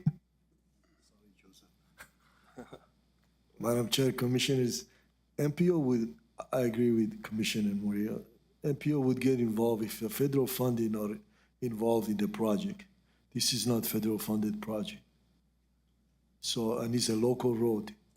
So it has nothing to do with the MPO, right? Our safety for all project that we are doing right now, SS4A, because we got $400,000 federal funds, you had to go through MPO, is on the MPO program, on a 4-year STEP program. So you're correct, Commissioner. Exactly. But this is a local road, so. And on the ICIP, we have 4 projects that nobody in the county knew even existed. They were forced onto our ICIP through legislature, so we have other projects. We have 2 street lighting project, one in the Placitas, one in Doña, and we have another building that in ICIP that was put in by legislature in our program. So some of the stuff coming in our, hopefully Commissioner can approve them or whatever your decision is. Thank you, Mo. All right, any Madam commissioners, Chair. any other questions, comments? No, nope. I need to clarify. No, excuse me just a second. I'm still speaking. Thank you. Commissioners, any other questions or comments before Mo leaves the podium? Madam Chair, Yes, Commissioner. I'd like Mo to clarify what do you mean the forced on when we talk streetlights in Placitas and streetlights in Doña, because those are projects that I've been aware of, have been on. The one in Placitas has been on for quite a while. So, some of them were, but this one, we just got a new one. Michelle has the list. And that's fine. I don't, we don't have to talk about it. We're going to discuss it with the ICIP. Okay. So maybe that's when I get clarity, because I just want to make sure what the statement made. Okay. Thank you. Thank you, Commissioner Sanchez. Commissioners, any other questions for Mo before he leaves the podium? Mr. Macias? Madam Chair, and again, I'm not trying to trigger or even have an argument with anyone. This provision, the issue only came up at the last meeting. I hope that's understandable. From management's perspective, we don't even need to make this change. But it was asked for by the commission. I recall the same. It was suggested that somehow we weren't in compliance with policy because we had the Firehouse Road on the list of projects. Your ability to accept the money comes through a grant agreement. You can reject any project off of the ICIP. You can add any project you want to the ICIP. This was an effort by management to respond. And if you read it, if you'll just take that opportunity, prior to considering whether a non-county maintained road should be accepted for maintenance, and again, you wouldn't come to that point until there was money appropriated for it. The road may be included on the county's infrastructure capital improvement plan in order to determine the funding that may be available for the project should the BOCC wish to consider the acceptance of the non-county maintained road into the county's road inventory. Because it appears on the ICIP, doesn't mean that it's going to get funded, doesn't mean that the commission is going to accept. We didn't have months to address this because we didn't see it as an issue. The issue came up at the last meeting, and this is just our attempt to give some opportunity to justify why these roads would actually be placed on the ICIP. The other mechanism is just to put Firehouse back on, but that's all we're talking about. I mean, this isn't an effort to undermine or to do anything other than to respond to either elected officials or the community in adding projects to the ICIP list. So I don't want there to be that conflict. It's not intended to provoke it. It really isn't. It's just our effort to respond to the commission discussion at the last minute, at the last meeting. Thank you, Mr. Macias. All right, commissioners, any other questions, comments? Madam Chair, Commissioner Sanchez. we'll set the record straight, because yes, we did ask for it in the last 2 weeks. I didn't see this resolution until when? When was this released? And released to the public was on Friday. So I have 3 days in which to contemplate this. But exactly what you said, Mr. Macias, is the issue. What are we supposed to do if we get ICIP and we can't, and the commission decides not to do it? Mr. Macias, what happens if we get capital outlay funding and the commission doesn't decide to do it? What happens to that capital outlay funding? Forgive me, Commissioner, would you ask me the question again? If we have a project like, say, Firehouse Road or Tres Caballos, if we get capital outlay funding for those and the commission decides not to accept funding, what happens to that capital outlay funding? The money is reverted back to the state. So that's money that for any project. But that money could have gone to any of the other projects we have on an existing ICIP list that did meet the criteria of this resolution. Is that correct? That or to any city project, any NMSU project, any other project, yes. My point being is exactly, you've answered my question, and it's like, it's very clear that by subverting the analysis of this and coming to the BOCC to accept maintenance for a road, we put something on an ICIP list that now, again, we're gonna have to make a decision whether to accept or not. And if we don't accept it, we lose that opportunity to fund any of the other 60-some projects on there. It's like, again, the issue became we're us doing our homework with our ICIP list, setting that up, reviewing and knowing that there were gonna be private roads on our ICIP list. That wasn't brought up until 2 weeks ago. So now, again, this is why I say, if the homework was done and we understood as commissioners that private roads were gonna be on the ICIP list to consider, say, even a month ago, or maybe even further back, we could have been addressing this resolution earlier on. But it's not brought, this ICIP wasn't brought to us for decision-making until 2 weeks ago. And now, now we're, like you said, it's a last-minute attempt to try to salvage the existing ICIP list because it wasn't in compliance with our previous resolutions. But that was never brought up by county management saying, hey, we've got this request, it doesn't meet our current standard or our current resolution. Let's take a look at this as in consideration from the BOCC. We could have done it right after that public meeting, and it was not done.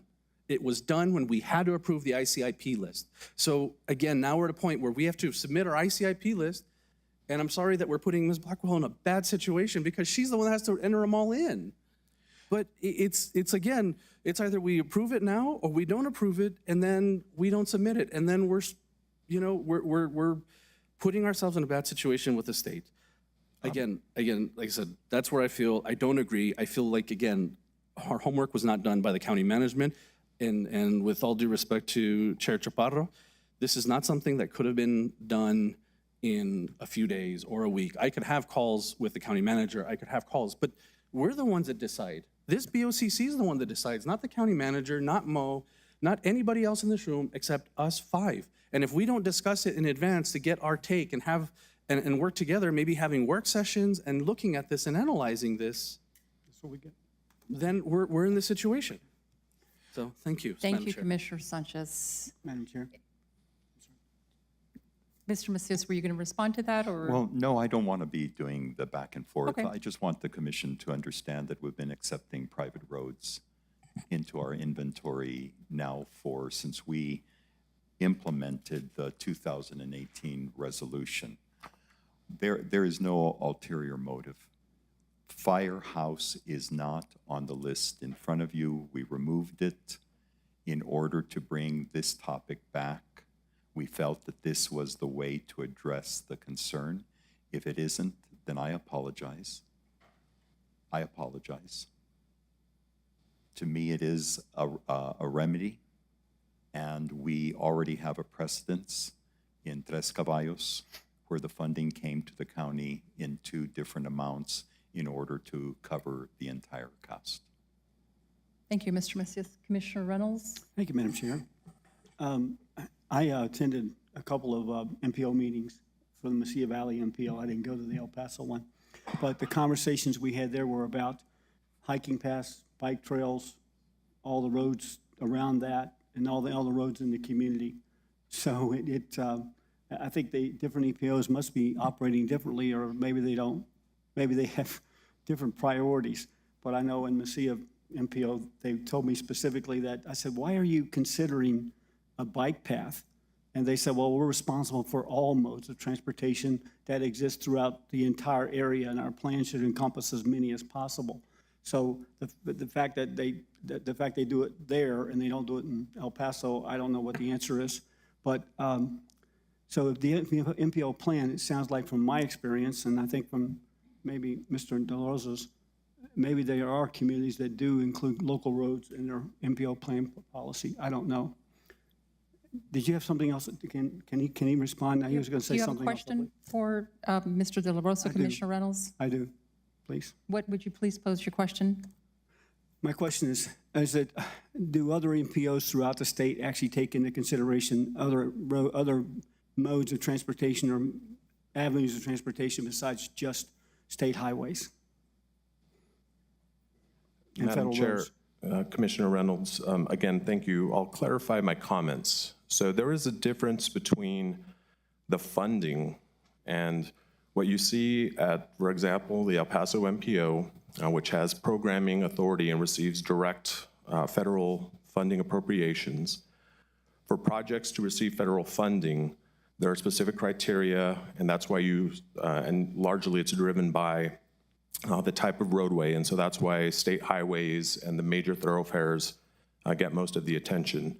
But the point I was trying to make is that any project that is being proposed, regardless of funding type, so if it's local funds, county funds, city funds, or if it's state funding, the intent of the planning process through an MPO is to have the connectivity and to understand the impacts of improvements to any part of the system. So if that's a subdivision coming in and the type of roads that are in there, if they're paved or not paved, if they have sidewalks, which means they connect to other sidewalks, which means you have an alternative mode, bicycle lanes, hiking paths, all of the way that those things relate to a system is what we are advocating for. And so any project that is proposed in the transportation area, we recommend go through the MPO process and be evaluated there. And that is one of the tools that is provided to local decision makers such as yourselves on whether or not something should go forward into, for example, an ICIP request, or at DOT, the Transportation Project Fund, the Local Government Road Fund, and all of the other potential funding types. To us, from our standpoint and through our planning and programming unit, we use the MPO and RTPO process. The RTPO for regional transportation planning outside of the metro areas is that means of project vetting. And those points I am making completely separate from whatever discussion is happening with your specific ICIP and projects, because I'm not weighing in on that today, just to be clear. Thank you. Thank you. Now- Any other questions? Yes, and now I have a question from Mr. Mobed. Mo. We have a question for you, Mo. Your question, Commissioner Reynolds. Mo, you have worked in other places doing roads throughout the state, correct? Yes, sir. Okay, and I think you have one of the things that I think we discussed early on when you came on board was having a strategy and a plan as to how we rotate maintenance on the roads. Am I correct? Like you go out and inspect the roads and you decide this one's got potholes, so I have to do something immediately, and this one is in fine shape, we don't have to do anything for 3 years. I mean, you have some sort of sheet that you use for that criteria, correct? Madam Chair, Commissioner Reynolds, the county also has that program. I mean, they have hired IMS from Arizona that did the pavement evaluation in 2018. Okay. And we are right now in the process of hiring another consultant. Might be the same. We don't know. We have to put an RFP out to reevaluate it again. Every 5 years, you're supposed to evaluate it and see if your pavement condition index is improving. If your pavement condition index number is improving, it means you're doing something right. If it's not improving, it means you're missing the boat. So this is, and based on that, you plan to do minimum Or short-term, like chip sealing and fog seal, crack seal pavement, and then goes up to the medium, which is maybe overlay. And then if the road is really severe condition, then you have to reconstruct. You know, I was reading that some of the stuff that we can do for county roads, okay, they don't all have to be paved. We have several roads that aren't paved. So let's just take Caballo for a second and think about it. Is it possible that, and I think I saw something where it said it was possible for us to act as a county independently of taking control of the road to actually do some maintenance on the road if in fact it affects health, safety, and welfare, that we could maybe throw some gravel down and grade the road without having to actually accept the road. Are you aware of any policy that exists like that? Madam Chair, Commissioner Reynolds, that's really becomes a legal issue, and I think Nelson Polly and county manager can answer that better than I can.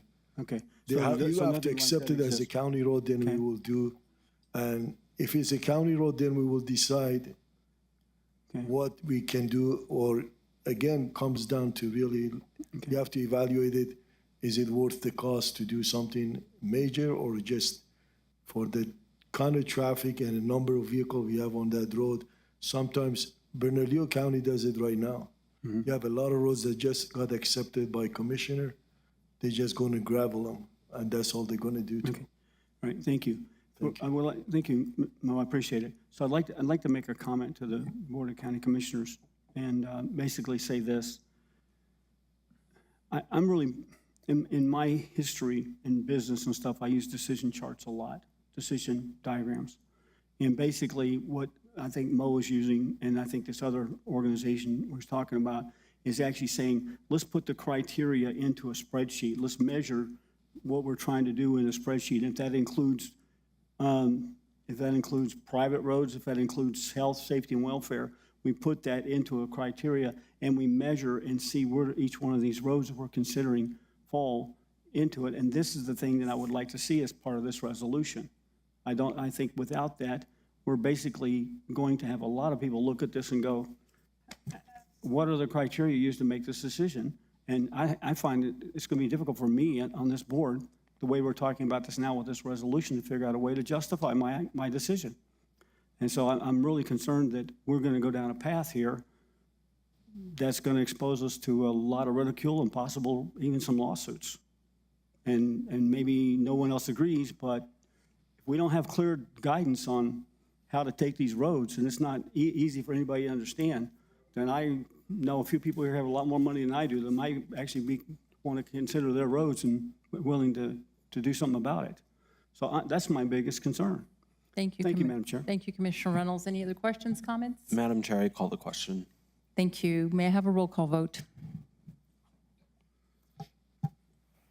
Commissioner Murillo, Yes. Commissioner Reynolds, No.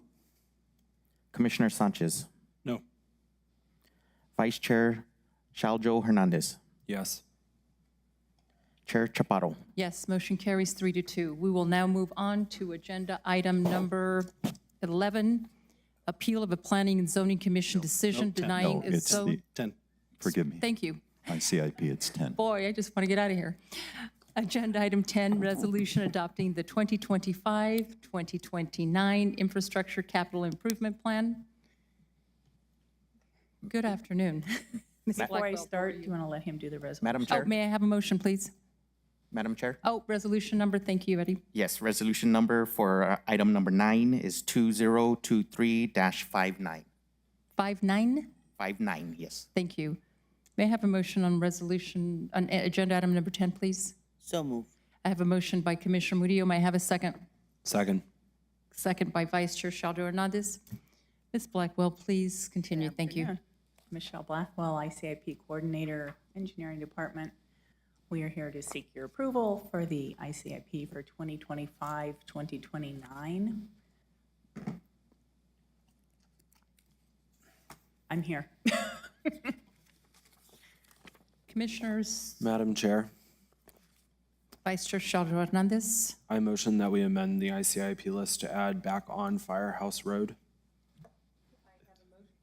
I have a motion to amend the ICIP list to include Firehouse Road. Is there a second?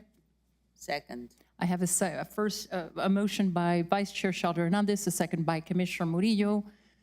So now we will have discussion on the amendment to add Firehouse Road. Commissioners, any comments, questions? Madam Chair? Commissioner Sanchez? Actually, I'll wait for the regular, when we're back on the ICA, the main. I'm sorry, Commissioner Sanchez. I'll pose my question after we're back to the original motion. Thank you. Okay, any other questions, comments regarding the amendment? May I have a vote on the amendment? Commissioner Murillo? Yes. Commissioner Reynolds? No. Commissioner Sanchez? No. Vice Chair Shojao Hernandez? Yes. Chair Chaparro? Yes, motion carries 3-2 to add, regarding the amendment to add Firehouse Road to the ICIP list. So now we're back to the original motion on the resolution adopting agenda item number 10. Commissioners, any comments, questions? Madam Chair, I have a question.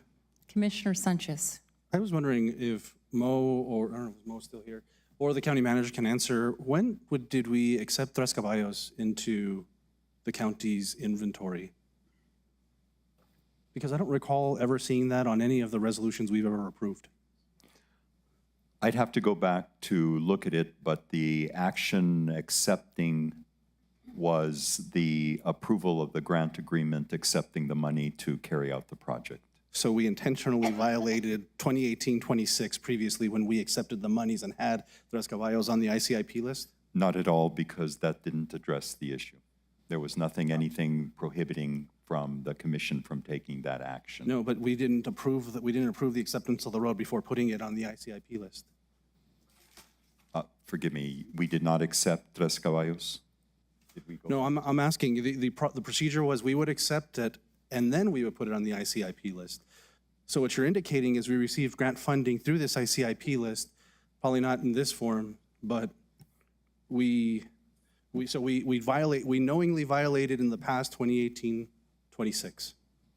Knowingly violated. Well, No. we just made the amendment that because we identified the issue about having something on the ICIP list that's not a public road.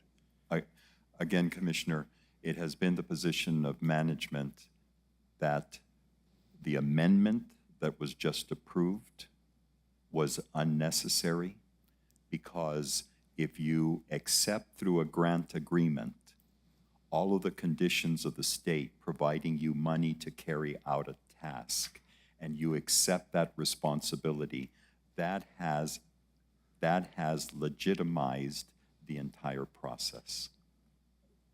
But again, county management knowingly added private roads to the ICIP list previously. Is that correct? Yes, Tres Caballos and Firehouse now. No, Those I'm not talking about. those are the only. Exactly, the Tres Caballos. But my point being is that they did it based off of so it didn't matter. You all put whatever you want, when you want, on the ICIP list. No, the funding came from a specific legislator The legislature approved the funding.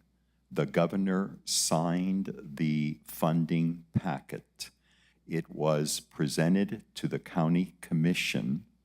The county commission accepted the responsibilities of carrying out the task of paving Tres Caballos. Pardon? That is the Caballos was- mechanism that has been Commissioner. used in the past.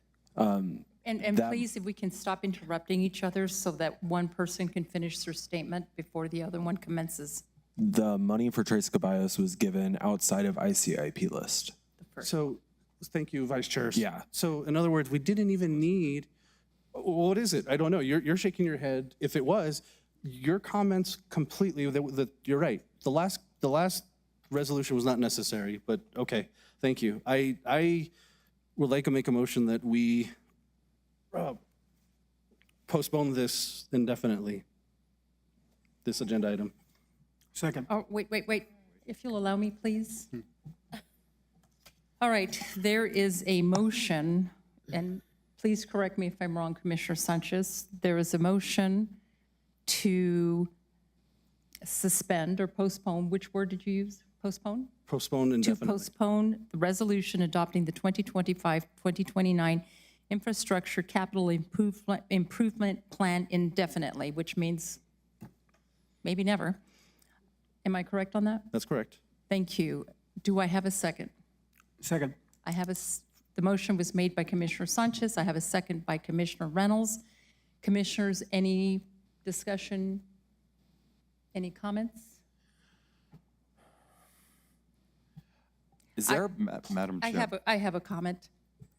To set aside the ICIP for an indefinite period would be so detrimental to the county at this point. Even if we don't agree, commissioners, I understand that we may be at a point right now where we are not agreeing, but we have a lot of projects on the ICIP that needs to get to the state so that it can be addressed appropriately. I think this would just be devastating if we postpone it indefinitely. Commissioner, Vice Chair Shelter Hernandez, you were about to say something? Madam Chair, if you've, Commissioner Sanchez? thank you. I am concerned at the way we have not engaged the public in this process. Even the comments we received online indicated they had asked for public meetings to be held to review this list. That was never done.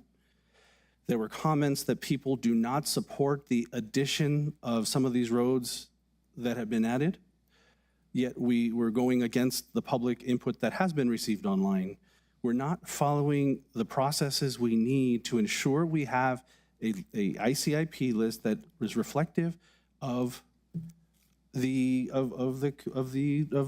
public. And even having agenda item or item number 2, the 3rd Judicial Court expansion, we just had a discussion about how we need to serve the people in the colonias, but yet that's number 2 on the list. I don't, this is not a list that's reflective. We need to do more work. And so, whether, we're either way, I feel like we're not doing a justice to the people of Doña County approving the current list, given the lack of input we received from the public, and even taking into account even the feedback that we have gotten so far. So that's why, this is, we should take more time, even if and make sure that we're setting things up appropriately so that we know we've done the proper work as outlined by the state. Thank you, Madam Chair. Thank you, Commissioner Sanchez. And I will be so bold as to say that the 3rd Judicial District Court does indeed, by pro bono and pro se, does right by pro bono, pro se litigants in this county. And I invite you to go down to the courthouse when those litigants come in from the colonias to get appropriate relief from a landlord, or get relief from being evicted, or get relief on a divorce or child abuse or rape or murder, sir. And I see that every day. So yes, there is justice. Do we need Bigger courthouse, yes, and I'm not going to go into that because that's just another path that we don't need to go down to. But we've done this in the past. We did this last year. We did this the year before last. This has been done previous to when I was elected. And we're bringing it up now at the 11th hour, and I just don't think that's right, and I don't think that's fair. Now, if I may ask a question to Mr. Gooden, when does this have to be presented? Madam Chair, I'll defer that to Ms. Blackwell. I think I saw August 18th. By 3 o'clock. Any other questions, comments, commissioners? Thank you. May I have a roll call vote, please? And I believe we're on a motion to postpone, correct? Correct. There's a motion on the floor to postpone this resolution indefinitely. May I have a roll call vote? Commissioner Murillo, No. Commissioner Reynolds, Yes. Commissioner Sanchez, Yes. Vice Chair Shaljo Hernandez, No. Chair Chaparro. No, motion fails 3-2.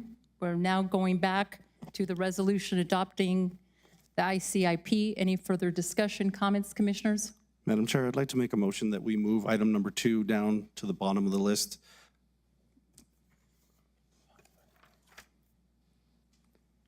Item number 2. On the ICIP. On the ICIP Oh, I list, see. the third Okay. judicial, I was the looking third at judicial agenda district item court number 2. expansion. I'd like to move that down to the last item on the list. I know, well, that's my motion. I'm sorry. Thank you. There's a Chair. motion on the floor to move the Third Judicial District annexation addition to the bottom of the list. The motion has been made by Commissioner Sanchez. Do I have a second? Second. I have a second by Commissioner Reynolds. Any further discussion? I just want to point out, I know that let's test the theory out. If it doesn't matter where it is on the list that it will receive funding, then it won't matter what whether it's priority item number 2 or 72. Thank you, Commissioner Sanchez. I don't know if that has merit in my mind, but why start moving things around? Because if we're going to do this, then, you know, all right, any other discussion? May I have a roll call vote, please, on the motion to move the Third Judicial District Annex addition to the bottom of the ICIP list? Commissioner Murillo, No. Commissioner Commissioner Reynolds, Yes. Commissioner Sanchez, Yes. Vice Chair Shaljo Hernandez, Yes. Chair Chaparro. No. Motion carries 3-2. We'll go back to the original motion regarding the resolution adopting the ICIP. Any further discussion, commissioners? Commissioner Reynolds? Yes, Madam Chair. I recognize and appreciate the letter from Chief Judge Perea. I think that was sweet. It was nice for him to send it to us. And it appears that the Third Judicial Court and the majority of the judges there would like to have the, what I would consider to be a temporary remodel of the court system. I would like to just make a public statement to let everyone know that I believe that if we look at the timeline, if we get the money funded in January, it'll be appropriated at fall of next year. So this is currently, that'll take us into 2024. We have some sort of plan already on what to do. I don't know if the architectural plans are done yet, but I know They are done. okay, if they're done. Okay, then we have to go out for bid. I think the construction will start, and I believe it'll take at least a year. So that will be completed, I would say, probably in 2026 sometime, maybe 2027. What we're talking about now. And as I know, and Mr. Macias confirmed last meeting, they do have plans to add a few more courtrooms after that. And if we start that, if we finish this process in 2026, 2027, and then we want to add another 3 or 4 courtrooms, without a complete plan up front, This is going to be a very difficult process for the community and for the board to actually accomplish, especially in the time frame necessary because of the additional costs that are going to be added to the project. My initial concern with this project was not that it wasn't needed, not that it wasn't wanted, and not that it wasn't necessary. My initial concern was paying $534 per square foot for a solution that's only going to last 5 years at max for the courts was not proper planning for the long-term plan that we need to achieve.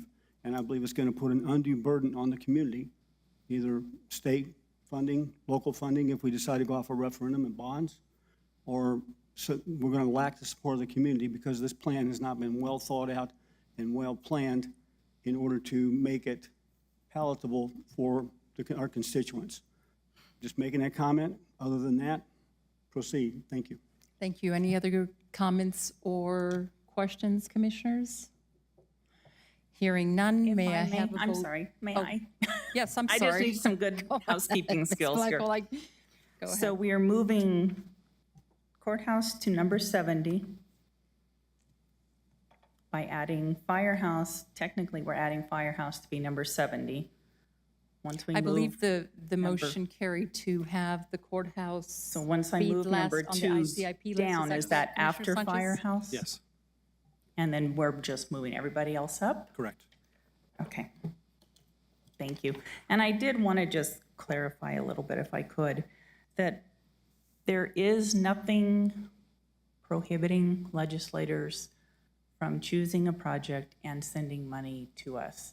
The only prohibition would be if you deny the money. So I think that's where we get the numbers don't matter comment that we hear all the time. If a legislator wants a project, it does not have to be on the ICIP until the state makes that determination, and they have not. So I think that's the crux of some of our batting of our heads, that if there's a promise for funding, they could have funded no matter what we say about vetted projects, complete projects, ready projects. They have that authority or that right to put money toward whatever project they want. And then once they have done that, it's usually not fully funded. So then that project is now in the works, and it may end up on the ICIP to seek additional funding to finish that project. And I think that's kind of the crux of what we're battering against each other for, and it's technically not created by us, but we have to make it work. And I think our departments have been very good at taking on projects that we may or may not have asked for and technically may or may not have needed and made it work. So I just wanted it out there that we're never in a position to tell a legislator that they cannot give us money for something if it's on the list or not. They can make it happen. And that's where I think a lot of the follow-up projects come from. Thank you. Thank you, Ms. Blackwell. Commissioners, comments, questions? Hearing none, seeing none, may I have a roll call vote on agenda item number 10, please? Commissioner Murillo, Yes. Commissioner Reynolds, No. Commissioner Sanchez, No. Vice Chair Shaljo Hernandez, Yes. Chair Chaparro. Yes, motion carries 3-2. We will now move on I need my to, resolution number, I'm sorry. oh, that's right, thank you. Eddie, just jump in, please. Madam, resolution number for item number 10 is 2023-60. Thank you. Thank you. All right, we will now move on to agenda item number, oh, we just did that. Correspondence received by Doña County. Madam Chair, we have 4. First one is Mark J. Kepler versus Doña County. Libby M. G. Roberts versus Doña County. Ronell Summers and Maria D. Olivas versus Doña County. Clinton Thatcher versus Doña County. Thank you, sir. All right, we will move on to, well, we may convene in closed session to discuss a limited personnel matter related to complaints against an employee as authorized by the Open Meetings Act, statutes 10-15-1H2. Do I have a motion? Madam Chair, I move that the board convene in closed session to discuss a limited personnel matter related to complaints against an employee as authorized by the Open Meetings Act 10-15-1H2. Do I have a motion by Commissioner Shelter? Do I have a second? Second. I have a second by Commissioner Reynolds. We will be moving into closed session at 2:29 p.m.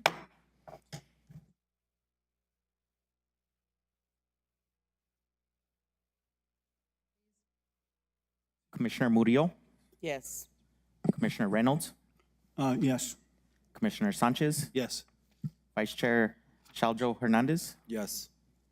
Chair Chaparro. Yes, motion carries. We will go into closed session. It's still 2:29 p.m.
Oh, call it.